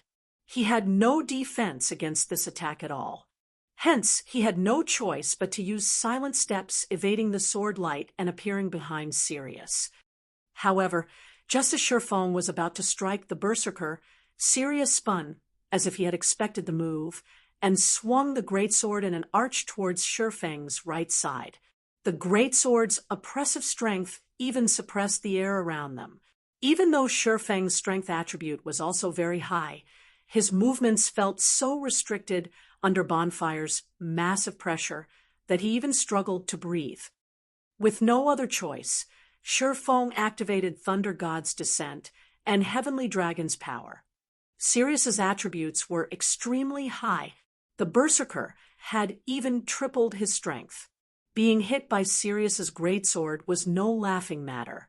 A critical hit might even kill him on the spot. Chapter 794, Contest of Strength. Chapter 794, Contest of Strength. The instant the aquamarine killing ray and the crimson bonfire collided, a boom shook the dueling ring.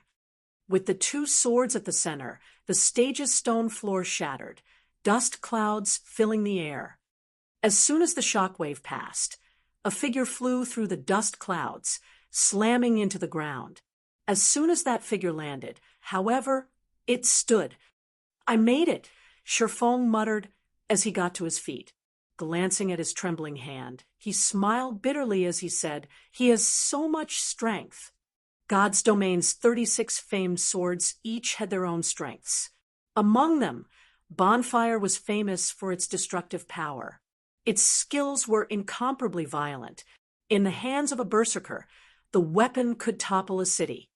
Even though his basic attributes were slightly higher than Sirius's, after activating Heavenly Dragon's power and increasing his strength by 100%, the berserker's attack had still sent him flying.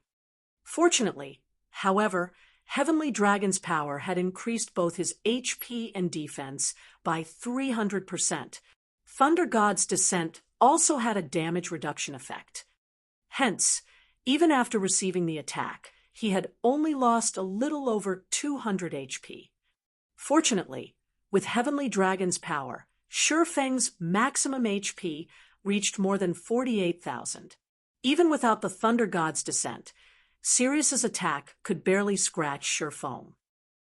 Yifeng is strong.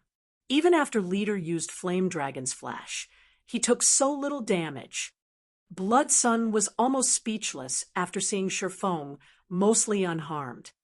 Everlasting War was similarly dumbfounded. His memory of Sirius's Flame Dragon's flash was still fresh in his mind, while Sirius had offered him guidance. The Berserker had used a single hit to finish him off, yet Shifeng had only lost slightly over 200 HP. It was astonishing. Moreover, Shifeng had lasted so long against Sirius.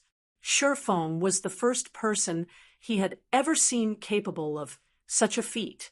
Not one member of the Glorious Lions battle team could last 10 seconds against Sirius.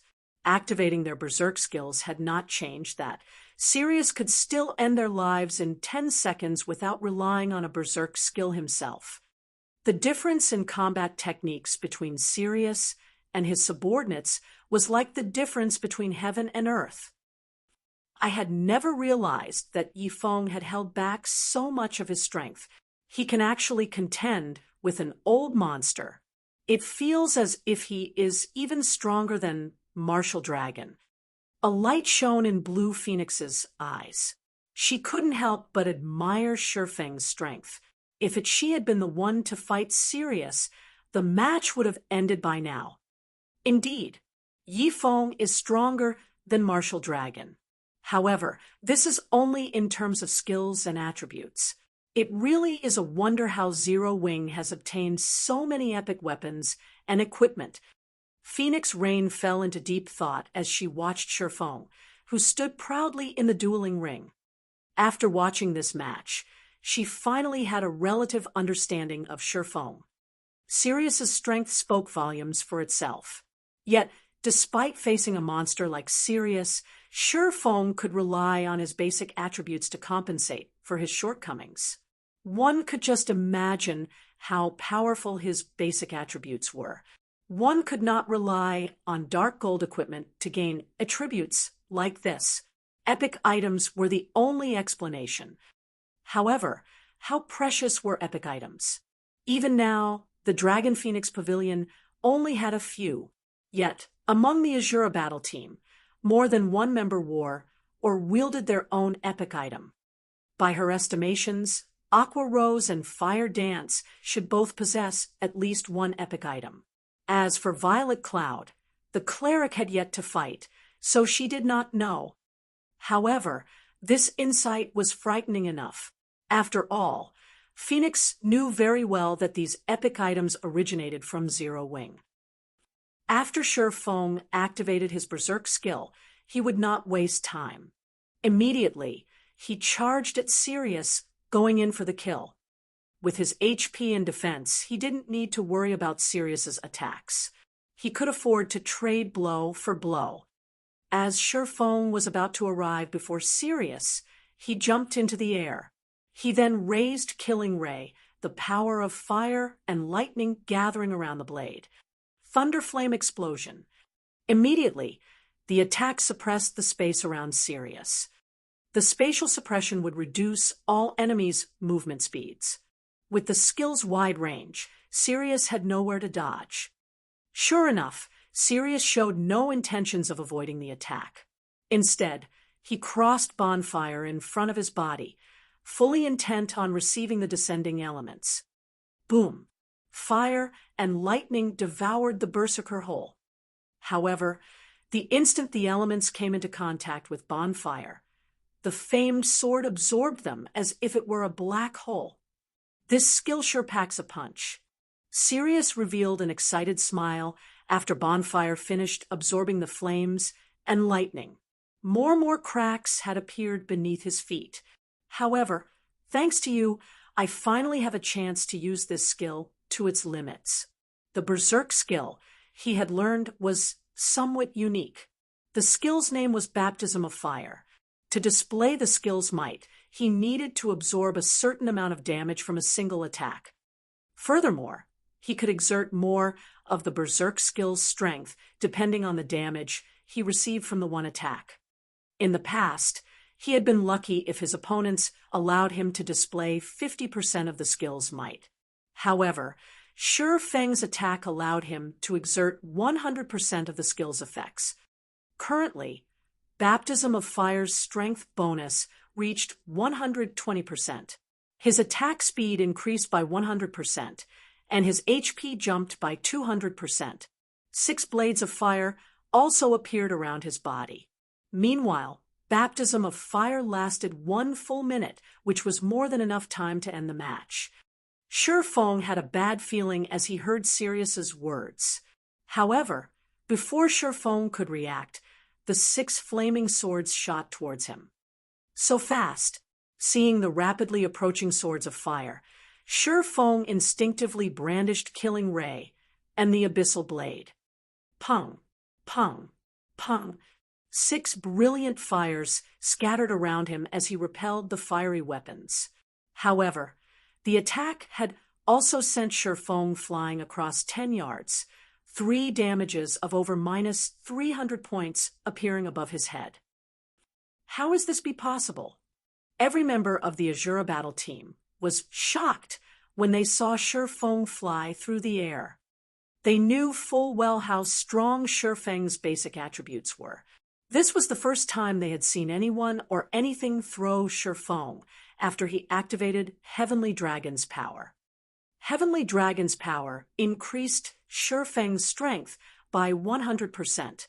With Shi Feng's current strength attribute, a 100% increase even allowed him to face down a High Lord, yet Sirius had sent him flying. How could they not be shocked? After landing, Shi Feng stared at Sirius with fear in his eyes. Is this the true strength of these old monsters? Shi Feng glanced at his trembling arms, excitement flaring in his eyes. Others might not know what had just happened, but as the person responsible for deflecting those swords of fire, Shi Feng understood the events well. Regarding strength, Shi Feng's was definitely higher than that of the fiery blades. However, Sirius could control the 6 swords of fire to their limits. 1 sword of fire might not have enough strength to overpower him, but if 2 swords combined their strength, then they would be stronger than him. Although combining the strength of 2 swords sounded simple, realizing the action was extremely difficult. To accomplish this feat, one needed both swords to attack the same location at the same time. Only by doing so could one combine the strength attribute of both swords. No ordinary player could achieve the precision and skill this feat required. Even he, as he was now, could not accomplish this feat, however. Sirius had done it. Moreover, he controlled the swords from a long distance. Fighting you to this point has made me quite happy. In return, I will show you my strongest, ultimate move, Sirius proclaimed as he smiled at Shi Feng excitedly. With a faint smile, he pointed Bonfire at Shi Feng. Immediately, the 6 swords of fire shot toward Shi Feng, all 6 combining into one flaming weapon. Chapter 795, 6 Swords in 1. Chapter 795, 6 Swords in 1.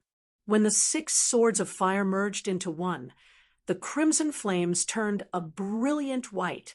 Wherever this flaming white weapon went, the white stone floor beneath it melted. Seeing the white sword of fire fly towards him, Shi Feng's expression turned grim. Just how strong is he? Merging 2 swords of fire together was already an incredibly difficult task. If one could not synchronize the swords perfectly, even an error of 1/10 of a millimeter would ruin the combined strength, resulting in individual attacks. Yet now, Sirius had merged all 6 swords of fire into one. The compounded strength was no laughing matter. The burning white weapon possessed 3 times the strength of the previous combination. All right, it's time we put an end to this battle. Sirius narrowed his eyes. Xiao! A sonic boom resounded throughout the dueling ring as the fiery white sword covered a dozen yards in an instant, arriving before Shi Feng's heart. Although Shi Feng wanted to dodge the sword, Sirius had already locked onto him. If he moved in the slightest, Sirius would immediately adjust the sword's trajectory. defending himself while moving was also far more difficult. His only option was to allow the flaming blade to come within critical range before dodging it. The instant the sword was within range, Shi Feng sidestepped. "It's useless. I've already predicted your actions." Sirius shook his head as he commanded the white sword of fire with a thought. The sword suddenly changed its trajectory, stabbing towards Shi Feng's heart once more. However, Shi Feng had prepared for this moment. Suddenly, Killing Ray released a dazzling white glow. Flame burst. The white light caused the dueling ring's temperature to soar instantly. Killing Ray then transformed into a streak of white light that collided with the sword of fire. Boom! Everyone in the spectator stands felt their hearts shake and eardrums rupture. In the next moment, a small crater with a radius of over 2 yards appeared at the epicenter of the collision. The crater had been scorched black, as if created by a meteorite.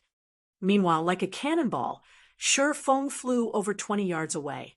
His HP instantly fell by more than 1,500 points. When he landed, the stone flooring beneath his feet cracked, the fissures extending over 5 yards from him. As the deafening boom passed, silence overtook the audience. Everyone was stupefied. Is this really a battle between humans? This thought continuously echoed through everyone's minds. The two fighters in the dueling ring felt more like Lord-ranked monsters, rather than players. Not only were they both astonishingly fast, but their strengths and reaction speeds were also incredible. They had used the system's slow-motion function to watch the two fighters clash. Otherwise, they would not have had a single clue about what had happened. "Snow, do you know anything about that sword of fire? Is it a skill?" Zhao Yueru asked, excitement flashing in her eyes. Even after watching the fight for a long time, she could not figure out why that burning weapon was so immensely powerful.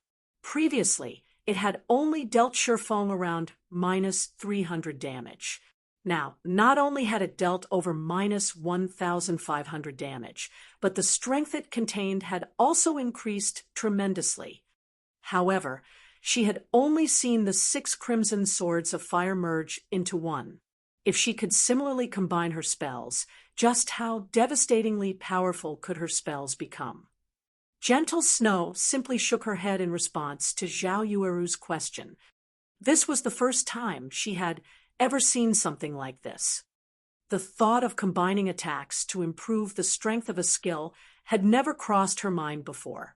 She had never imagined that the combined strength would yield such overwhelming effects. Although she could tell what her friend was thinking, she did not think that Sirius's attack was just as simple as merging the 6 swords of fire to attack simultaneously. After all, when they fought dungeon bosses, there were often instances where several spells struck the boss simultaneously. However, none of those instances had ever yielded such combination effects. Moreover, if the 6 swords of fire had combined to attack simultaneously, 6 damages should have appeared above Shi Feng's head. However, only one had appeared. Hence, Sirius's attack was not as simple as it seemed. Otherwise, with Shi Feng's current combat standard, there was no reason why he could not use such a technique as well. Since Shi Feng was not using this technique, that could only mean one thing. He was not capable of using it. Thinking up to this point, Gentle Snow trembled involuntarily. The combat techniques Shi Feng had displayed had long since surpassed her imagination. Yet even a powerful expert like Shi Feng couldn't use this combination technique. One could just imagine how powerful Sirius was. Moreover, at this point, it was obvious that Shi Feng had already activated his berserk skill. Even so, he was at a disadvantage. In contrast, Sirius had yet to suffer a single point of damage. While everyone focused on the battle, Sirius had launched another attack. He had no intentions of allowing Shi Feng to catch his breath. Again and again, the sword of white fire attacked. Although Shi Feng managed to block them, The attacks sent him flying repeatedly. Very quickly, his HP dropped below the 50% threshold. Is that old man really human? Blue Phoenix was speechless as she watched the battle unfold. Others might not grasp how complex and elaborate Sirius's combination attack was, but she could. Moreover, she had even attempted the technique before. Currently, she could barely merge two attacks into one. Adding even one attack to the combination would increase the technique's difficulty exponentially. Although combination attacks could increase her firepower tremendously, this technique placed an extremely heavy burden on her concentration. After 3 uses, she had no choice but to enter sleep mode. In contrast, not only was Sirius capable of merging 6 attacks, but he could also the attack over a dozen times. Brat, you really are durable. You are the first person to last so long against this move. However, now that you've used up that skill that enhances your attack power, the next attack won't just end with flying across the ring. Sirius laughed. Is this the true strength of a domain? As Shi Feng watched the flaming blade dart towards him again, he finally realized the gap between Sirius and himself. Although his attributes were superior, Sirius surpassed him when it came to skill application. Experts in the realms of refinement might be able to exert 100% of their combat power, but the old man before him could exert more than that. However, this battle had also helped him finally realize what he needed to work towards. To fight against an old monster like you, I am truly fortunate, Shi Feng mumbled, his lips curling into a smile as he watched the brilliant white sword fly straight towards him. Fortunate. Sirius was momentarily speechless when he heard Shi Feng's mumbling. He had not expected Shi Feng to be a masochist. Shi Feng suddenly relaxed his body before tightening his grip on Killing Ray. Blade Liberation. The weapon he chose was none other than the sacred sword Killing Ray. Blade Liberation's effects would change depending on the quality of the target sword. In previous instances, when he used the Abyssal Blade as the target sword, his strength and agility increased by roughly 90%. Meanwhile, Killing Ray was a higher quality weapon than the magic weapon. The instant Shi Feng activated Blade Liberation, a blue glow surrounded his body. With a light swing of his arm, the Killing Ray in his hand transformed into a bolt of lightning that ripped through the air towards the sword of white fire. Chapter 796, Godly Power. Chapter 796, Godly Power. When lightning and fire clashed, the flash momentarily blinded everyone watching. With the boom that echoed throughout the venue, Shi Feng was forced to retreat by 3 steps before he could steady himself, following which a damage of over -100 points appeared above his head. As for the white sword of fire, the attack had thrown it to the side. When the audience saw this, they were flabbergasted. Just how strong is Yi Feng? Who is Yi Feng? Can current players really achieve this level? Before, the audience members had somewhat admired Shi Feng's strength. Now, however, that admiration had become shock. It was especially true for those who knew Sirius. This should have been a one-sided battle. Nobody could have ever imagined that Shi Feng still had such a trump card. Even though they did not stand in the ring themselves, they could feel the violent power radiating from Shi Feng's body. Many of them had felt this power in the past. One only experienced this power while raiding a large-scale team dungeon. This was the power of a great lord. At this point, the pressure they felt from Shi Feng was even greater than the pressure they felt from the great lords they had fought before. They were breathless. Big Sis Rain, just who is Yi Feng? For a time, Blue Phoenix was at a loss for words as she stared at the glowing Shi Feng. After her own match against him, she had seen the gap between the swordsman and herself quite clearly. His strength had not been out of her reach. Now, however, It would seem that the strength Shifeng had used against her had just been the tip of the iceberg. If she fought this kind of violent power, she would most likely die in an instant. Not responding to Blue Phoenix's question, Phoenix Rain remained silent as she continued to watch the man named Yi Feng. It seems I've truly underestimated Zero Wing. It's no wonder why they dared to pick a fight with exemplary Willow. So, the guild had still hidden such an expert. Joy flooded Phoenix Rain. She had not initially had much hope for the Azura battle team. She had only hoped to win a few matches and earn a small fortune in the Dark Arena. After all, the Dark Arena had only established recently. Many experts considered themselves to be above such brawls. Now, however, with the strength the Azura battle team had just displayed, they could definitely fight for a high rank in the Dark Arena. Yi Feng. Shock filled Everlasting War when he saw Shifeng relatively unharmed after receiving Sirius's 6-in-1 combination attack. Others might not realize how strong Sirius was, but he knew.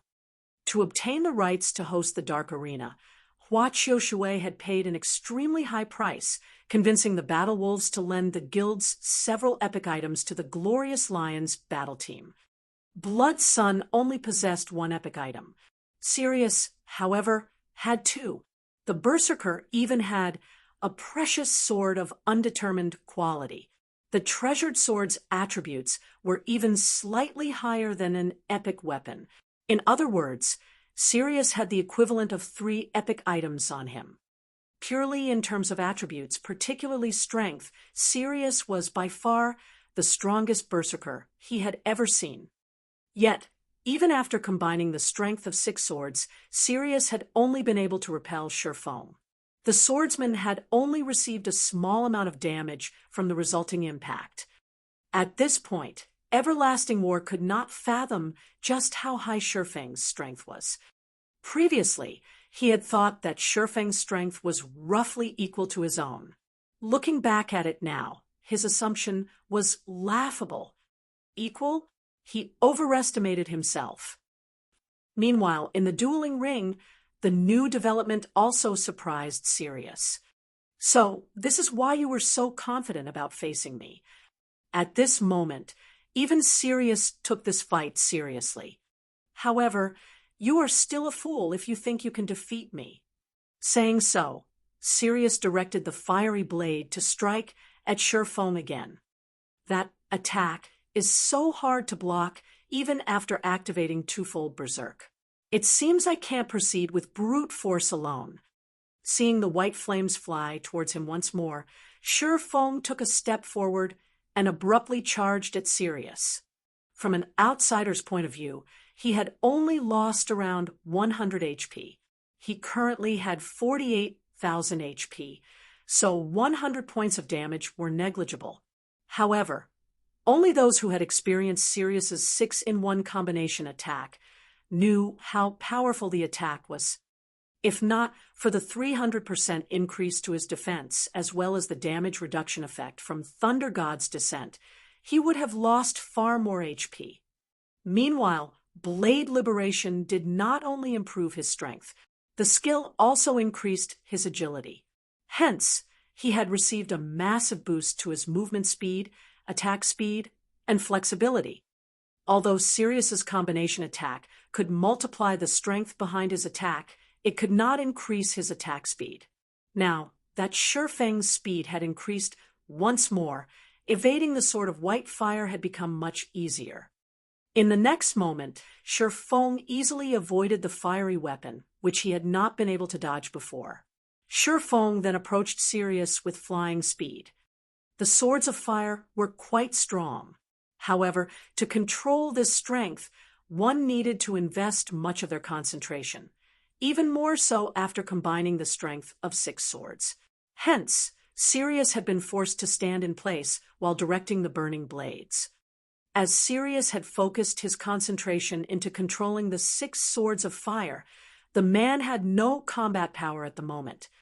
However, there was still a distance of over 20 yards between Shifeng and Sirius. Although Shurfeng was fast, the white flaming sword hindered his path. This should be close enough. After avoiding the flaming weapon once more, Shurfeng tightened his grip on Killing Ray and swung the sacred sword. Thundering flash, for arcs of blue lightning snaked their way towards Sirius. As if he had predicted this attack, Sirius directed the sword of fire to appear before him a step ahead of the lightning strikes. The flames slashed at each arc of lightning. The instant the sword collided with the lightning, the latter shattered. The sword of fire then advanced towards Shurfeng's heart. Take this. Shurfeng was not surprised by Sirius's defensive maneuver. Instead, he revealed the blazing meteor, and through it, a red streak of light smashed into the sword of fire, causing the white sword to pause before continuing towards Shurfeng, having lost momentum. At this time, Shurfeng hacked at the weakened white flames, the impact forcing him back a step. This time, however, he only received slightly over -50 damage. Trying to go for a battle of attrition, Sirius frowned slightly. Not on my watch. The 6-in-1 combination attack placed a huge burden on the user's concentration. Even he could not support the technique for too long. If his fight with the young swordsman dragged on, he would collapse from overextending his concentration, losing the match as a result. Following which, one sword of fire split away from the white flames. Although a 5-in-1 combination attack was slightly weaker, it was still enough to suppress Shurfeng. Meanwhile, the other sword could find an opportunity to deal damage. Immediately, the brilliant sword of white fire charged towards Shurfeng, whereas the crimson sword attacked the swordsman from behind. As long as the white flames repelled Shurfeng, he would reveal gaps in his defense. This would make it far easier to land a direct hit. Pung! Sure enough, Shurfeng was forced back by a step after colliding with the 5-in-1 combination attack. However, just as the other sword of fire was about to stab the swordsman, a figure suddenly appeared to block the attack. Phantom Kill. After he upgraded the Abyssal Blade by a rank, Shurfeng's doppelganger had gained 80% of his attributes. With his twofold berserk state, it was child's play for the doppelganger to block a single flaming sword. After blocking the attack, Shurfeng's doppelganger activated Windwalk and Windblade before charging towards the enemy berserker. Although Sirius wanted to use the white sword of fire to defend himself, Shurfeng had the weapon pinned down. It couldn't approach the doppelganger. When Shurfeng's doppelganger arrived before Sirius, the berserker finally gave up his control over the white sword of fire. He swung Bonfire to defend against the doppelganger's chop. Just as the doppelganger's sword was about to strike, the berserker evaded the attack. Immediately after, Bonfire bit into the doppelganger's body. However, even after the doppelganger received the damage, it did not retreat. Instead of the doppelganger, it was Shurfeng who stood before Sirius. After swapping positions with his doppelganger, Shurfeng swung his sword at Sirius. A streak of blue light flashed. Surprised by the unconventional attack method, Sirius had failed to react and received Shurfeng's attack in full. The massive impact forced Sirius into a retreat. Taking the opportunity, Shurfeng followed up with a series of over a dozen slashes. Although Sirius tried to defend himself, he couldn't block Shurfeng's attacks completely. As a result, he received several more strikes. Chapter 797, Complete Victory. Chapter 797, Complete Victory. Sparks scattered when the blades collided. Although the exchange appeared slow, in reality, everything happened in an instant. Sirius's HP drained like flowing water. Only after Sirius fell to the ground and lay there motionlessly did everyone realize the berserker's HP had dropped to 0. Leader lost? Impossible. The glorious lions were dumbfounded as they stared at Sirius's unmoving corpse in the dueling ring. None of them dared to believe their own eyes. Sirius was one of the Battle Wolves' Wolf Kings. Yet now he had lost to a nameless upstart. Nothing like this had ever happened before. In fact, the glorious lions weren't the only ones who were shocked. Every member of the audience was stunned as they stared at the name above the dueling ring. Victor Yi Feng. No one had expected this outcome. How could the competition end so suddenly? After one direct confrontation, the famous Sirius had tasted defeat. It was inconceivable. I'm not seeing things, right? How can the Azura Battle Team be the victor? This is unbelievable. The Azura Battle Team is amazing. The Glorious Lions, a battle team that had won twice in a row, had lost 3-0 to the Azura Battle Team. Only those watching will probably ever believe this. Even now, the audiences had yet to recover from their daze. It was as if the last brief exchange from before had etched itself into their minds. The techniques in this battle were definitely worth studying. The Glorious Lions were not weak. The Azura Battle Team was just a little stronger. Although I've lost some materials from betting on the Glorious Lions, it was worth watching this battle. Many among the audiences had bet on the Glorious Lions Battle Team's victory. However, the majority of these people were not disappointed. On the contrary, the upper echelons from various major powers felt as if they had raked in a huge profit. The high-level battles that had taken place in this competition had taught them much. Particularly, it had allowed them to understand the true strength of each battle team. After this competition, it would be much easier to cope with the team members. At the same time, everyone had grown cautious about the Azura Battle Team. A fear of the guild called Zero Wing slithered through the crowd. A small upstart guild like Zero Wing had actually obtained so many epic items. If someone had told them that Zero Wing did not have any background or strength, they would not believe it. Big Sis Rain, now that the Azura Battle Team has become so famous, it will probably be very difficult to arrange opponents in the future.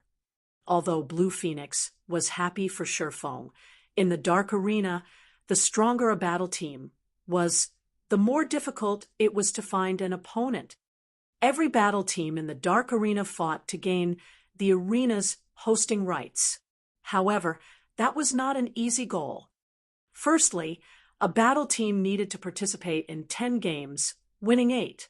Only then would a battle team have the right to challenge the Dark Arena's organizer. Only after defeating the organizer's battle team would one obtain the hosting rights. Hence, the various battle teams would not accept challenges easily. It was even more difficult for strong battle teams. Everyone wanted to rack up victories by challenging weaker teams. Of course, to prevent some people from avoiding battles completely, the Dark Arena had a time limit.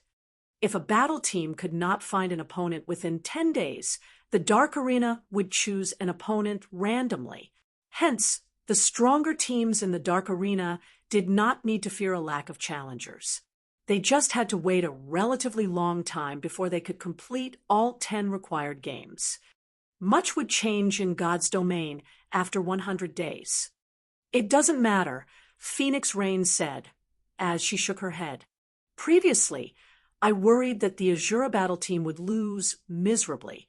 As for future matches, it seems that we're going to make a fortune from now on. Big Sis Rain, did you agree to another match before this? A realization struck Blue Phoenix. That's right. As the Azura Battle Team is a new team with members from a small guild, many people had requested a battle.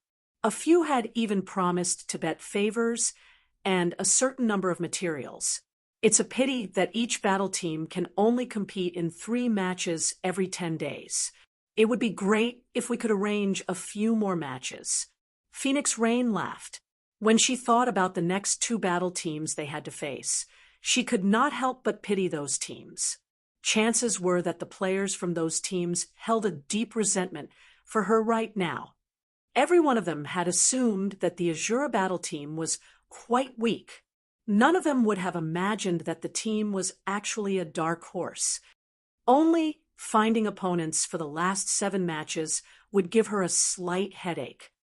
Hopefully, Yifeng can hold back in future matches. Otherwise, finding an opponent will be a problem, Phoenix Rain muttered softly. Lost. He actually lost. When Hua Qiushui heard the applause and cheers, her face twisted into an ugly expression. Losing a game was not a major issue for her. After all, the Glorious Lions only needed to win 8 out of 10 games. However, not only had they exposed much of their strength, but they had also lost the competition and suffered immense losses. Primal emerald wood and soul cultivating stones were not cabbage that one easily found on the streets. Not to mention, they also had to pay the 1,000 pieces of level 30 dark gold equipment and 30,000 magic crystals. Such a huge loss would not end with a slight sting. Who knew how much time she would have to spend to recover? However, losing money was secondary to her. Her reputation was far more important. The upper echelons from the major corporations would learn of the Azura battle team's victory. It was a guarantee that they would launch investigations on Yifeng. If they discovered that she had chased Yifeng away from the Glorious Lions, she would probably be branded with the title Blind Fool. Her superiors might even begin to question her abilities as a manager. Zero Wing, sooner or later, I will get my revenge. Exemplary Willow raged as she stomped her feet. She shot a glare at Shifeng before turning to leave. Below the dueling ring, Zero Wing's members celebrated and rejoiced. Leader, are you all right? Fire Dance asked as she approached Shifeng. Shifeng looked worn. His complexion was pale and waxy. He looked nothing like a winner. It's nothing.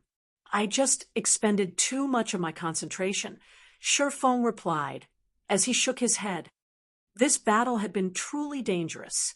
He had gone all out from the very beginning of the battle, pushing his 5 senses to their limits.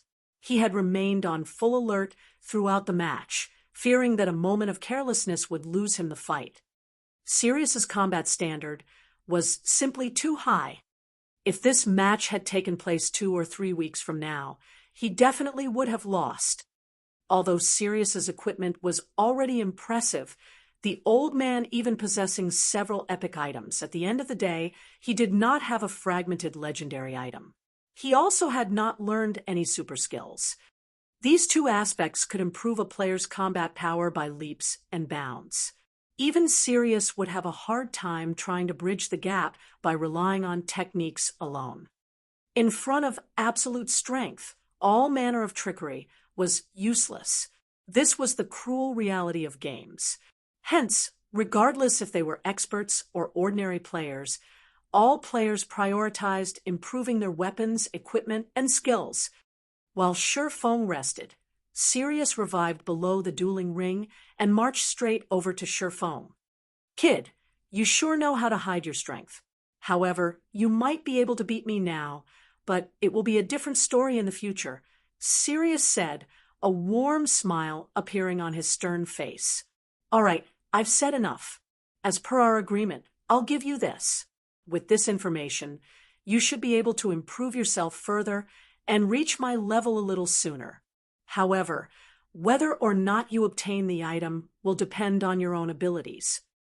Saying so, Sirius sent Shifeng a private message. He then turned and left.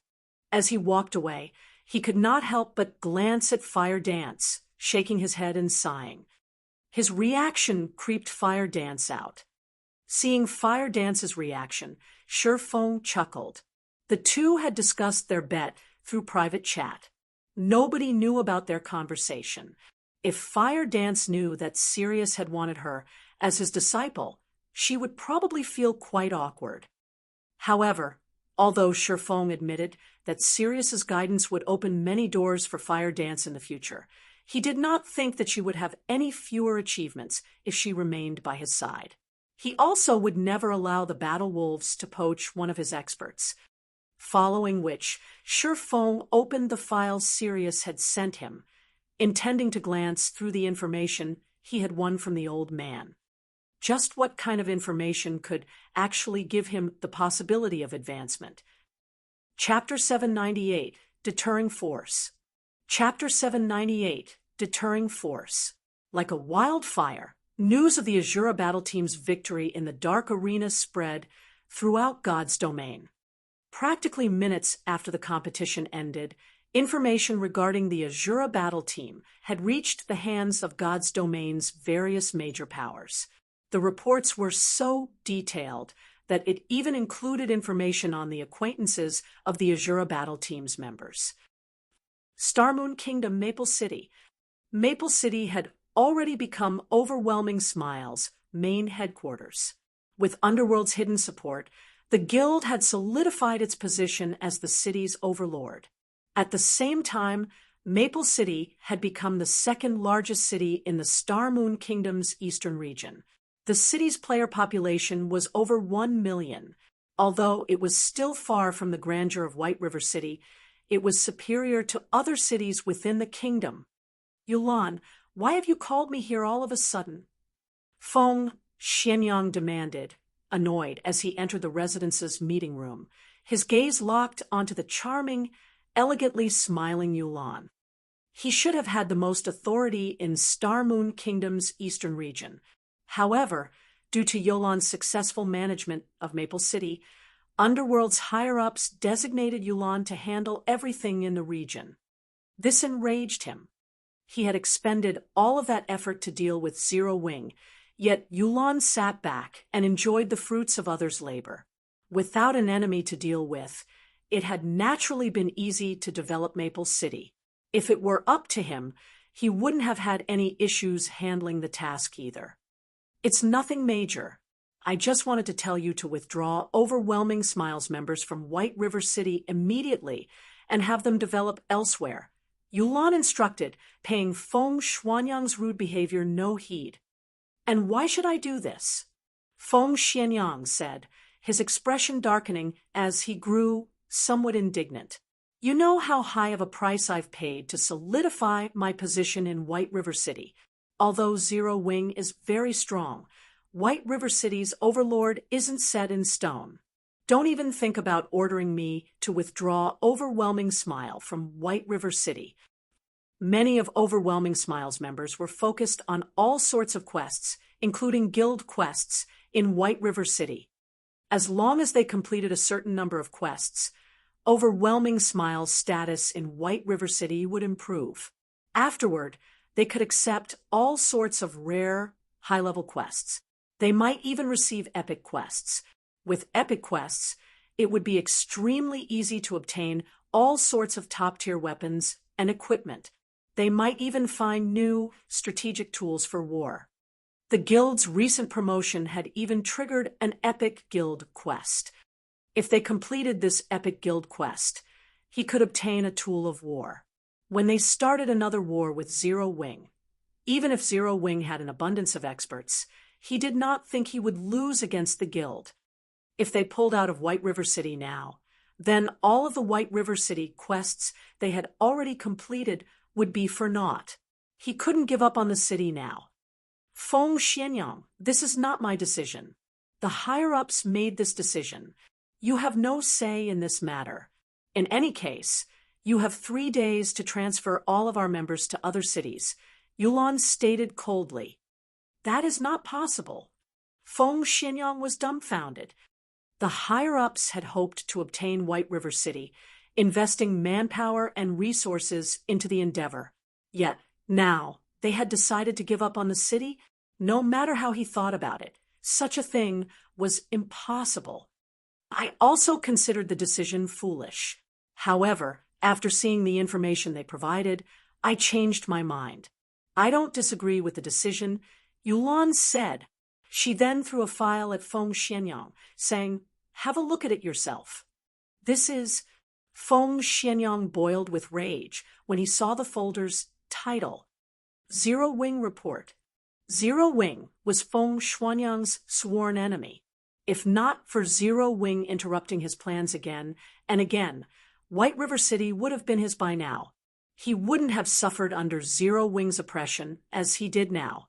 To make things worse, Zero Wing had flourished in the war in the Stoneclaw Mountains, becoming one of Star Moon Kingdom's large guilds that could even rival first-rate guilds.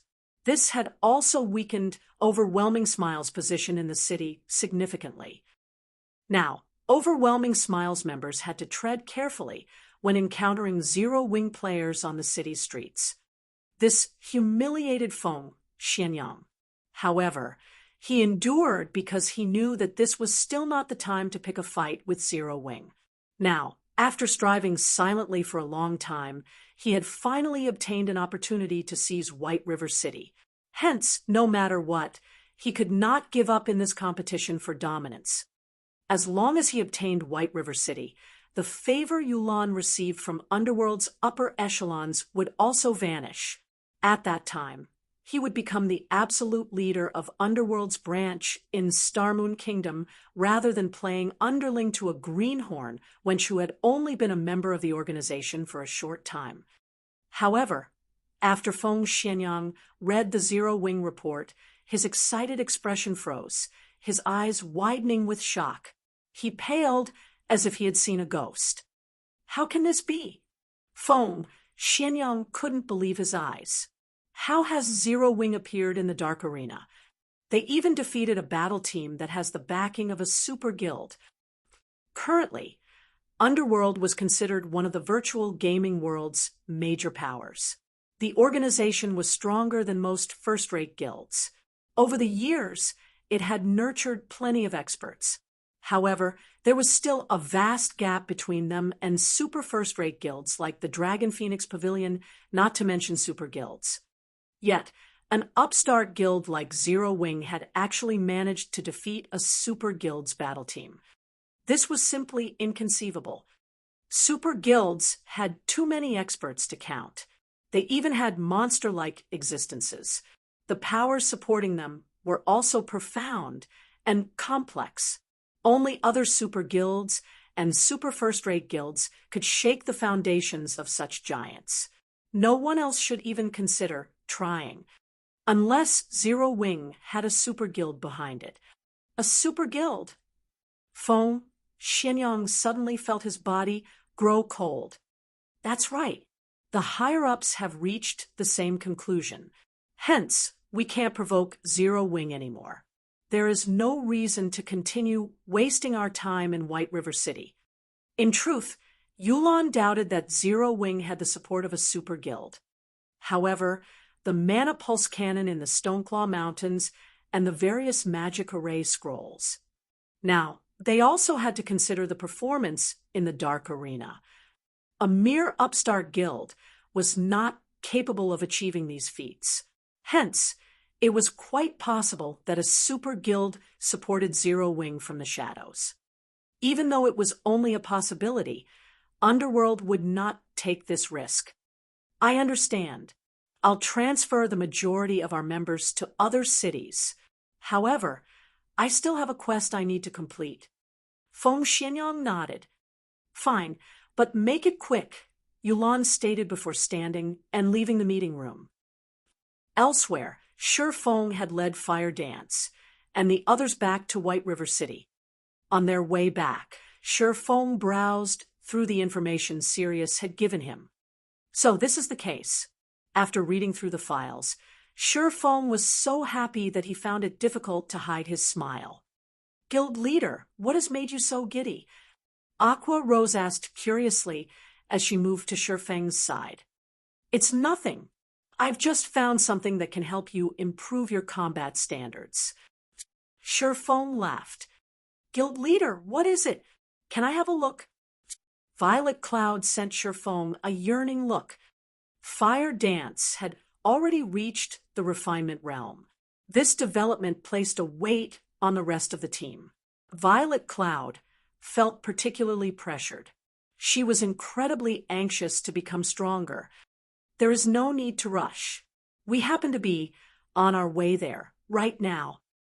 Saying so, Shifeng pointed at the distant candlelight trading firm.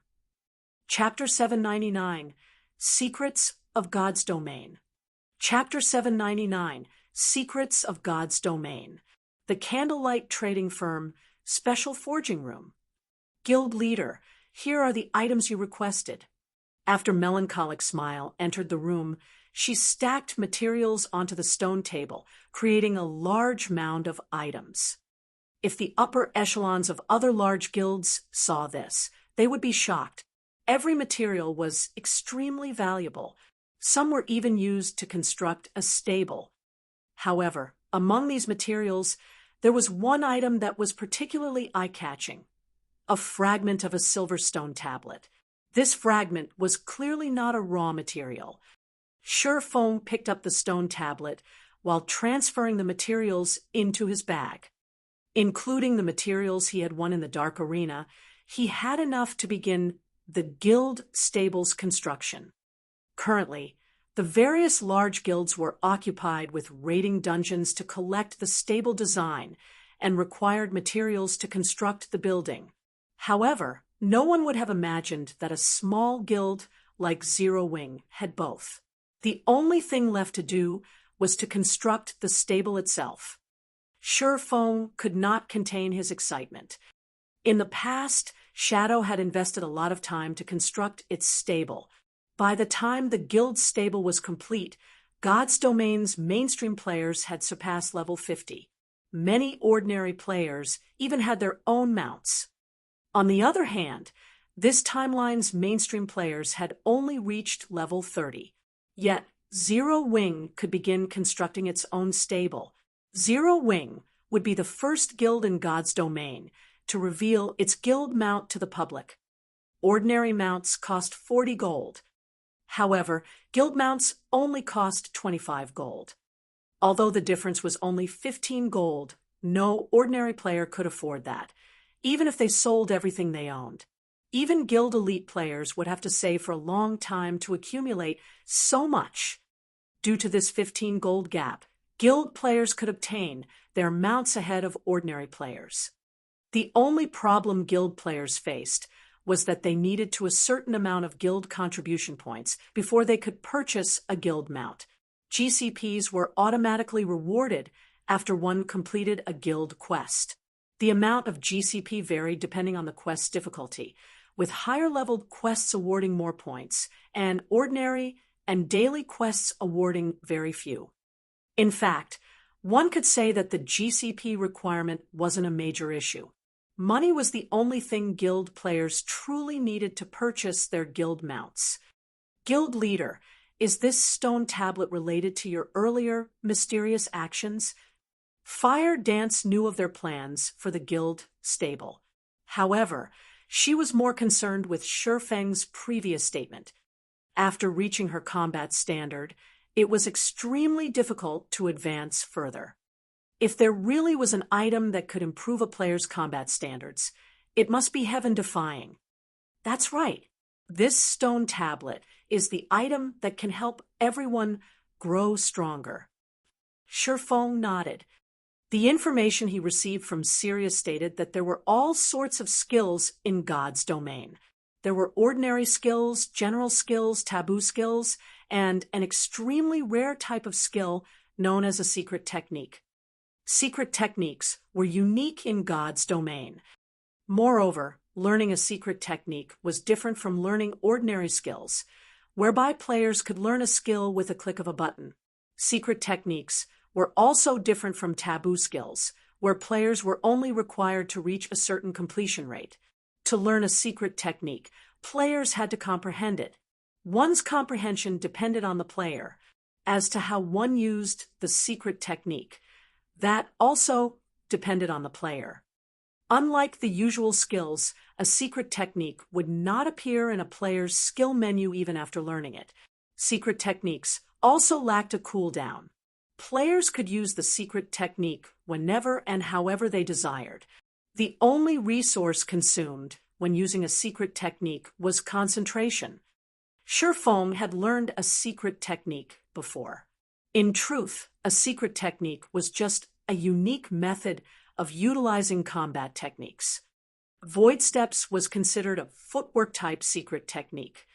Moreover, Sirius had revealed that his 6-in-1 combination attack was a byproduct of his secret technique.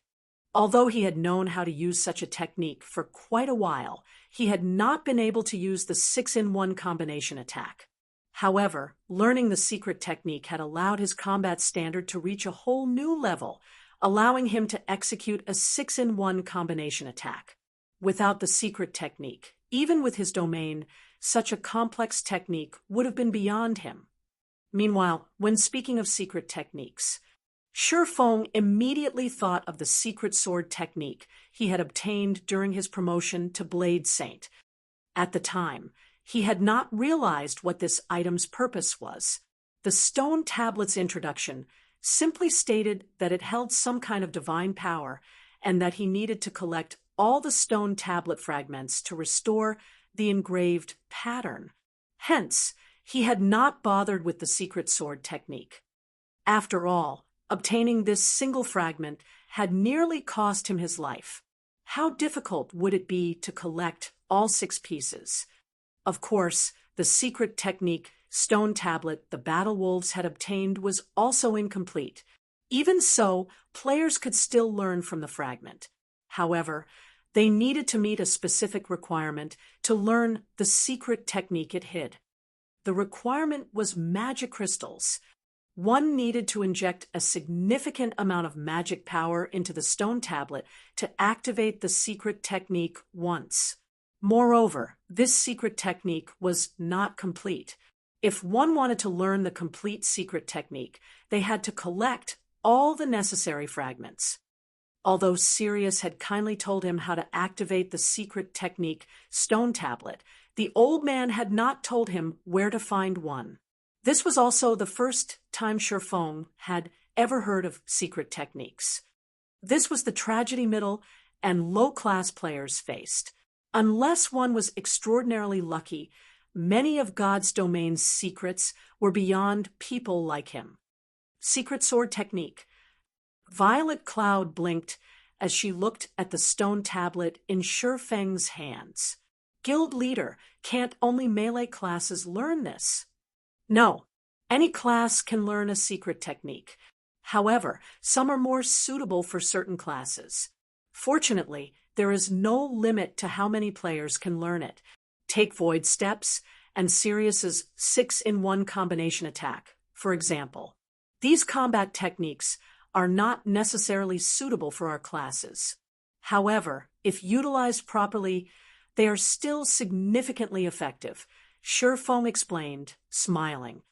In reality, the secret technique Sirius had learned was more suited to magical classes, while Void Steps was more suitable for assassins rather than swordsmen. When used, however, they could still improve a player's combat power significantly. Aside from suitability, how much one had of a secret technique was also important. Sirius had learned his secret technique from a fragment. Hence, he could display immense power with the technique. On the other hand, Shifeng had learned Void Steps by copying another player. His skill with the technique was less than garbage. Hence, his capabilities with Void Steps were limited. If he had learned the secret sword technique before his fight with Sirius, he would have had a much easier time taking the old man down.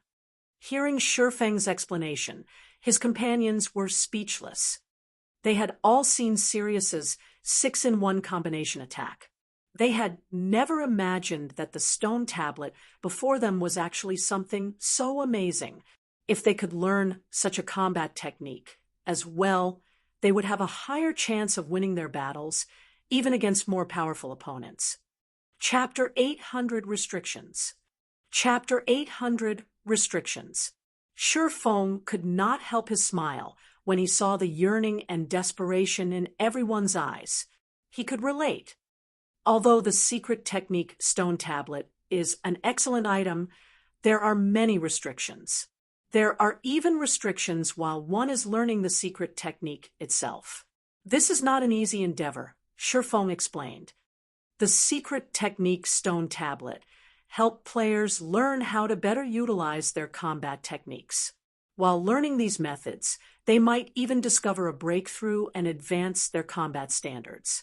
This was why Sirius was so confident of his declaration that Shurfeng could grow stronger if he possessed a secret technique stone tablet.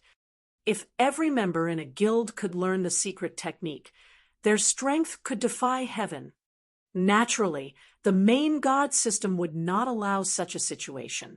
Although the legacy within a secret technique stone tablet would not expire, it could only be used once per month. Moreover, only 10 players could learn the technique each time it was available.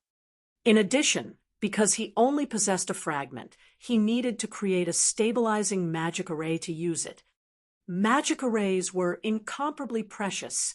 Normally, it was impossible for players to obtain the knowledge of creating one. Moreover, kingdoms and empires kept a very tight lid on any information they had about magic arrays, making it even more difficult for players to learn the process. Hence, players had to rely on the magic array designs they obtained to teach them the mechanics of producing magic arrays. Currently, no player throughout God's domain knew how to produce stabilizing magic arrays. They could only obtain them from NPCs.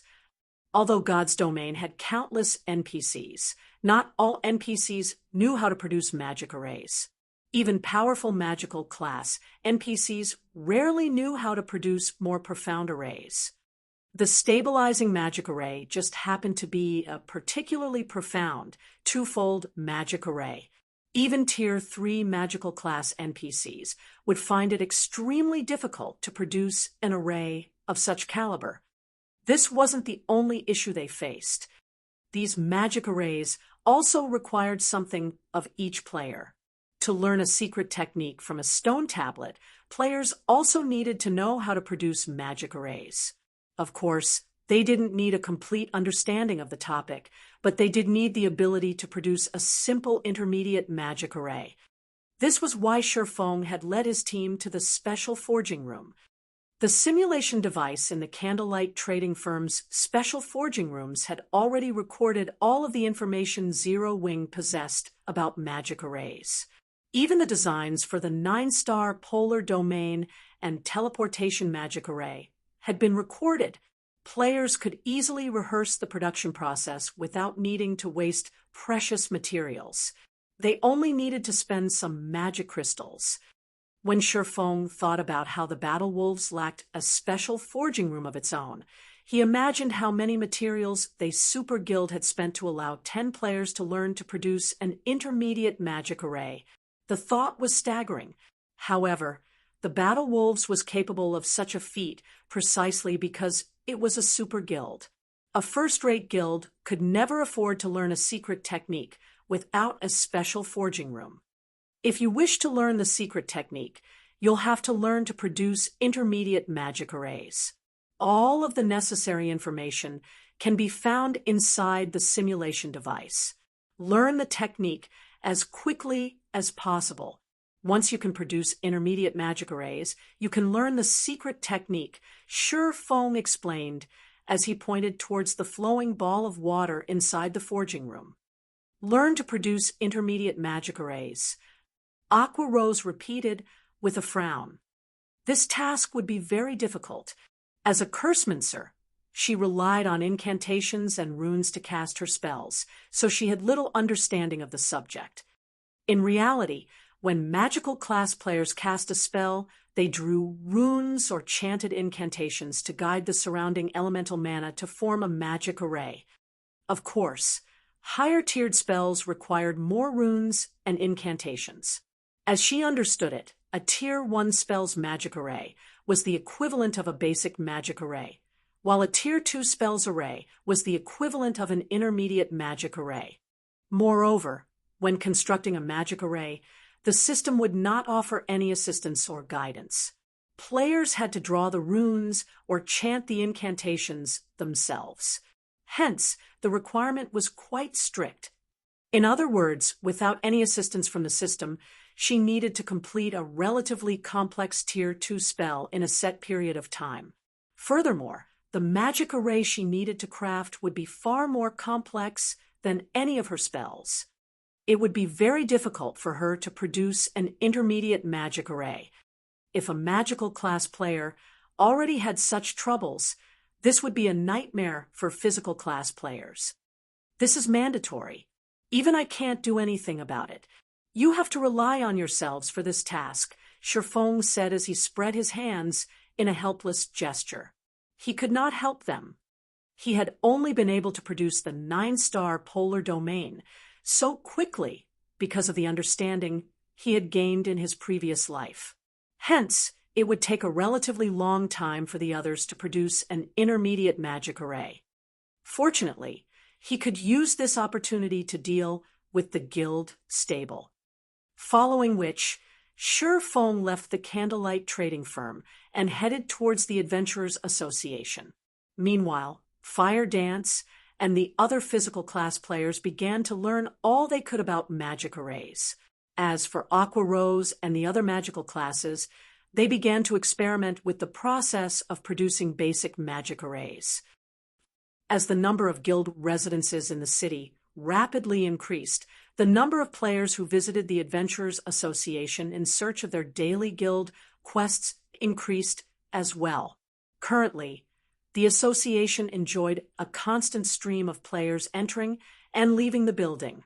When the players inside the building saw the 6-winged guild emblem on Shifeng's chest, their gazes turned green with envy. Many of the female players acted like ravenous wolves when their eyes landed on Shifeng. They shot him flirtatious glances and dreamed of pouncing on the young man, devouring him whole. Shifeng was speechless. He inwardly celebrated the fact that he had not come as Black Flame, and that he had chosen to wear his black cloak. Otherwise, these players might have truly devoured him.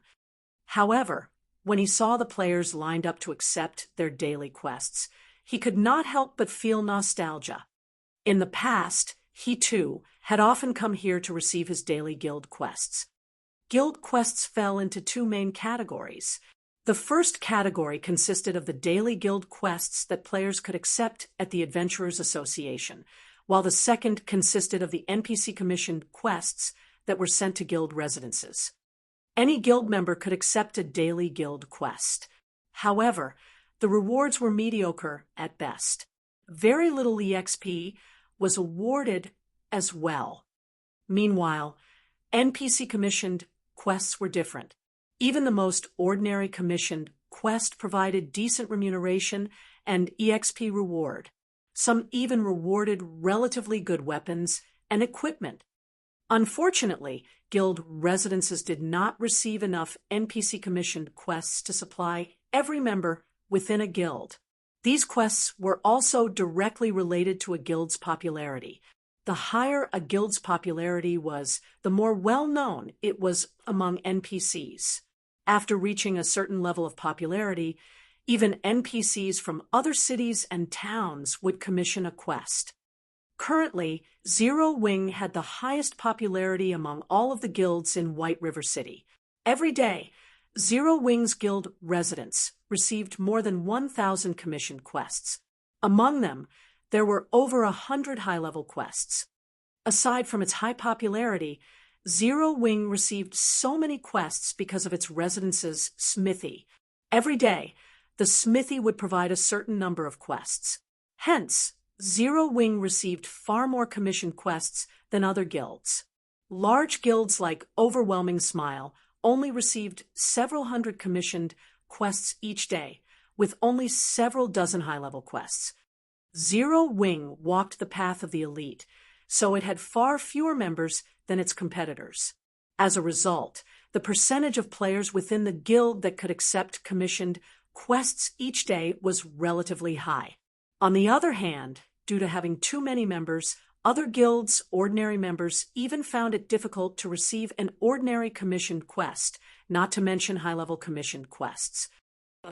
In the second-floor reception hall, "Sir, how may I be of service to you today?" a beautiful female receptionist asked Shifeng, smiling. "I wish to construct a stable. Please compile the necessary quotes for me." Feng said, handing over the stable design. Chapter 801, Mount Taming. Chapter 801, Mount Taming. After the female receptionist accepted the stable design, she tapped on the magic crystal ball before her. Immediately, a miniature, half-transparent building appeared before Feng. This was the construction model for the stable. It allowed players to select and modify the building. Unlike other buildings, which were categorized by ranks such as ordinary and luxury, stables were only differentiated by size. There were many wild and demonic beasts in the world of God's domain, and all of these monsters came in different sizes. The larger a monster was, the larger the stable it required. Obviously, the larger the stable was, the more it would cost to construct it. A small-sized stable could cost anywhere from 2,000 to 3,000 gold. A medium-sized stable cost anywhere from 4,000 gold to 5,000 gold. A large-sized stable could cost anywhere from 8,000 gold to 10,000 gold. A super large-sized stable could cost anywhere from 40,000 gold to 50,000 gold. For a high-ranking rare mount like the Thunderwolf, Feng needed at least a medium-sized stable. Of course, the benefit of a larger-sized stable wasn't limited to additional space. A larger stable would allow a guild to tame mounts faster. Guild players would also have an easier time growing their mounts. Most importantly, one could invite a powerful tamer with a larger stable. In God's domain, mount taming was considered a field of knowledge. Tamers played an important role in harnessing the power of a mount. Half of a guild mount's growth depended on the tamer. Hence, hiring a powerful tamer was essential to a guild. I want this large-sized stable. Feng chose a stable with style and clicked confirm. Sir, you have chosen stable number 059. The total cost will be 9,450 gold. In addition, you also have to provide the core materials required to construct the stable. The female receptionist smiled as she produced a bill of materials. The list stated all the necessary expenditures to construct the stable. Here are the materials and money. Feng paid everything off without hesitation. He had made a huge fortune in the Dark Arena. Aside from the profits he had made from his bet with the Glorious Lions battle team. As the winning battle team of the competition, the Azura battle team also earned a small portion from the audience's winning bets.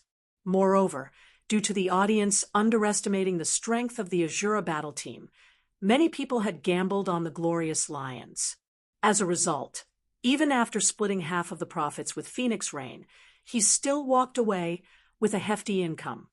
The battle team's shares in the Dark Arena were different from the organizers. Only the winning battle team would get a share of the audience bets.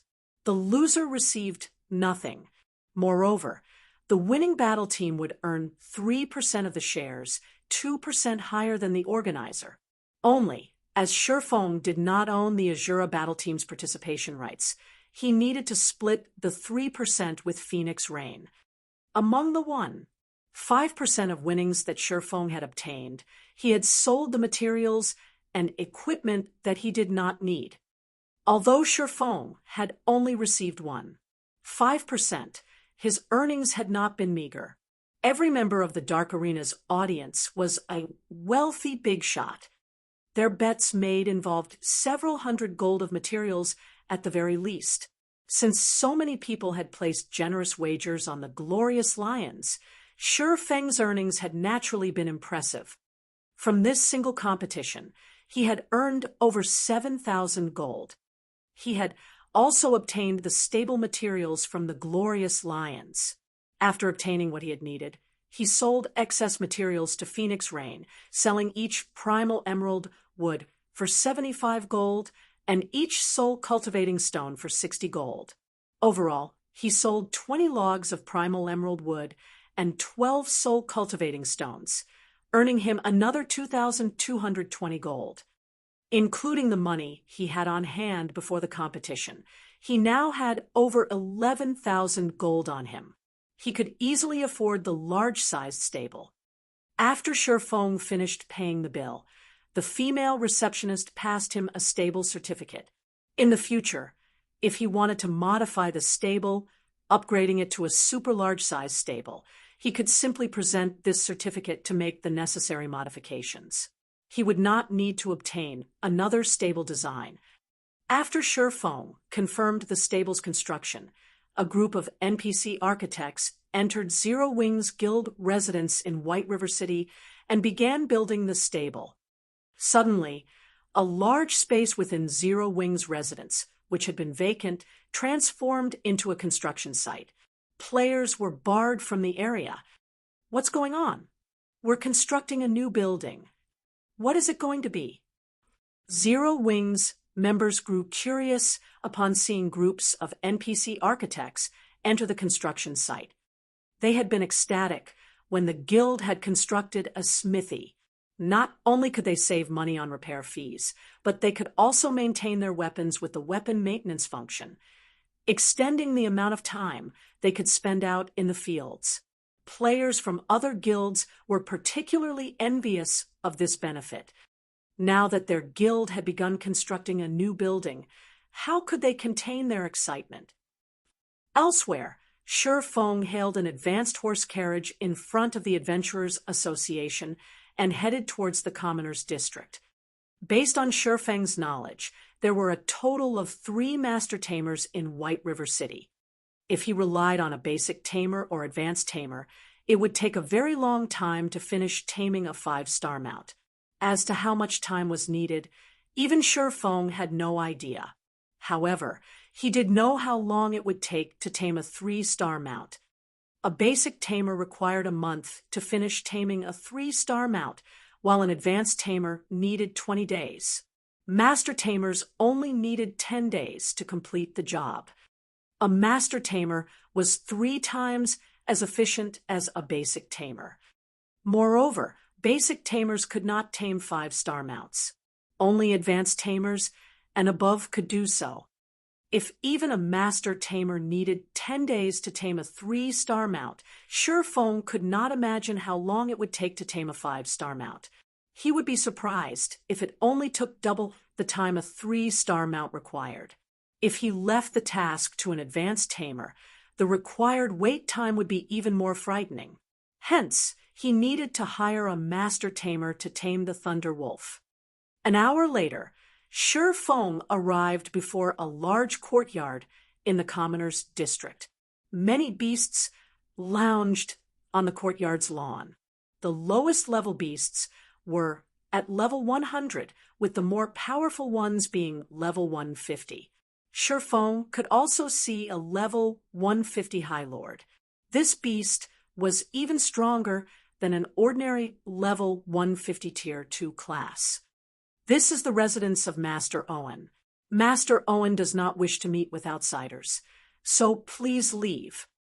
As soon as Shifeng arrived before the courtyard's entrance, 2 level 150 Tier 1 guards in silver heavy armor immediately blocked his path, barring him from the residence.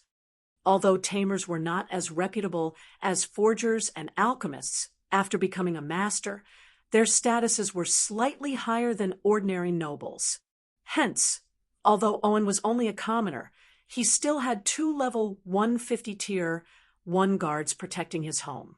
Ordinary people did not qualify for his attention. Don't tell me that even I am refused entry? Shifeng flashed his identity as White River City's count. Immediately, the 2 Tier 1 guards fell to one knee, kneeling before Shifeng with respectful expressions. This scene dumbfounded passing players. Just who is that? Amazing!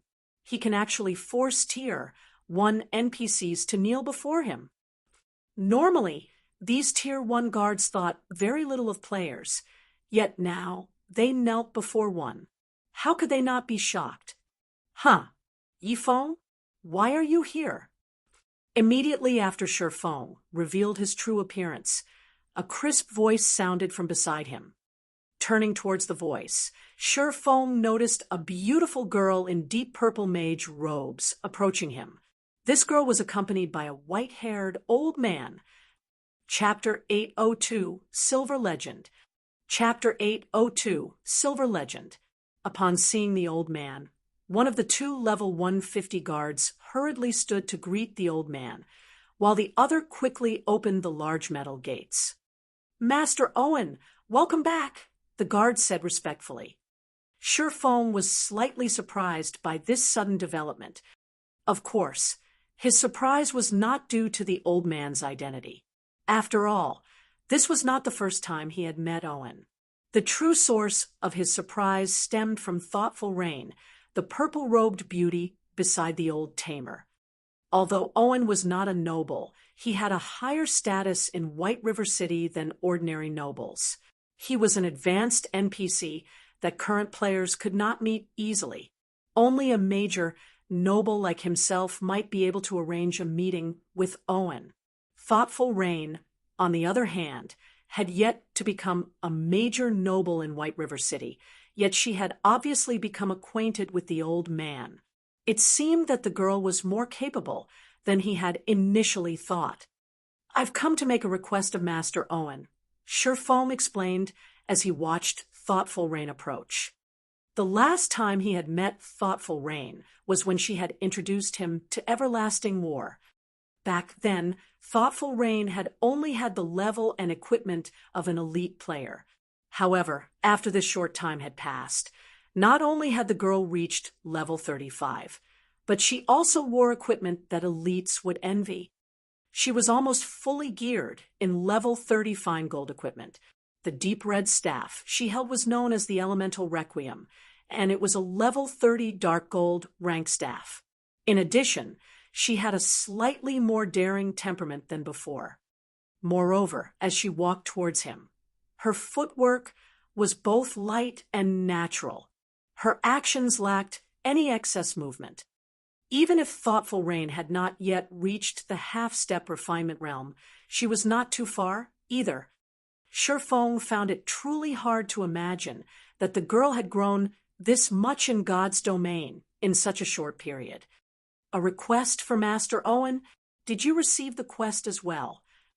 Hearing Feng saying so, Thoughtful Rain could not help her joy as she said, "I've had a headache trying to figure out how to complete it. If we do it together, we should be able to complete the quest very quickly." Quest. A realization struck Feng. "Are you talking about the Silver Legend quest in the Crystal Forest?" "MHM, isn't it your quest as well?" Thoughtful Rain nodded. "No, I have not accepted that quest. I'm looking for Master Owen for something else." When Feng saw Thoughtful Rain nod, although he appeared quite calm on the outside, he admired the girl's great luck. The Silver Legend quest was one of the few super rare special quests in White River City. It was not easy to obtain. One needed to encounter a certain NPC to obtain this quest. However, this NPC appeared at random locations within White River City. Players needed luck to find this NPC. As Feng understood it, this quest had caused quite a commotion in White River City in the past.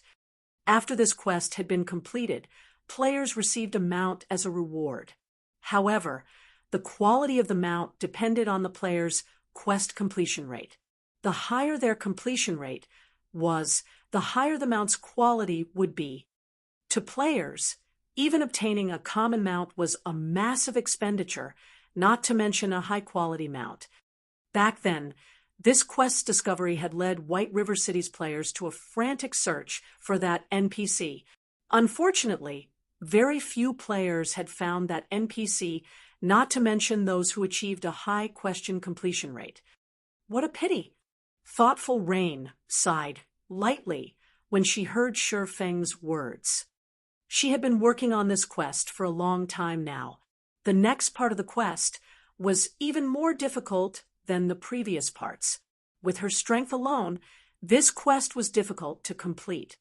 If she had an expert like Feng helping her, she would have a far easier time with it. However, she had only met Shi Feng a handful of times before. They could hardly be considered friends. They were acquaintances at best. Naturally, she could not trouble an expert like Shi Feng to help her complete a quest. Suddenly, Blue Bamboo, who wore a pure white dress over a delicate but curvaceous body, appeared behind Thoughtful Rain. "Rain, what's taking you so long?" "Everyone's starting to grow anxious," Blue Bamboo urged. However, her gaze quickly fell on Shi Feng, and she began to evaluate him. Narrowing her eyes as if trying to recall something, she turned to Thoughtful Rain, revealing an expression that seemed to say, "Ah, I see. It's not what you think. We just met by coincidence."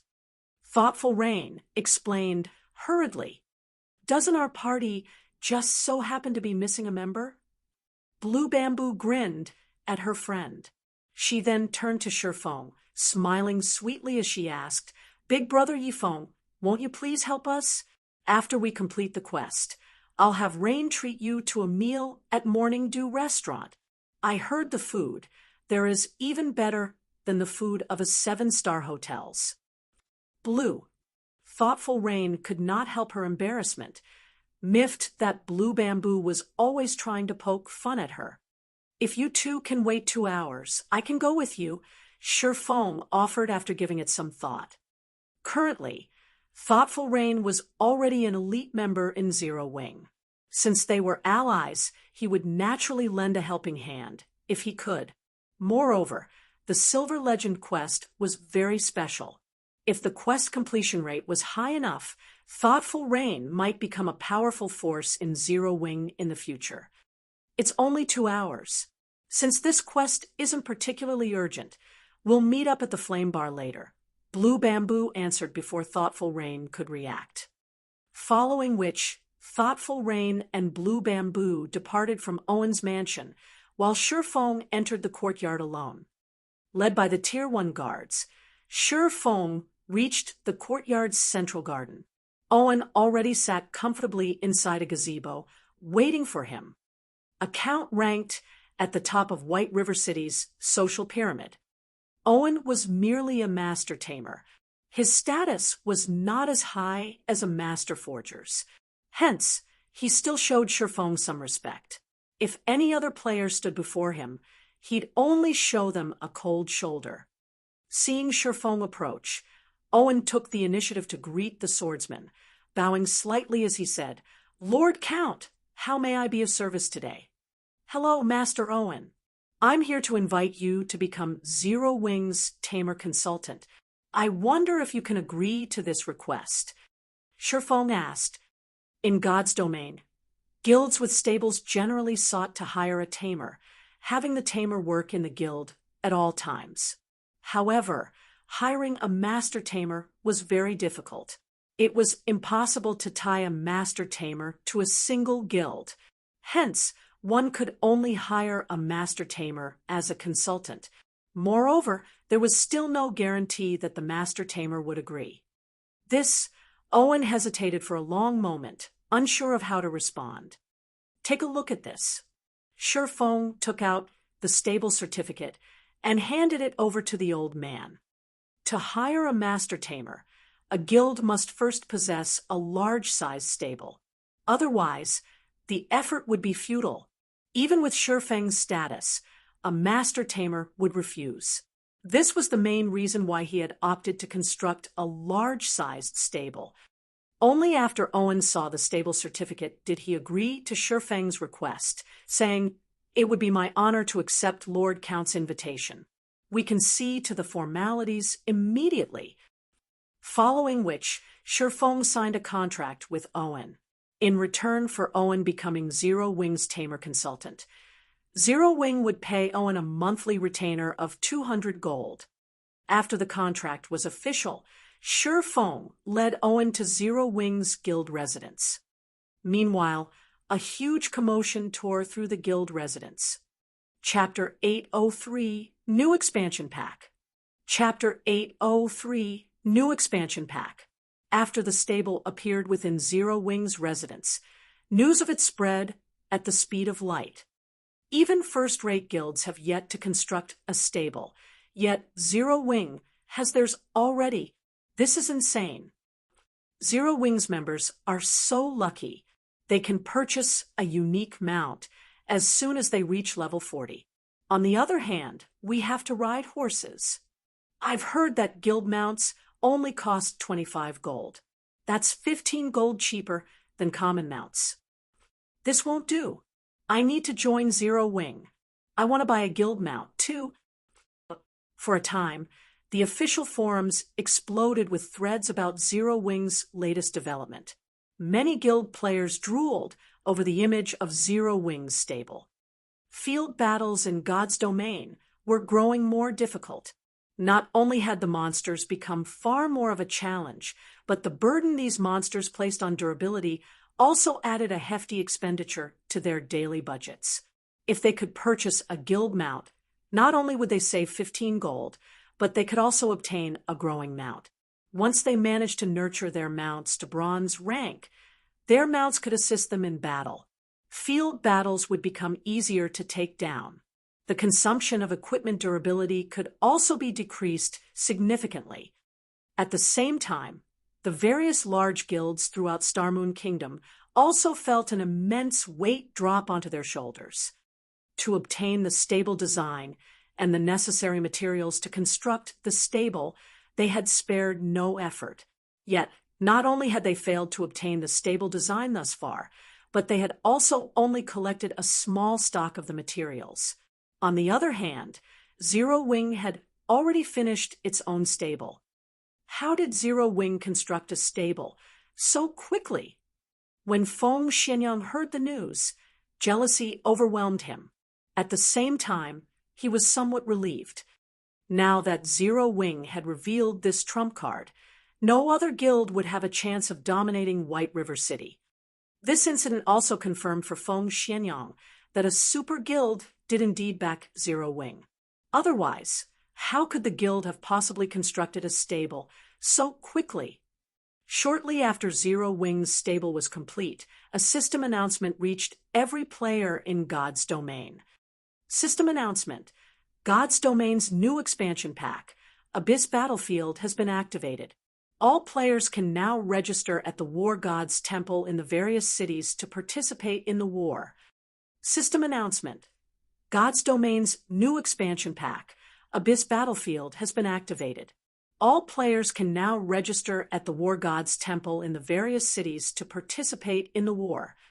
System announcement: God's Domain's new expansion pack, Abyss Battlefield, has been activated. All players can now register at the War God's Temple in the various cities to participate in the war. The system announcement repeated 3 times, echoing in everyone's minds. Immediately, players began to search for information on the new expansion pack. They were shocked by what they found. After they read about the new expansion pack, every player, ordinary and guild players both, were ecstatic. Meanwhile, Shi Feng, who had hurriedly led Owen to Zero Wing's residence, was also stunned when he heard the system announcement. Why has the Abyss Battlefield appeared so soon? Shi Feng could not help his frown. Is it because of the stable? The more Shi Feng thought about it, the more he agreed with the possibility. In the past, the Abyss Battlefield expansion had released when mainstream players neared level 40. At that time, super guilds had almost finished constructing their stables. Although the Abyss Battlefield was called an expansion pack, in reality, it was just the introduction to another way for players to experience the game. Ordinary players had almost no opportunities to experience a true battlefield. Guilds also tried to avoid massive wars involving hundreds of thousands of players. Hence, to give ordinary players the experience of a true battlefield, the system had introduced the Abyss Battlefield. Through the War God's Temple in the various cities, players had one chance to enter the Abyss Battlefield each day. If they died, they would be returned to their respective cities. The Abyss Battlefield was a massive map. Players transferring in from different cities would appear in different towns within the Abyss Battlefield. players were required to defend their respective towns, preventing the abyssal race's invasion. The system awarded players depending on their contributions. EXP and honor points were the usual rewards. These honor points could be exchanged for various rare potions and magic scrolls. Players could also trade the points for the double EXP buff. In the Abyss battlefield, players received EXP from the monsters they killed. These monsters' drops were also relatively good. Moreover, even if players died in the Abyss battlefield, they would not suffer the usual penalties. On the contrary, they would be rewarded depending on their performances. Hence, when the Abyss battlefield had been introduced during Shifeng's previous life, players had flooded the area. Shifeng could only manage a bitter smile. Although constructing the guild stable had provided massive advantages, it had also hastened God's domain's evolution. Following which, Shifeng led Owen to the underground warehouse of Zero Wing's residence. Heavens! Are my eyes playing a trick on me? Owen's face lit up when he saw the Thunder Wolf inside the massive cage. I never thought I would actually meet a 5-star beast in my lifetime. Master Owen, may I know how long it will take for you to tame it? Shifeng asked. This is my first time encountering a 5-star beast. However, based on my calculations, I will need roughly 25 days. Owen caressed his white beard before offering his answer. I'll leave the task to you. Then, Shifeng said. When he heard how long the Thunder Beast's taming would require, he was shocked. Even a master tamer required 25 days to tame the Thunder Beast. If he had hired a weaker tamer to do the job, even ordinary players would have their mounts before the Thunder Beast was ready. Please leave it to me. I will nurture the Thunder Beast into the best mount you've ever seen. Owen said, his eyes glowing with excitement. After Shifeng finished dealing with the guild mount issue, he took a horse carriage to the Flame Bar. On his way, Shifeng could clearly hear the fevered discussions regarding the Abyss battlefield. Meanwhile, in the Flame Bar, many players who had come to relax could not pull their eyes from the establishment's corner and the 3 great beauties sitting there. The girl in long, purple robes, in particular, moved the male players' hearts with every movement. However, as soon as these players saw the 6-winged emblem on 2 of these beauties, they immediately discarded any thoughts of approaching the women. Zero Wing's guild emblem was a taboo in White River City. No player dared to provoke Zero Wing's members inside White River City. Even the domineering members of Overwhelming Smile proceeded with caution.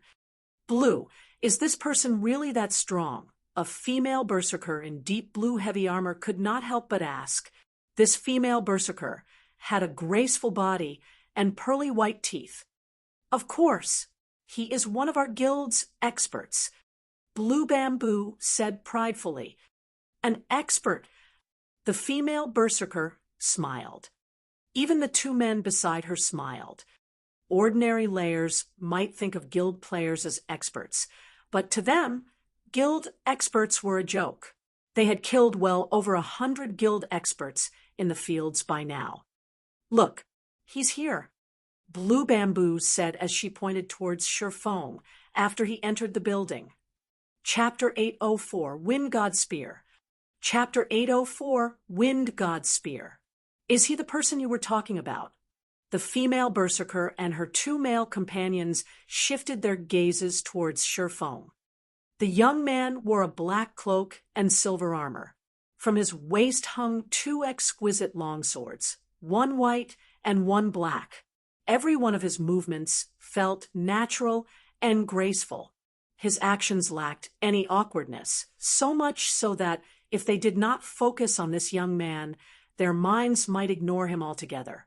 Moreover, the young man did not give off the familiar pressure they usually felt from experts. On the contrary, he felt safe and relatable. As Shifeng made his way through the bar, players seemed to move out of his way as if trying to avoid him intentionally. It was as if they couldn't sense Shi Feng's existence.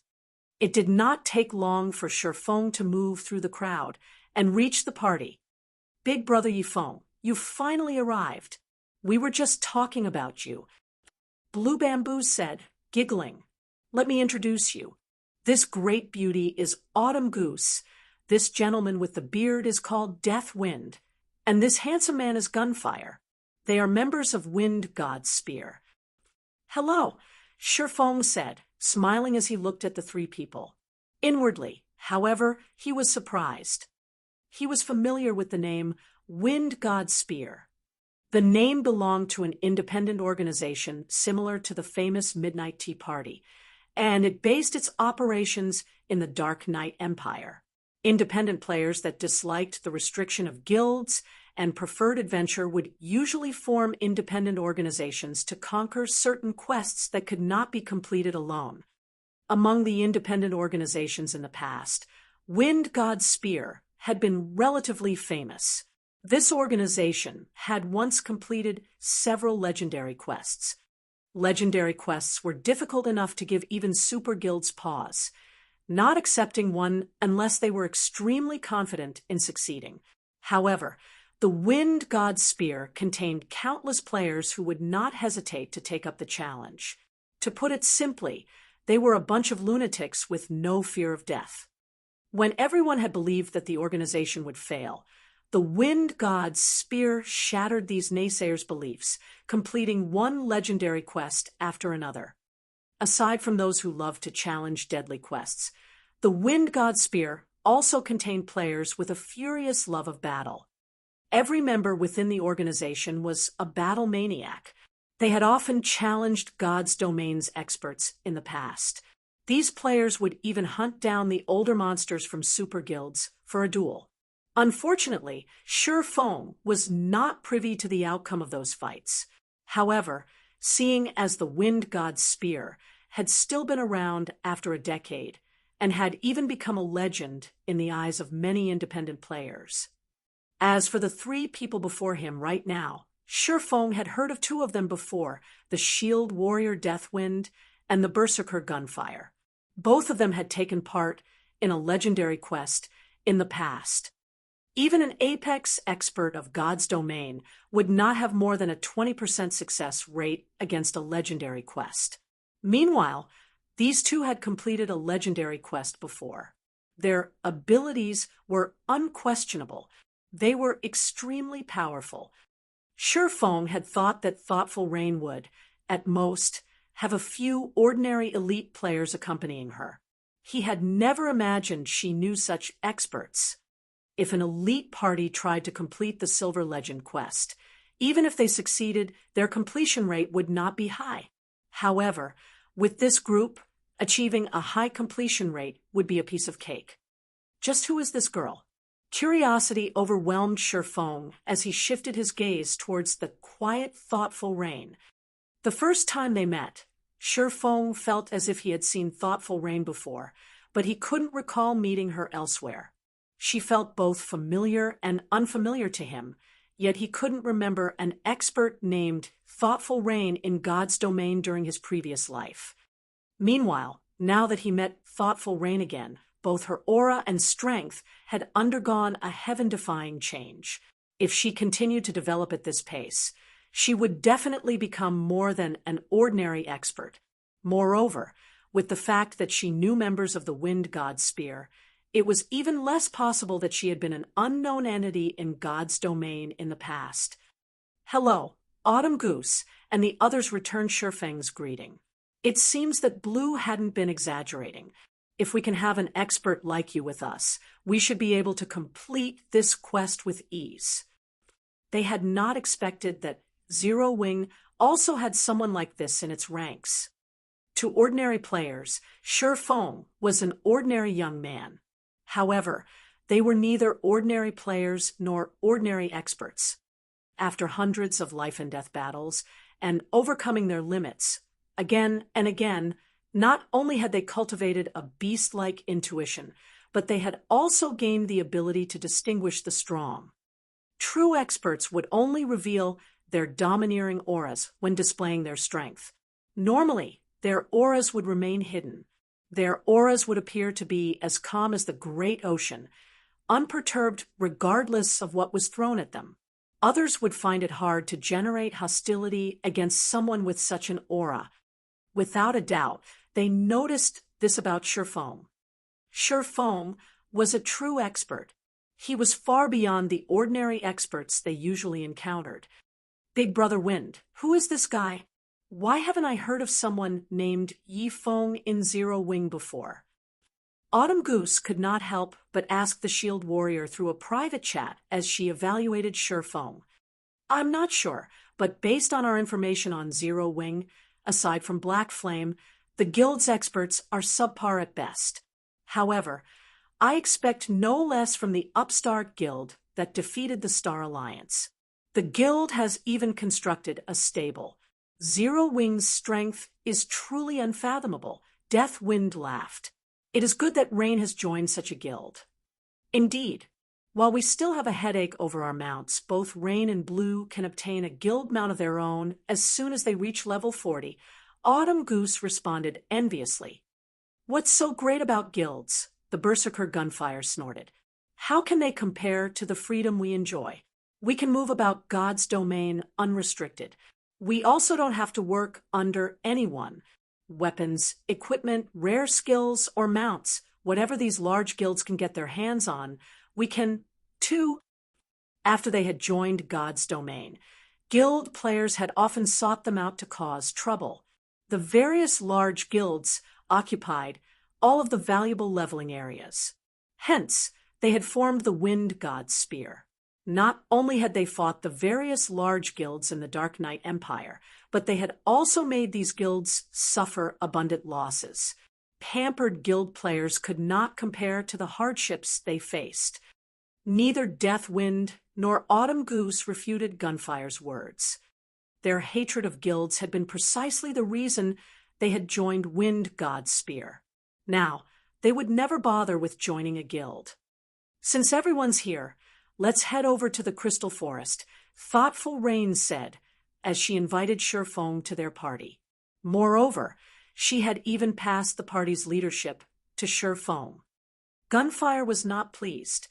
No matter how he looked at it, Deathwind should be the party leader as he was the most qualified for the role. Deathwind possessed a wealth of leadership experience. He even had completed many advanced quests before.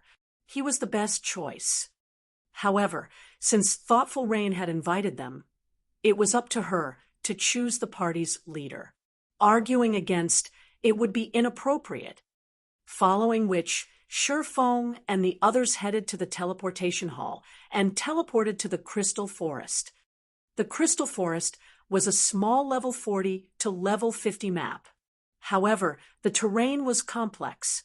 The monsters here also had high defense and HP. As a result, very few players were willing to level up here. Taking a look at the quest details Thoughtful Rain had sent him, Sherfoam looked towards the distant cave and said that should be the place. Close to the cave entrance, over a dozen level 43 special elite crystal giants roamed the area. Meanwhile, a massive ice-fire cheetah slept a short distance from the cave. This ice-fire cheetah was a level 44 lord. It would slaughter an ordinary party easily. Let's watch you make a fool of yourself. Gunfire inwardly sneered as he watched Sherfoam. The Silver Legend quest was extremely difficult. Even with Deathwind leading them, their party would be hard-pressed to complete the quest. Hence, it was impossible for a pampered young master like Sherfoam, who had only completed a few high-difficulty quests, to succeed here. Chapter 805, Insane Suggestion. Chapter 805, Insane Suggestion. This is bad, Autumn Goose muttered as she glanced at the cave's surroundings. Aside from the crystal giants and ice-fire cheetah guarding the cave, she also spotted a group of crystal wolves patrolling the area. As long as they fought within the cave's vicinity, they would attract the attention of the crystal wolves. The monsters would inadvertently catch them in a pincer attack. The crystal wolves were roughly 2 meters long, and their bodies were made of light blue crystal. Unfortunately, several hundred crystal wolves patrolled the forest. Crystal Giant, Elemental Being, Special Elite, Level 43, HP 510, 000/510, 000. Ice Fire Cheetah, Elemental Being, Lord, Level 44, HP 4, 000/4,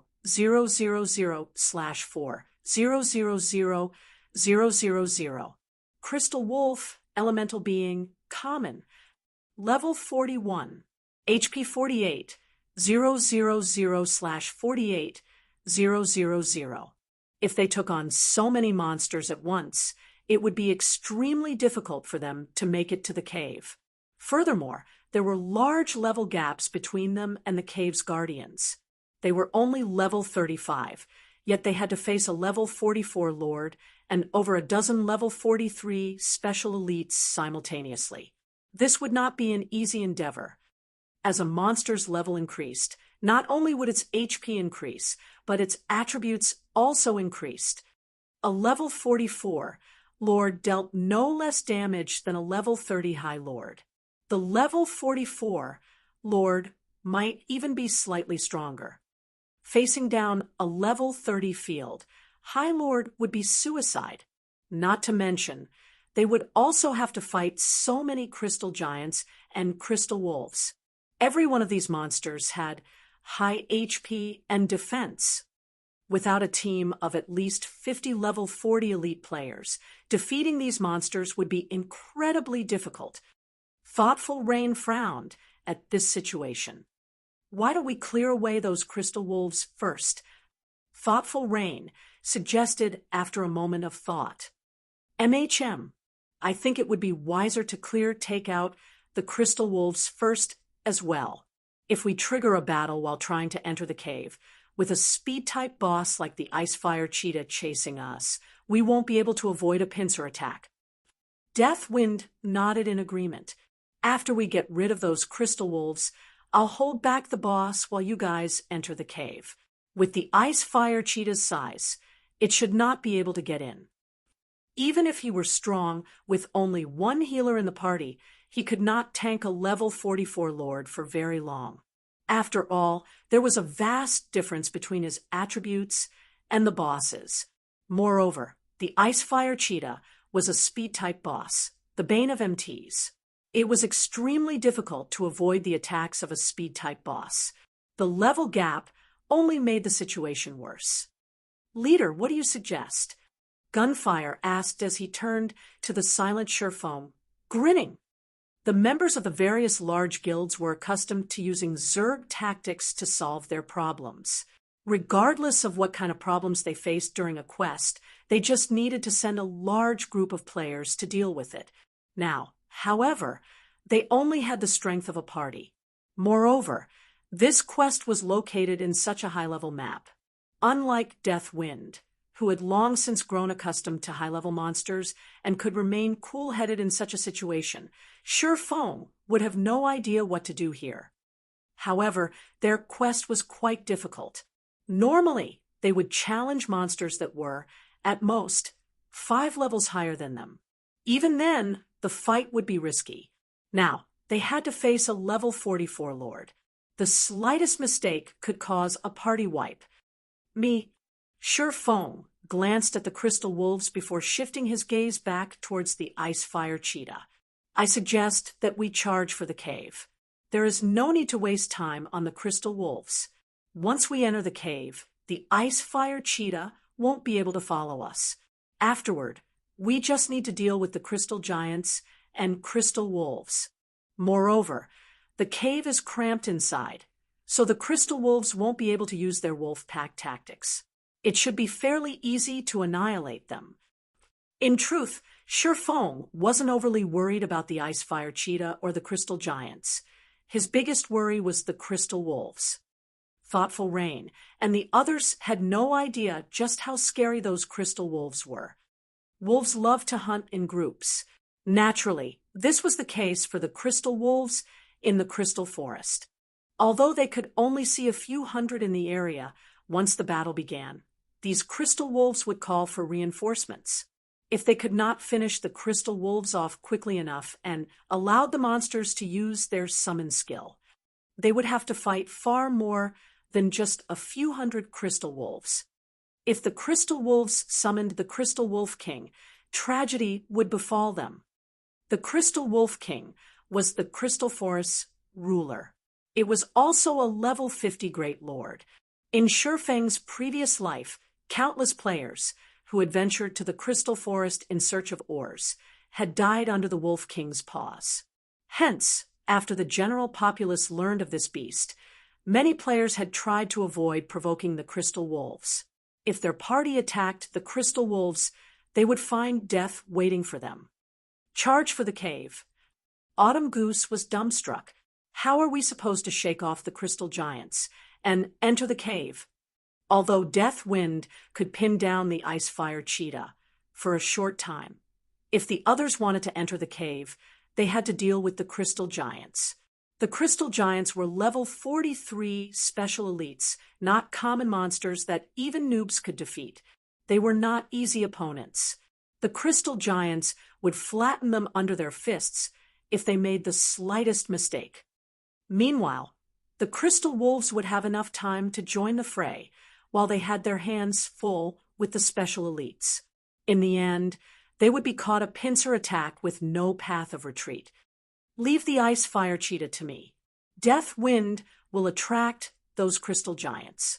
Blue, you just need to focus on healing Death Wind. Rain, you'll assist Death Wind by restricting the crystal giants from afar. Everyone else, head straight towards the cave, Shifeng explained slowly. Death Wind was a shield warrior and had the crowd mock skill. He would have the easiest time holding the giants aggro. Without the crystal giants in their way, the crystal wolves wouldn't have time to launch a pincer attack. Once they entered the cave, without the Lord's interference, it would be easier to deal with the special elites and common monsters. Even if the crystal wolves summoned the Crystal Wolf King, with how little space the cave provided, all the Crystal Wolf King could do was wait outside with the Ice Fire Cheetah. You'll tank it?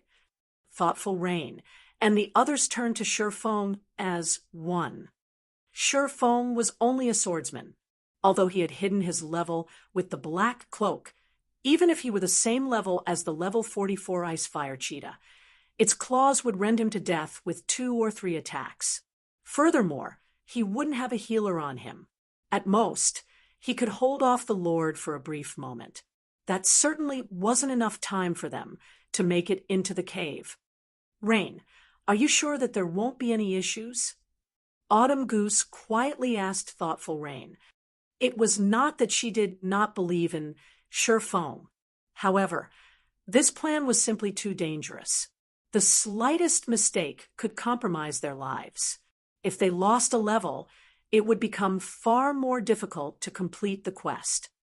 I trust him, thoughtful Rain said with confidence as she looked at the calm, composed swordsman. Although she, too, had her doubts when she looked at Shifeng's composure and confidence, she wanted to believe in the young man. She did not know why, but whenever she looked at Shifeng's figure, she thought of Zero Wings Guild leader Black Flame, whom she had met only a few times before. Black Flame always tried something that everyone else thought was impossible. In the end, however, he always proved everyone wrong. Black Flame had become a legend in Zero Wing. Many members in the guild admired him. However, it's just one death. Autumn Goose sighed as she prepared herself to take a leap of faith. Even if the plan failed, she had a backup plan to help thoughtful Rain and the others escape. As for Deathwind and Gunfire, they also prepared to die. After Shifeng arranged the party's positioning, he activated Windwalk and dashed towards the Ice Fire Cheetah. When Shifeng was within 80 yards, the Ice Fire Cheetah woke, discovering the swordsman immediately. It released a vicious growl. Groar. With its growl, the Ice Fire Cheetah, which stood over 8 meters tall, spat scorching flames.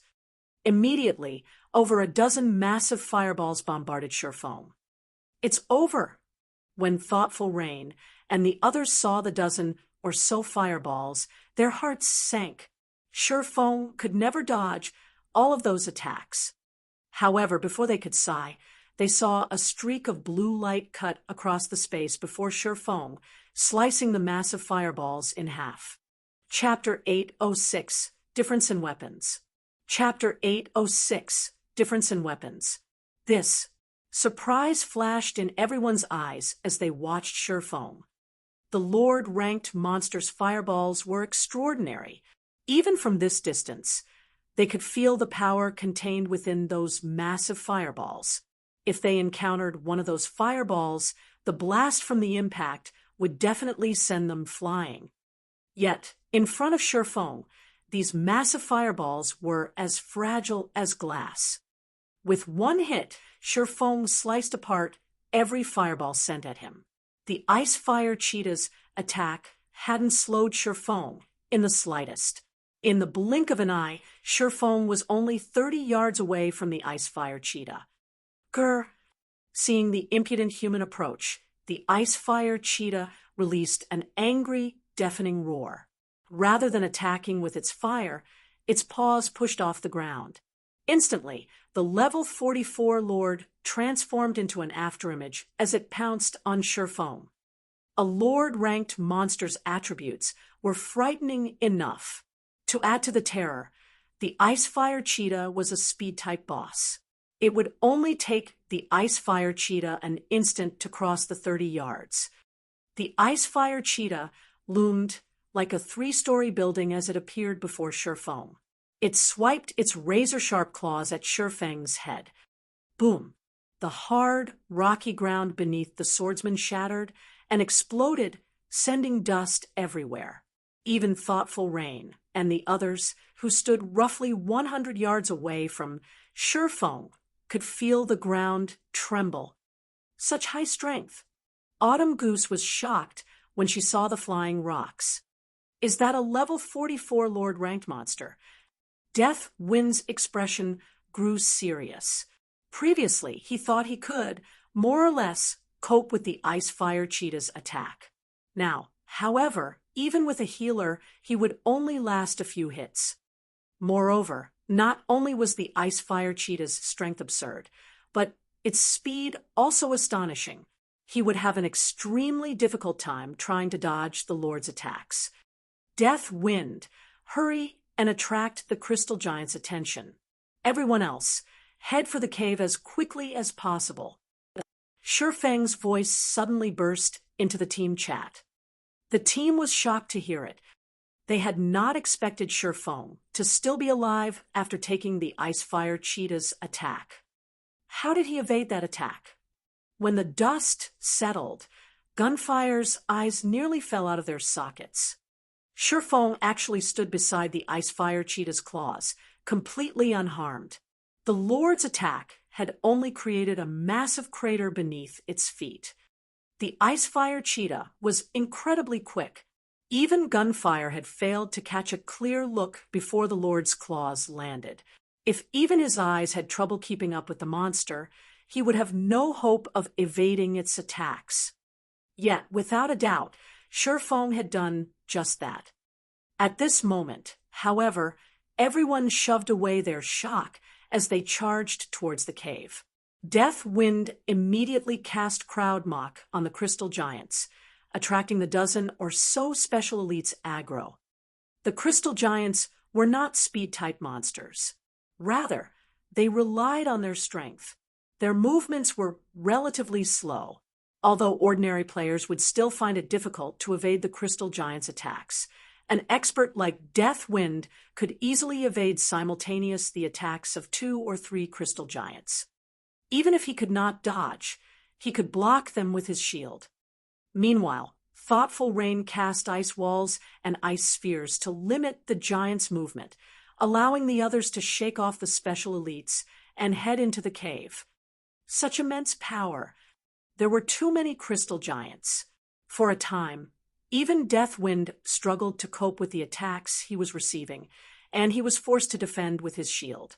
However, The instant a crystal giant's fist struck his shield, the impact forced Deathwind to retreat by 4 steps before he steadied himself, a damage of over -800 points appearing above his head.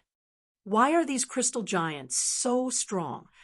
Autumn Goose wore a solemn expression when she saw the damage above Deathwind's head. Deathwind was a level 35 shield warrior with over 14,000 HP. He was also fully geared with level 30 top-tier equipment. Even his shield was a level 30 dark gold ranked shield. The shield warrior had also learned plenty of passive skills that increased his defense.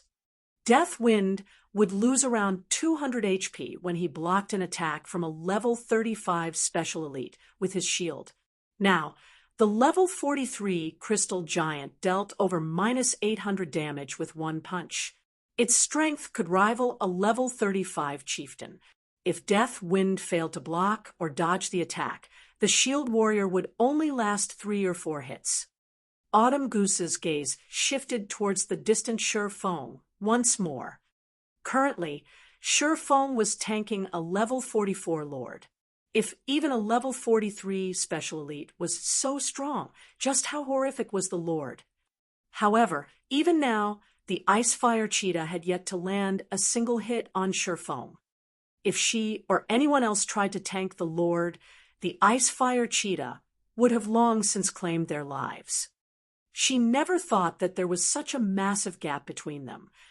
Autumn Goose and the others did not realize that Shurfeng was actually struggling. One could say that he was on thin ice with every move. Shurfeng's attributes were very high. However, he was only level 39. The Icefire Cheetah, on the other hand, was level 44. Moreover, it was a lord-ranked monster. Previously, when Shurfeng had faced the level 50 special elite blood warrior, he only managed to defeat it after using all of his strength. The Icefire Cheetah was much stronger than the blood warrior. Not only did it possess higher strength, but it was also significantly faster.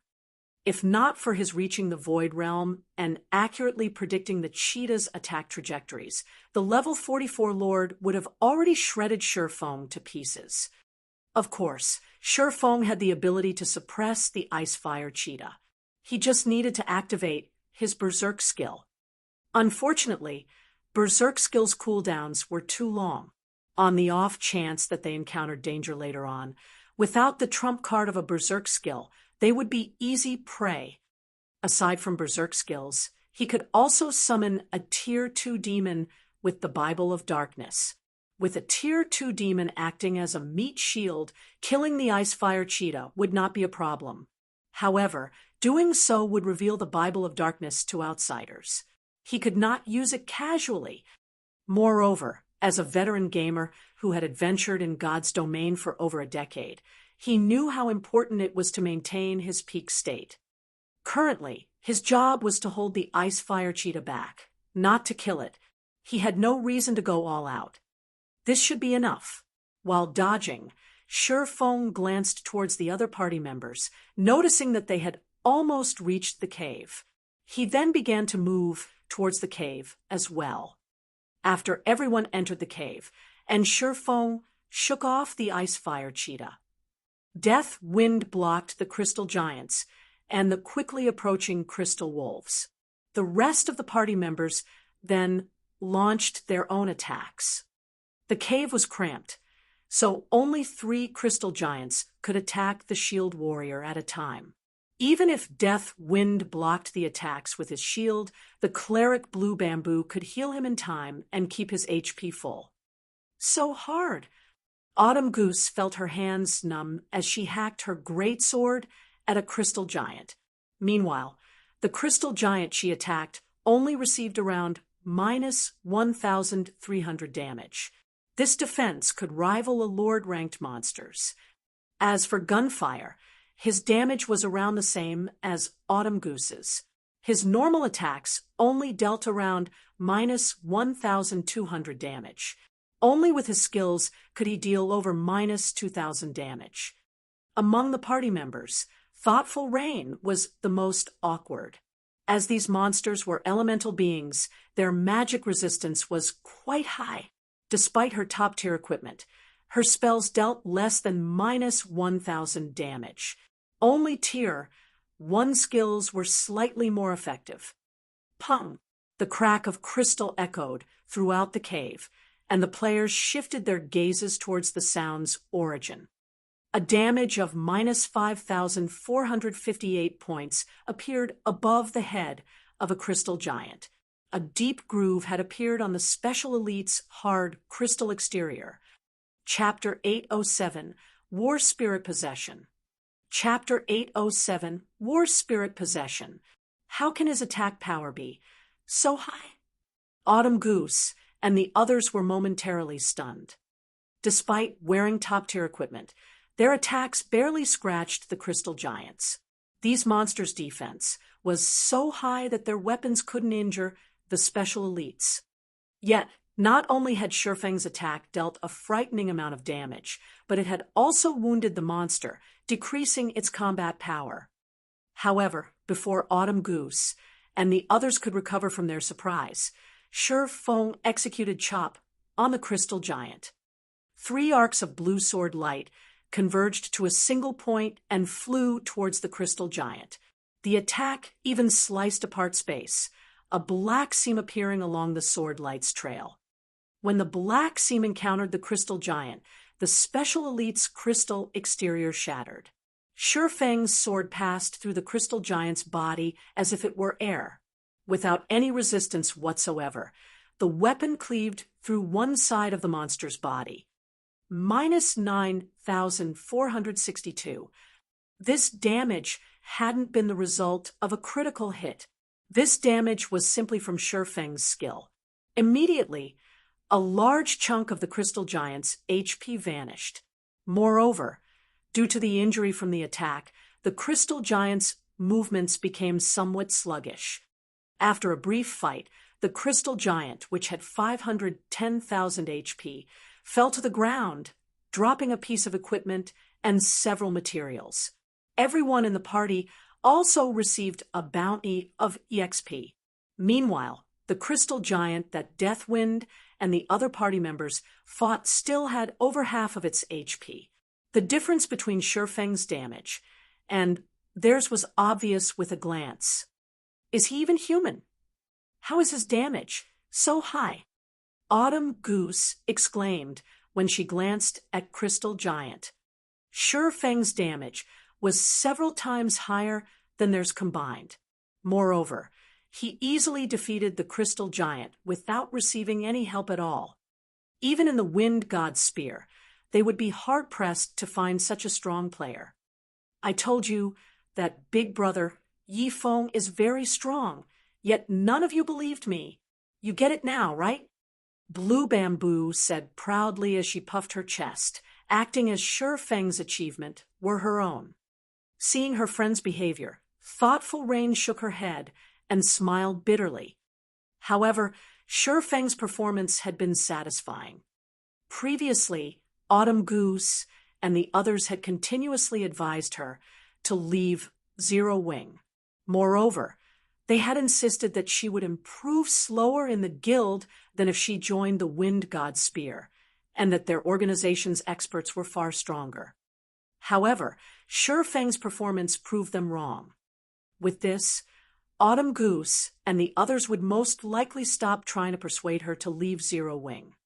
Is this the strength of a Zero Wing expert? Gunfire was stunned after watching Shurfeng's performance. He was considered one of the top-ranking experts in the organization. He had even killed many guild experts during his time in the Dark Knight Empire. However, if he compared himself to Shurfeng, the difference between them was practically the difference between heaven and earth. He could not bring himself to believe that a player could be so powerful. First, Shurfeng had tanked a level 44 lord. Now, Shurfeng swiftly defeated a level 43 special elite by himself. Both the swordsman's combat techniques and his basic attributes were far more powerful than his own. With such a powerful DPS player like Shurfeng in the party, they could clear out the crystal giants and crystal wolves far faster. In less than half an hour, the giants and wolves inside the cave had died, leaving behind all sorts of weapons, equipment, and materials. We're leveling so fast. I will usually need to grind for 2 or 3 hours to earn this much EXP. If we continue grinding at this pace, I'll reach level 36 within a day. Autumn Goose's excitement grew as she looked at her own EXP bar. Players could use mounts once they reached level 40. At that time, she would not have to waste so much time running about. She could also explore new places, reducing her competition over resources.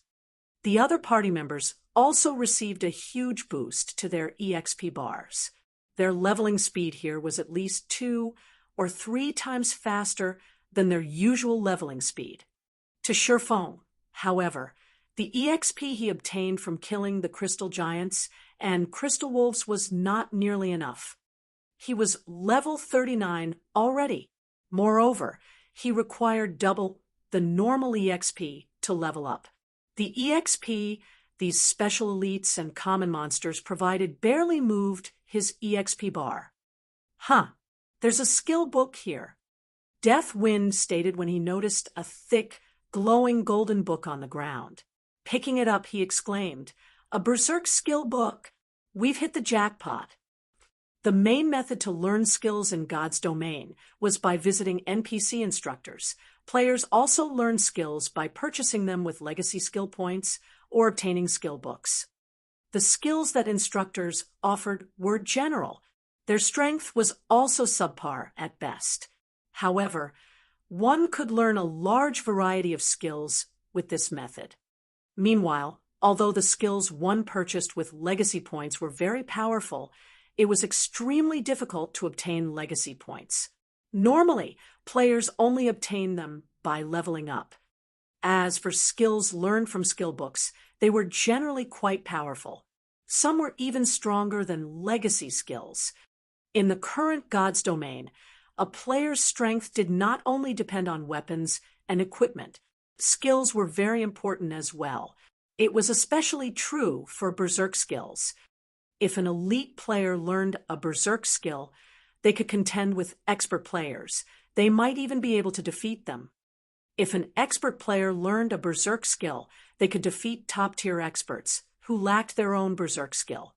They could also hold off a lord-ranked monster of the same level for a short time. Hence, berserk skills were incredibly valuable in God's domain. Unfortunately, berserk skills were even rarer than top-tier dark gold equipment. On the market, a single berserk skill book could cost several hundred gold. This fascinated countless players. If they could obtain an extremely powerful berserk skill, they could easily sell it for hundreds of gold to a large guild. However, players were rarely willing to sell their berserk skills. Even now, the powerful Wind God's Spear only had 2 players with berserk skills. Big Brother Wind, what kind of berserk skill is it? Blue Bamboo asked, her eyes practically glowing. Is it for magical classes? When the others heard this, they glanced at the golden skill book as well. They were all curious about the skill book. It's a melee class berserk skill called War Spirit Possession, Deathwind said. He then displayed the skill's introduction to the party chat. War Spirit Possession allows a heroic spirit to possess a melee class for a short period. When activated, decreases all skill cooldowns by 30%, increases damage by 20%, strength by 90%, agility by 50%, and endurance by 50% for 60 seconds. Cooldown, 8 hours. Cannot be stacked with other attribute-increasing skills. Such a powerful berserk skill. Many in the party fell speechless after reading the skill's details. Generally, a berserk skill only increased one attribute. Berserk skills that covered multiple attributes were extremely rare. This skill book excited Autumn Goose, Deathwind, and Gunfire, who were all melee classes. On the other hand, Blue Bamboo and Thoughtful Rain were slightly disappointed. With this berserk skill, Questing by themselves or fighting other players would become much easier. Don't just focus on the skill book. There's still a fine gold treasure chest here. Sure Phone informed the others as he pointed towards the large golden treasure chest that sat deep inside the cave.